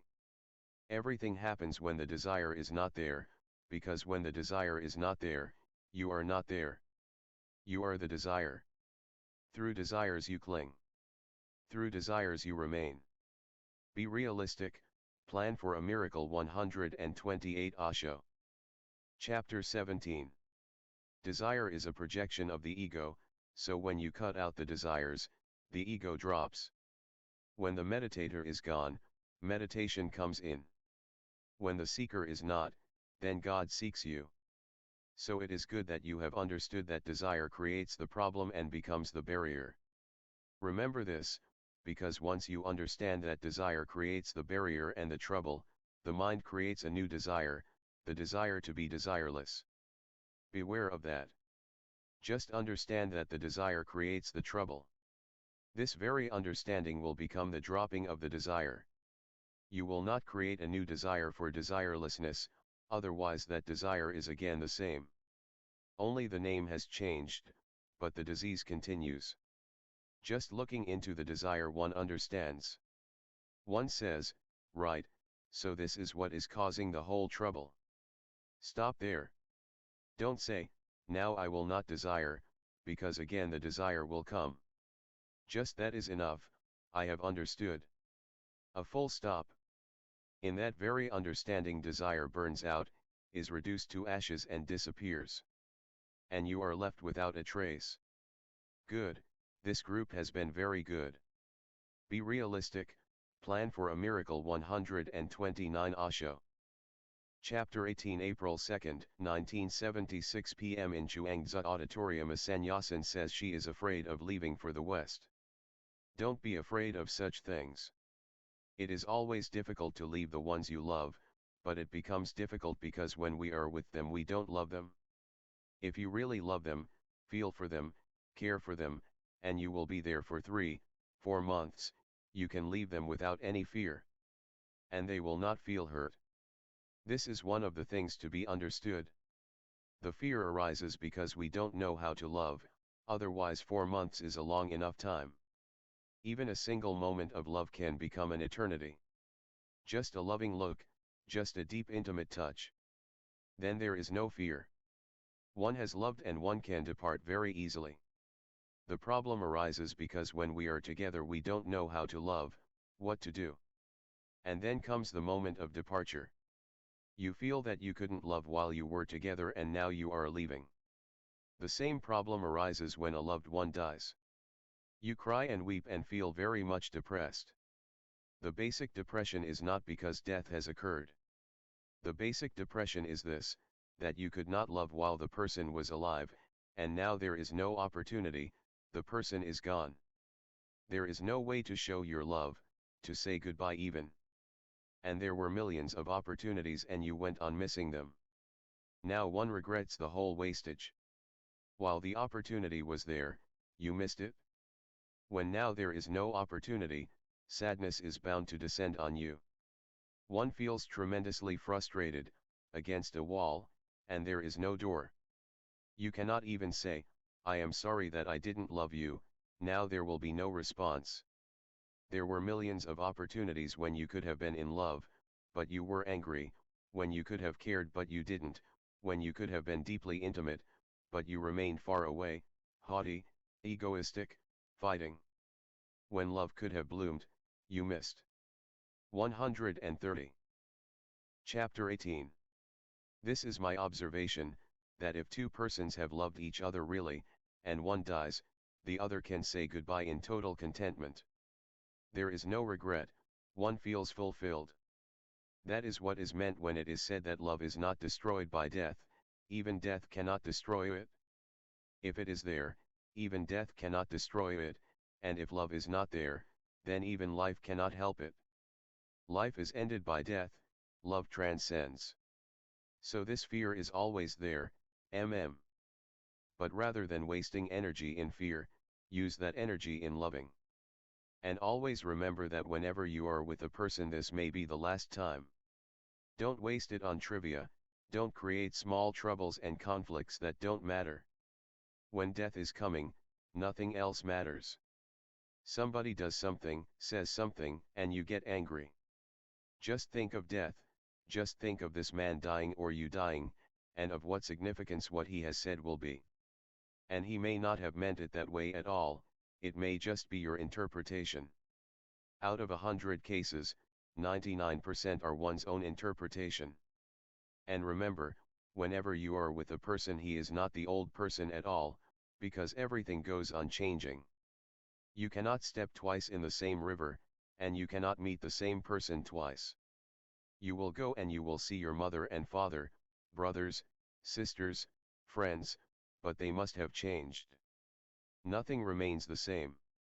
You have changed, you are not going the same, and you will not find them the same. And if these two things are remembered, love flowers between these two. Always meet a person as if this is the first time that you are meeting. And always meet a person as if this is the last time you will be meeting, and this is how it is. Then this small moment of meeting can become a tremendous fulfillment. And I am coming with you. Come back soon. A sannyasin says, I have been spending some time hoping a relationship would happen, but then I think I gave that up, and I'm very happy now. Just be happy. A relationship is not as important as your being happy. And if you are happy, who bothers about a relationship? A relationship is not creative, it is a multiplier. It never creates anything in the first place. It is like a mirror, if there is something to be reflected, the mirror reflects. If there is nothing to reflect, the mirror cannot create anything, it is passive. So always remember to be happy, enjoying, and if something comes by the way. And it is going to come because a happy person cannot live alone. That's why I go on gathering so many people from faraway lands, chuckling. It is impossible to live alone. A happy person has to share. But he has to wait a little because a happy person attracts only another happy person. If you are unhappy, you will attract many people because they are also unhappy and something fits. There is a messiah, a therapist, in everybody. So when you are in misery, somebody comes and sympathizes. He feels very good, hi. Somebody is in misery and he is the one to help, he feels very egoistic. Be realistic, plan for a miracle. 131 Osho. Chapter 18. So that's how people become interested in each other. Somebody is in pain, somebody is in suffering, that person will attract many sympathizers, lovers, friends. They will be of many sorts. 1. They may be sadists who are interested in others being miserable. A great majority of sadists exists in the world. Or they may be just on their ego trips. Any unhappy person helps them to feel happy, comparatively, relatively, so they always like unhappy people around them. That is the only way they know. Thirdly, sympathy is not love, and if somebody is sympathetic towards you, beware. It is not love. And the sympathy can remain only if you remain in misery. Once you become happy, the sympathy will disappear, because sympathy cannot go uphill. It is just like water going downhill. It goes towards people who are more unhappy than you, it never rises, cannot rise. It has no pumping system in it. It cannot move towards a higher person than you. So never ask for sympathy, because that is corrupting to you and to the other also. And if you become settled with sympathy and you start thinking that this is love, you have settled with something like a false coin. It just gives one the feeling of love, it is not love. True love is not sympathetic. True love is empathetic. It is empathy, not sympathy. Sympathy means you are miserable, and I would like to help you. I remain outside. I give you my hand. I am not affected by you. In fact, deep down I enjoy it. I relish it that one person is giving me the opportunity to feel so high. This is violent. Empathy is totally different. Empathy means, I feel just as you are feeling. If you are miserable, I feel your misery. It touches me, it affects me. Not as an outsider but as if I am part of your being. Love is empathy, it is not sympathy at all. So remember this and resist the temptation to ask for sympathy. That temptation is there, because when one feels that love is not happening, one starts settling for less. One starts moving around in sadness and asking for sympathy in subtle ways. Never ask that. That is the greatest degradation that can happen to a human being. Never do that. Be happy. It will take a little time for the love to happen, because lovers are sadists, themselves miserable and trying to prove that they are messiahs, helpers, solving other people's miseries. But if you are happy, you will attract somebody who is not in all these neurotic trips, who is simply happy and would like to share with you. And this is the beauty of it, if you are happy and a relationship happens, you feel good, you share, but you are not dependent on it. You don't become a slave, you don't become addicted to it, because you can be happy without it. A good relationship is a sharing, there is no dependence. Both partners remain totally free and independent. Nobody possesses, there is no need.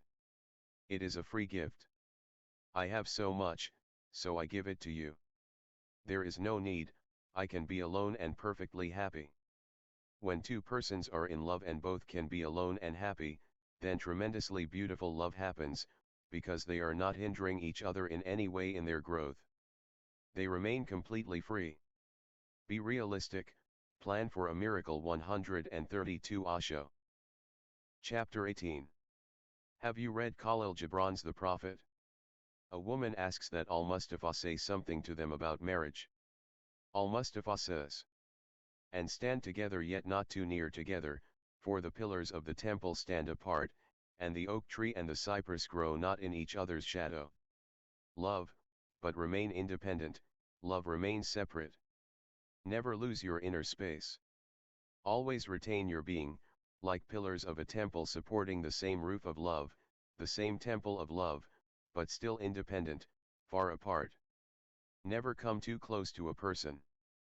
Intimacy is not closeness. Intimacy is a totally different dimension. It has nothing to do with physical closeness. Too close, and you start hindering the growth of the other. One starts possessing the other, is afraid of losing the other, is addicted. Now the need is more important than anything else. When love becomes a need, a necessity, then love becomes ugly. When love is simply a luxury, then it is beautiful. When I say luxury, I mean you can be without it, there is necessity for it. You can enjoy it but it is just a luxury. To another sannyasin, too happy to speak, Osho says go higher and higher and higher. There is no limit to it, so never be satisfied. Whatsoever you have, always be happy with it, but always remember that more is possible. That is the point where being and becoming meet. And growth needs both the wings of being and becoming. There are people who become too satisfied with their being. They lose growth. They become complacent, they lose tone. They simply become placid, no movement, no dynamism. They don't know what divine discontent is. So remember this. Then there are people who are too much engaged in becoming. They lose all consciousness of being. They become ambitious. They are always discontent. They don't know what divine content is. Real growth is possible when you are divinely contented and divinely discontented together. You are happy, whatsoever you have got, you are grateful, whatsoever you have got, but you know much more is possible, and you go on praying for it.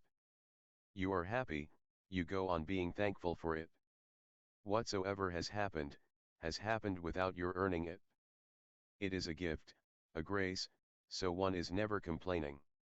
One is not saying, I don't have what I need. And more is always available. One feels thankful. With the past one is completely satisfied. With the present one feels absolutely thankful and grateful, but one is not dead. In this contentment and thankfulness, there is a prayer that much more is possible. Tomorrow is coming, the future is coming. One remains excited. This contentment does not make one dull, rather it makes one more alive, because one becomes more aware of many more possibilities. One remains throbbing. The center remains contented, and the circumference remains throbbing and waiting for the guest to knock at the door, because more is possible. This I call the meeting of being and becoming. At the same time, in the same moment, one is tremendously contented, and one is also tremendously discontented. This is the dynamism of life, the dialectics. Be realistic, plan for a miracle. 133 Osho. Chapter 18. In the East, people became too much concerned with being. They lost becoming. The East became almost a dead world, nowhere to go, nothing to do, as if the past became all, future disappeared. The West has become too concerned with becoming. The past is meaningless, even the present is meaningless. Present is also just a passage for the future. Here and now doesn't exist. It has to be used as a means for some other end in the future. And when you reach the future, that will also become the present. Then again you hurry up. Everybody is going. Nobody knows where they are going, for what they are going. Everybody has to become somebody. So the East became dead, and the West is becoming mad. Being alone makes one dead, becoming alone makes one mad. And there is a subtle balance between the two. When you are neither dead nor mad, you are alive, tremendously happy, tremendously contented, and yet waiting for the unknown, always waiting, hopeful. Much is going to happen, so much has already happened. And every time something has happened, it has opened another door. These two things have to be remembered, And this I call the meeting of East and West, the meeting of being and becoming. Another sannyasin says, things are going well, but at the same time I'm coming across a deep fear. During the lecture a few days ago I could just feel an emptiness inside. Emptiness. You are interpreting it wrongly. This happens many times because the experience is below the mind. It is not exactly of the mind, because whenever you feel emptiness, the mind is not there. If the mind is there you cannot feel empty. For moments the mind disappears. Listening to me, just looking at me, many moments will come when you are really deeply looking towards me, and there will be glimpses when the mind will disappear. And suddenly a yawning emptiness. Now that emptiness in itself has nothing like fear in it, nothing. In fact, once you start diving deep into it, you will see that it is tremendously beautiful. But this happens only as a moment, a glimpse, a breakthrough. Just a door opens and closes and again the mind is back. And immediately the mind starts interpreting and becomes afraid. Mind becomes afraid because the mind looks at this death, this emptiness, as its own death. And it is in a way. It is not your death, but it is your mind's death. The mind is always uneasy with something it cannot tackle, it cannot manage. Now something happens and the mind disappears, and when the mind comes back, that thing is gone. The mind feels very impotent. It wants to understand and it cannot, because it cannot encounter it, it is impossible. So the mind becomes afraid, not you. And the mind makes you afraid about fear. So from tomorrow, do one thing, don't listen to the mind, rather, when those moments of emptiness come, enjoy them and see. If you enjoy them they will be longer, the interval will be bigger. When those moments come, close your eyes and relish them, take a deep interest in them. Something which is not of the mind is happening, and this is what meditation is all about. Be realistic, plan for a miracle. 134 Osho. Chapter 18. I go on speaking every day just to create a situation of Meditation for you. Listening to me, by just listening to my sound, the mind will disappear. This is just an indirect way to help you to get out of the mind. So when this happens again, enjoy it so it will be there longer. You will create a base by your enjoying it, you will help it to remain there a little longer, to linger a little longer. Your welcome will help the guest to be with you a little longer. And when the mind comes back and starts interpreting, simply say to the mind, "Don't be stupid, this is none of your business. You were not there, so you don't know, so please keep quiet." Start talking to your mind as if it is a separate person. It is. It is a mechanism. Give it a name, talk to it, so a separation grows.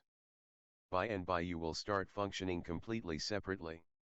It is just as if you are driving a car.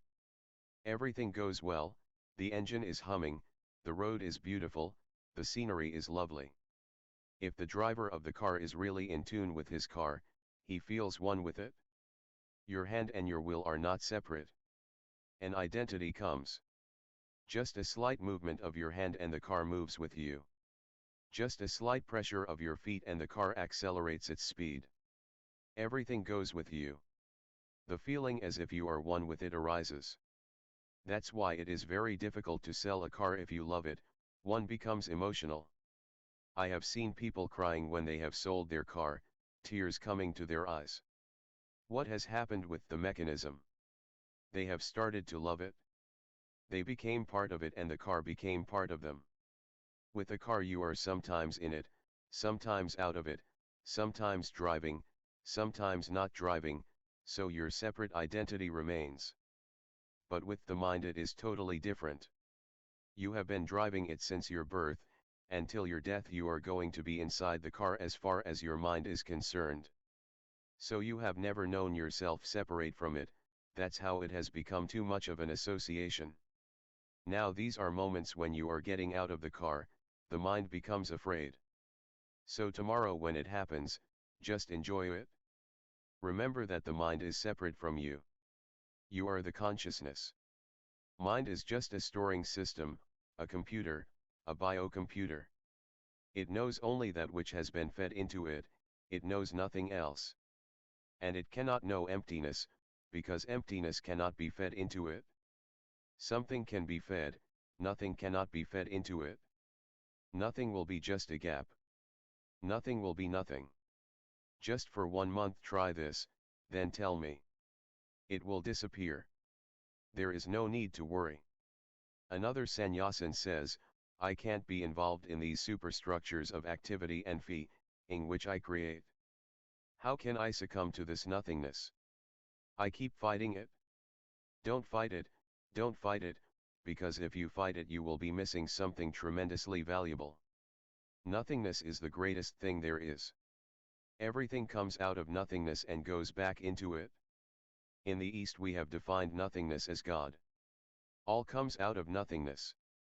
So whenever something great is going to happen to you, some transformation, first you will have to pass through nothingness. Nothingness is very creative. Be realistic, plan for a miracle. 135 Osho. Chapter 18. But it is difficult, arduous, because the whole pattern of the mind becomes afraid and it starts fighting. Don't fight, there is no need. Just accept it, and once you accept, the problem will disappear. And you will be able to relate to people, you will be able to act, do things, feel, but on a higher altitude than ever. This nothingness will give you a new vision. If you fight with it, you will again fall back to the old pattern. These groups are to destructure you. Everybody is potentially infinite, the structure makes one limited. I don't mean that you can live without a structure. You have a structure but it moves. It has no fixity about it, it isn't rigid. People who live through emptiness, they also have to live through structures because to live means to have a structure. But just look. You have a cement concrete house, you can also have a tent. Both are houses in a way, but the tent belongs to the vagabond, who is fluid. Today he is here, Tomorrow he is gone somewhere else, and he can take his tent with him, within minutes. But you cannot take a concrete structure with you that way. Sometimes the vagabond will fix his tent by the side of the river, sometimes on a hillock, sometimes in a desert. The tent does not resist. It has no prejudices, no likings and dislikings. Wherever you nail it, it is ready. Within minutes it is ready for you to sleep in. But you are not in a bondage. So you can have two types of structures in you. You can have a cement concrete structure. That is what is meant by a square person. He has a cement concrete structure, orthodox, conventional, traditional. He lives in a stone cave. You cannot take it anywhere. You will have to live in it, and there. In fact, the cave does not serve you, you have to serve the cave, and you are not free to go anywhere, you are confined to the cave. But an owner of a tent is in a totally different dimension. He is not confined by the tent, he can take it anywhere. In the Eastern languages, particularly in the Mid-Eastern languages, Arabic, Urdu, Hindustani, we have a word for a vagabond, very beautiful. The word is khanabdast. It means one whose house is on his shoulders. It is very beautiful, one whose house is on his shoulders. The house moves with him, he is totally free. So first the structure, the old structure, the square structure, has to be destructured. Then a new structure has to be built, more flexible, more suitable for you, which gives you freedom, which allows you to do your thing. And you are not to adjust to the structure adjusts to you. This is the whole revolution. This is what I am doing here, taking away the fixed structures. It is a painful process, difficult, but if you are courageous it can be done. That's what has happened in these two groups, You are feeling loose, unhooked. She answers, I don't know what to do now. So just leave it, and we will create a new structure, This is just half the process, the negative part of it, Then a liquid structure will come, that liquid structure is what sannyas is. You have a tent-like house. The house is on your shoulders, so wherever you go it is with you there. So don't be afraid and don't fight nothingness, because nothingness is just a passage from the old structure to the new structure. It is as if you are changing houses and you are just on the middle. Be realistic, plan for a miracle. 136 Osho. Chapter 18. Of the road. The old is gone and the new has not yet arrived. All the furniture is in the truck, and you are just standing on the road, and you are asking for the address of the new house. That is the situation when one feels very much afraid, at a loss, one cannot figure out what is happening, Don't be worried. Do a few more groups, some positive groups, so you will feel a structure arising. Another sannyasin says, I feel my body's been changing a lot, just moving in different ways. And I've been following inside my body. I'm afraid that I'm going to fall back into my old ways, and that my mind is going to take my body back. Millimeter. Don't be afraid. It's very good. Whenever a real change happens in the mind, the body is immediately affected. If it is a real change, you will always feel something deep down in the body also changing. And whenever something in the body is changing, there is no need to be afraid that the mind will take possession of you again. It is not easy. If only the mind changes and the body has not heard about it, then the mind can take possession very easily, because it remains on the surface. The body is where your roots are. The body is where you are rooted in the earth, and mind is just like branches in the sky, lovely to look at, but everything depends on the roots which are deep in the darkness of the earth. They don't exhibit themselves, they don't show. If you just move around you will see the branches and flowers, but you will never become aware of the roots. So if only the branches are changing and the roots have not been affected, that change is not going to last long.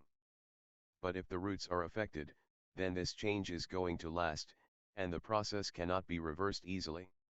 So don't be worried. Give more and more attention and feeling to the phenomenon which is happening to the body. You are feeling inside the body. This is very beautiful. There are millions of people, almost the majority, who do not know any sense of the body. They have completely forgotten that they are in the body, they are just ghost-like. He replies, it's an entirely new sensation for me. Yes, it is a new sensation because humanity has been completely cut from the roots. The body has been suppressed for millennia, and the mind has been given the idea that it is the master, that mind is all and the body is nothing but a servant, is in fact something condemnatory, is something like a sin. One feels embarrassed that one has a body. That's why people are afraid of being naked, because once you are naked, you are more of a body than a mind. Clothes give you a feeling that the body doesn't exist, just the face, the head, the eyes. That is the whole mechanism of the mind located there. So when they are naked, people suddenly feel that they are bodies, and that doesn't feel good. Remain inside the body because that is the reality. Feel more and more, allow the body to have all the sensitivity it can have. Regain it, reclaim it, and allow the body more changes so that you can be realistic. Plan for a miracle. 137 Osho. Chapter 18. Feel its being. For example, sometimes close your eyes and lie down on the earth, feel the earth with the body. Don't think about it, feel it. Go into the river and lie down in the water, in the sand. Just lie in the sun. Feel more, be sensuous. When you eat bread, first feel it with your hand, put it on your cheek and feel it, smell it. First let it be known by the body. Then taste it, close your eyes and let the taste spread all over. And don't be in a hurry, don't simply go on stuffing. Enjoy it, chew it well, because this bread is going to become your body. Don't miss this opportunity. This bread is your potential body. So receive it, welcome it, and you will have a totally different body within a few months. If you eat with a different mind, a different attitude, drink water with a different attitude, and remember always to be more sensuous, sensitive, soon you will see that the body has been dead in many parts. You become alive, as if you were a lion sleeping and now the lion is coming back, spreading its legs, stretching its body. You will find that same sensation of arising life. It is almost a resurrection. So for a few days get more and more into it, and don't be afraid, it's very good. A sannyasin says, everyone has such positive experiences. I feel like coming closer to you but I feel so far away. Actually I think I like my negativity. So it is perfectly good, if you like it. You are a Buddhist. Laughter, people have reached through negativity also, so you will reach via negativa, Negativity is also a path. A few people go through the positive, a few people go through the negative, both are paths. So don't be worried, I will take you through the negative. You will have to reduce the weight a little, she is plump, because it is very narrow, laughter. And everything is going so well, and you are looking so good, and, a chuckle, so close to me. And don't be worried. I like you very much. A sannyasin says, today I am different and today is different from tomorrow. I don't know where I am. There is no need to know where you are. You are the process.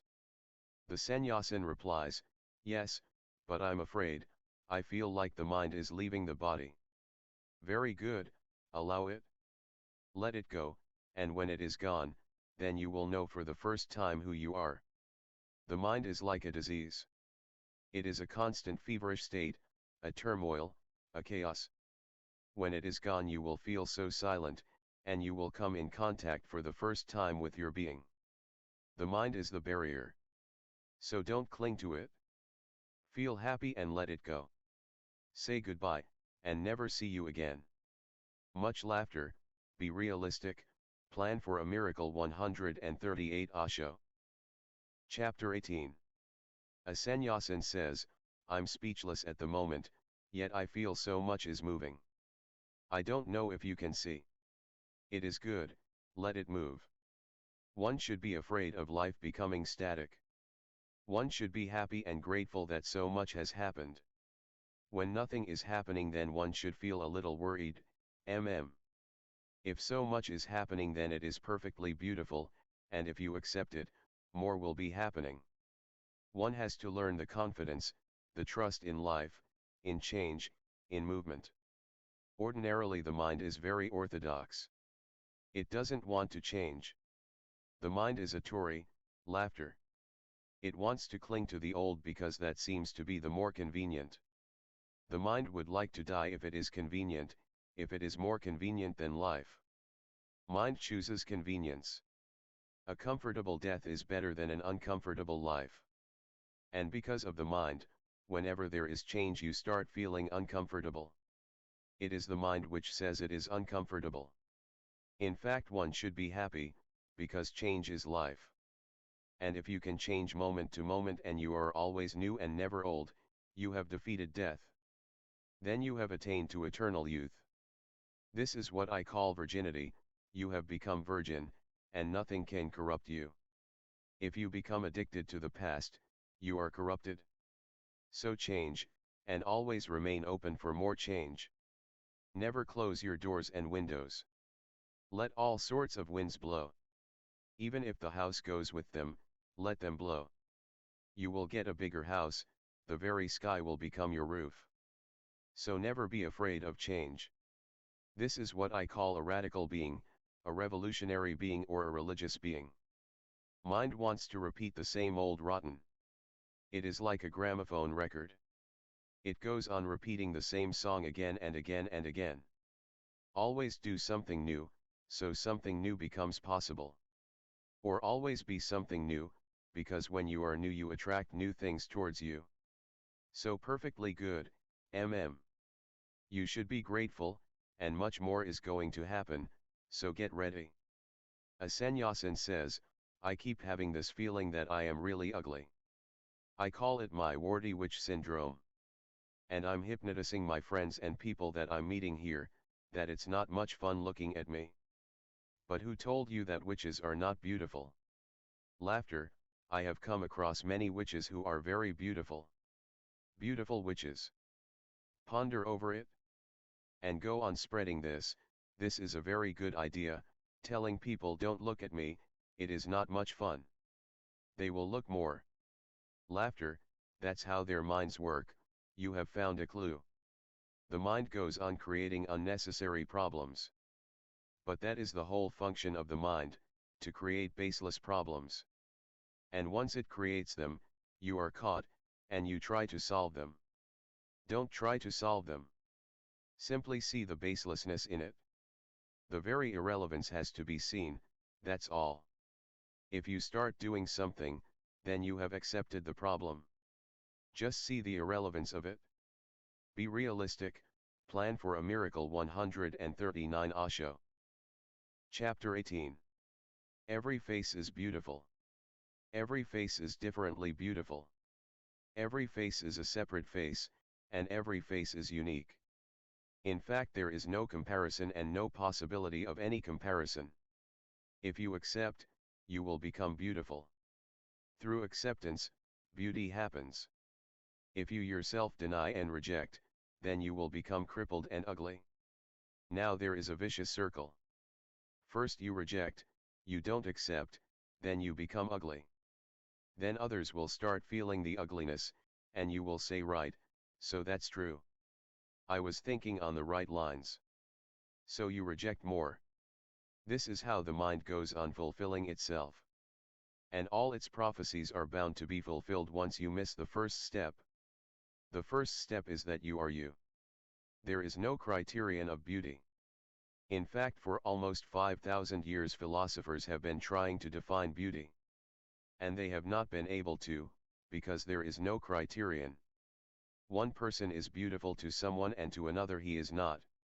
Even the most beautiful woman may be just horrible to someone.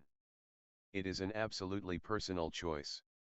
So there is no criterion, and the criterion changes like fashions in clothes.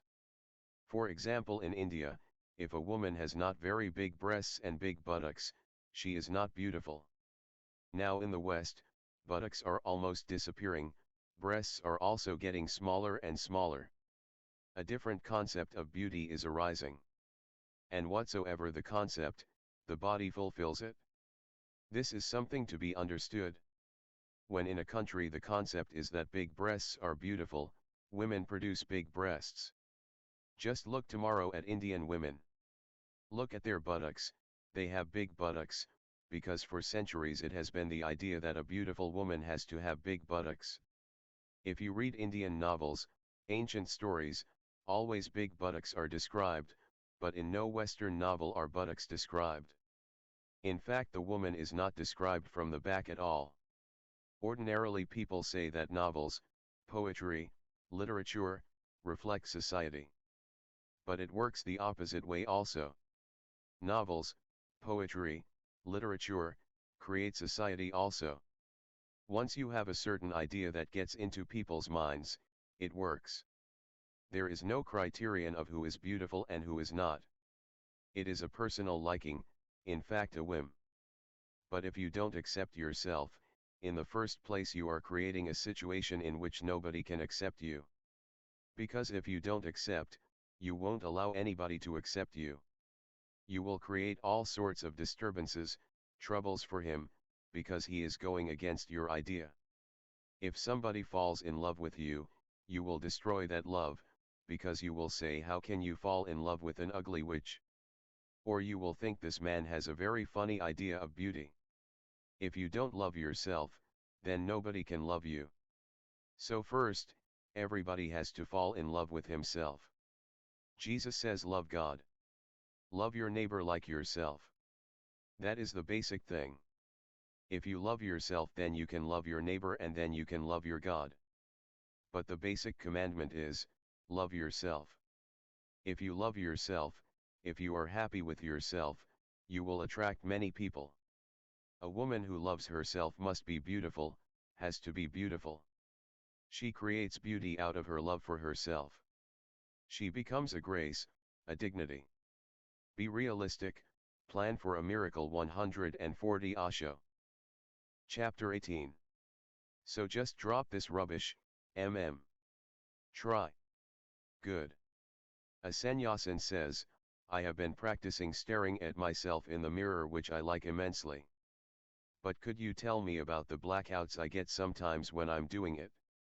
Mind has a mechanism so that it cannot stay focused for a long time. If you try to focus it, first it will try to move. If you don't allow it to, then there will be a blackout. The mind is simply saying that it cannot take any stimuli in now. So if you focus on anything, there are bound to be intervals of blackouts when everything will disappear.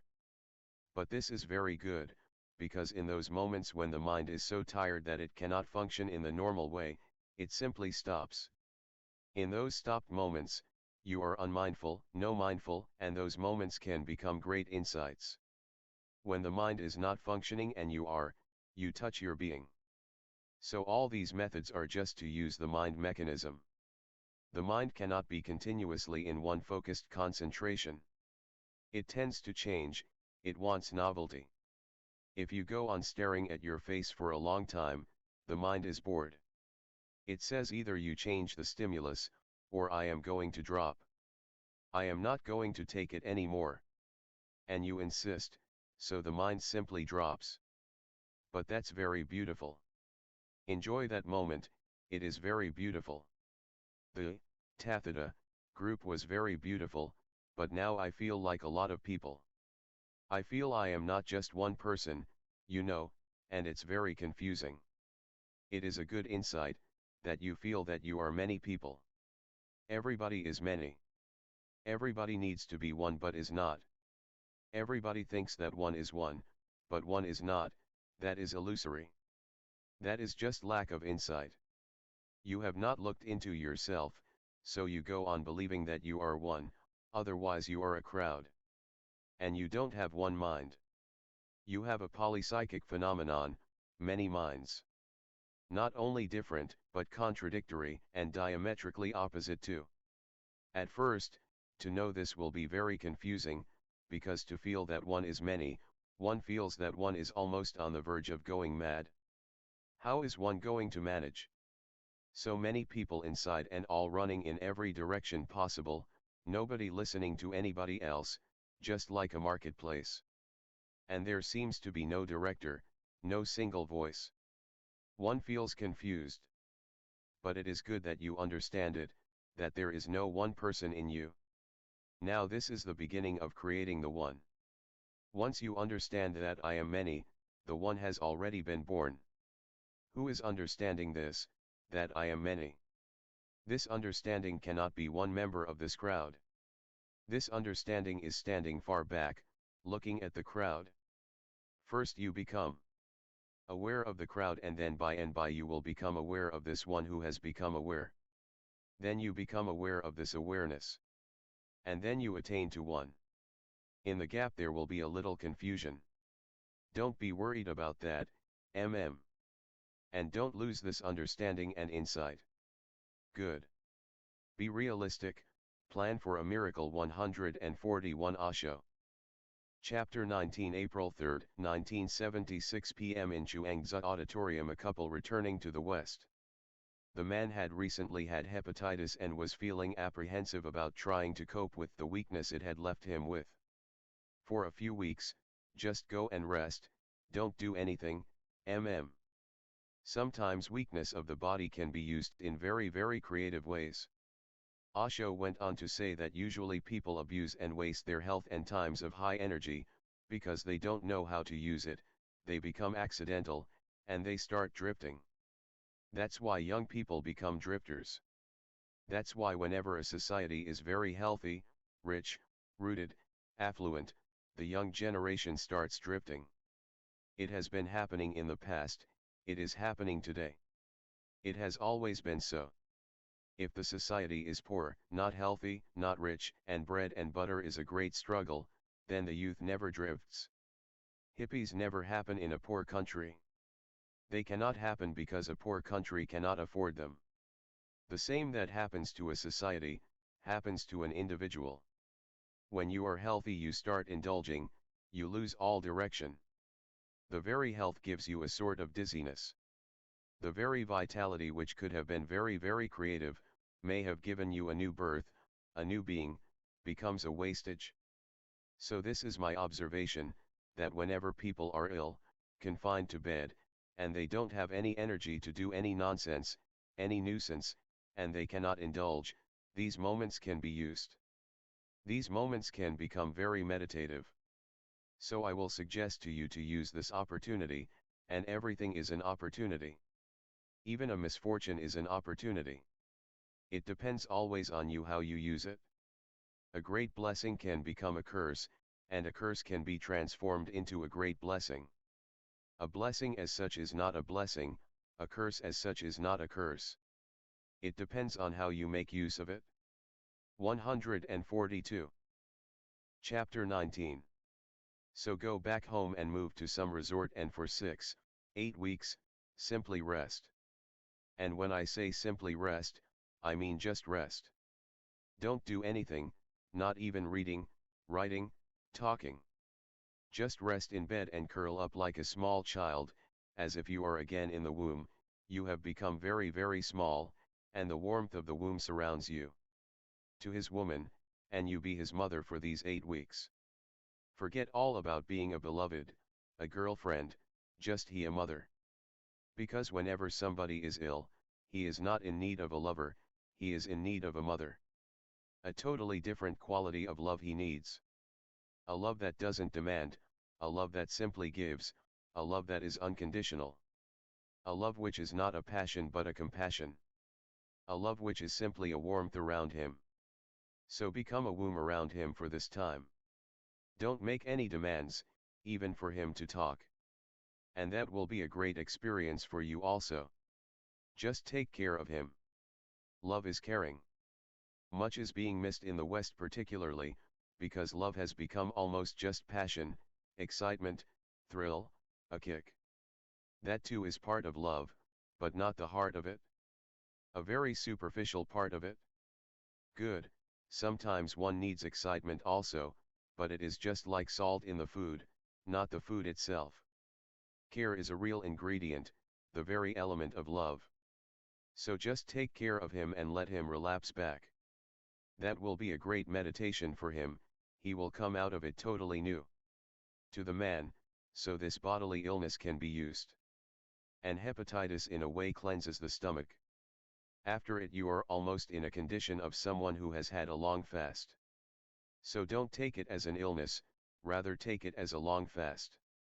That's what a long fast does, it cleanses the whole intestinal system. One feels weak, but one feels clean also, one feels purified, delicate, vulnerable. But if you look deep down, you will feel a certain clarity, calmness.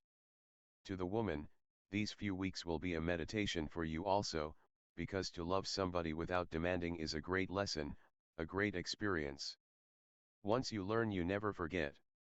Then you never demand, because so much love comes without asking. And the moment you ask, it becomes ugly. When it comes without asking, it simply transpires, nobody is doing. It simply happens between two persons who are non-demanding, non-possessive, who are simply together, caring about each other. That very mood of care allows love to descend like a dove.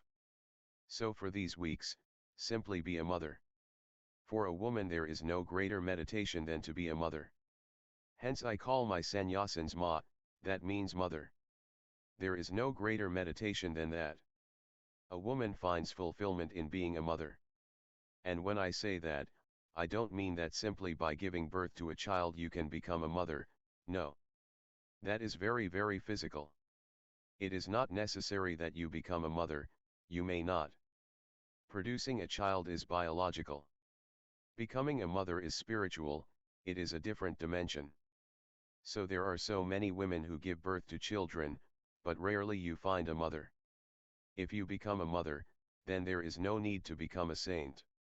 You are already a saint. I am coming with you and I will be watching continuously, Be realistic, plan for a miracle 143 Osho. Chapter 19. A sannyasin asks, I want to be assured whether my girlfriends and my energies are good for each other, or whether it's just more karmic projections to work out. Millimeter. You ask a wrong question. There's no assurance possible. One has to learn by trial and error. One never knows, because you are constantly changing. You are not an unchanging entity, so I cannot say that this woman will fit with you. This moment you may fit, next moment you may change. The moment changes, so the next moment you may not fit. Then you will throw the responsibility on me. And if you separate, you will feel guilty that you didn't listen to me. So never ask about the future. Let the future remain always in the mist. It should not be made clear. It should always remain insecure. If it becomes secure, it is no more the future, it is already past, and you will not enjoy living it. The whole excitement of life is that it is insecure, that there is no assurance, that nobody knows what is going to happen the next moment. Nobody can know, that's the beauty of life. The unknown goes on penetrating constantly. Whatsoever arrangements you make, the unknown comes and throws you flat on the ground. If you are assured of the future, completely, totally, then what will be the point of living? Then you will be repeating something which you already know. Never ask for assurance.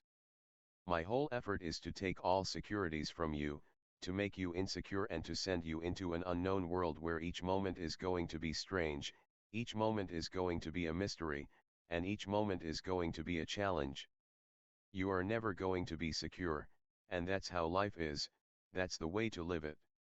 Only dead persons are assured and secure. So people who ask too much assurance become by and by dead, they have to deaden all their sensitivities. If you want to be secure with a woman, that means you should not change anymore. You should remain always as you are, which is impossible. It is not within your capacity not to change.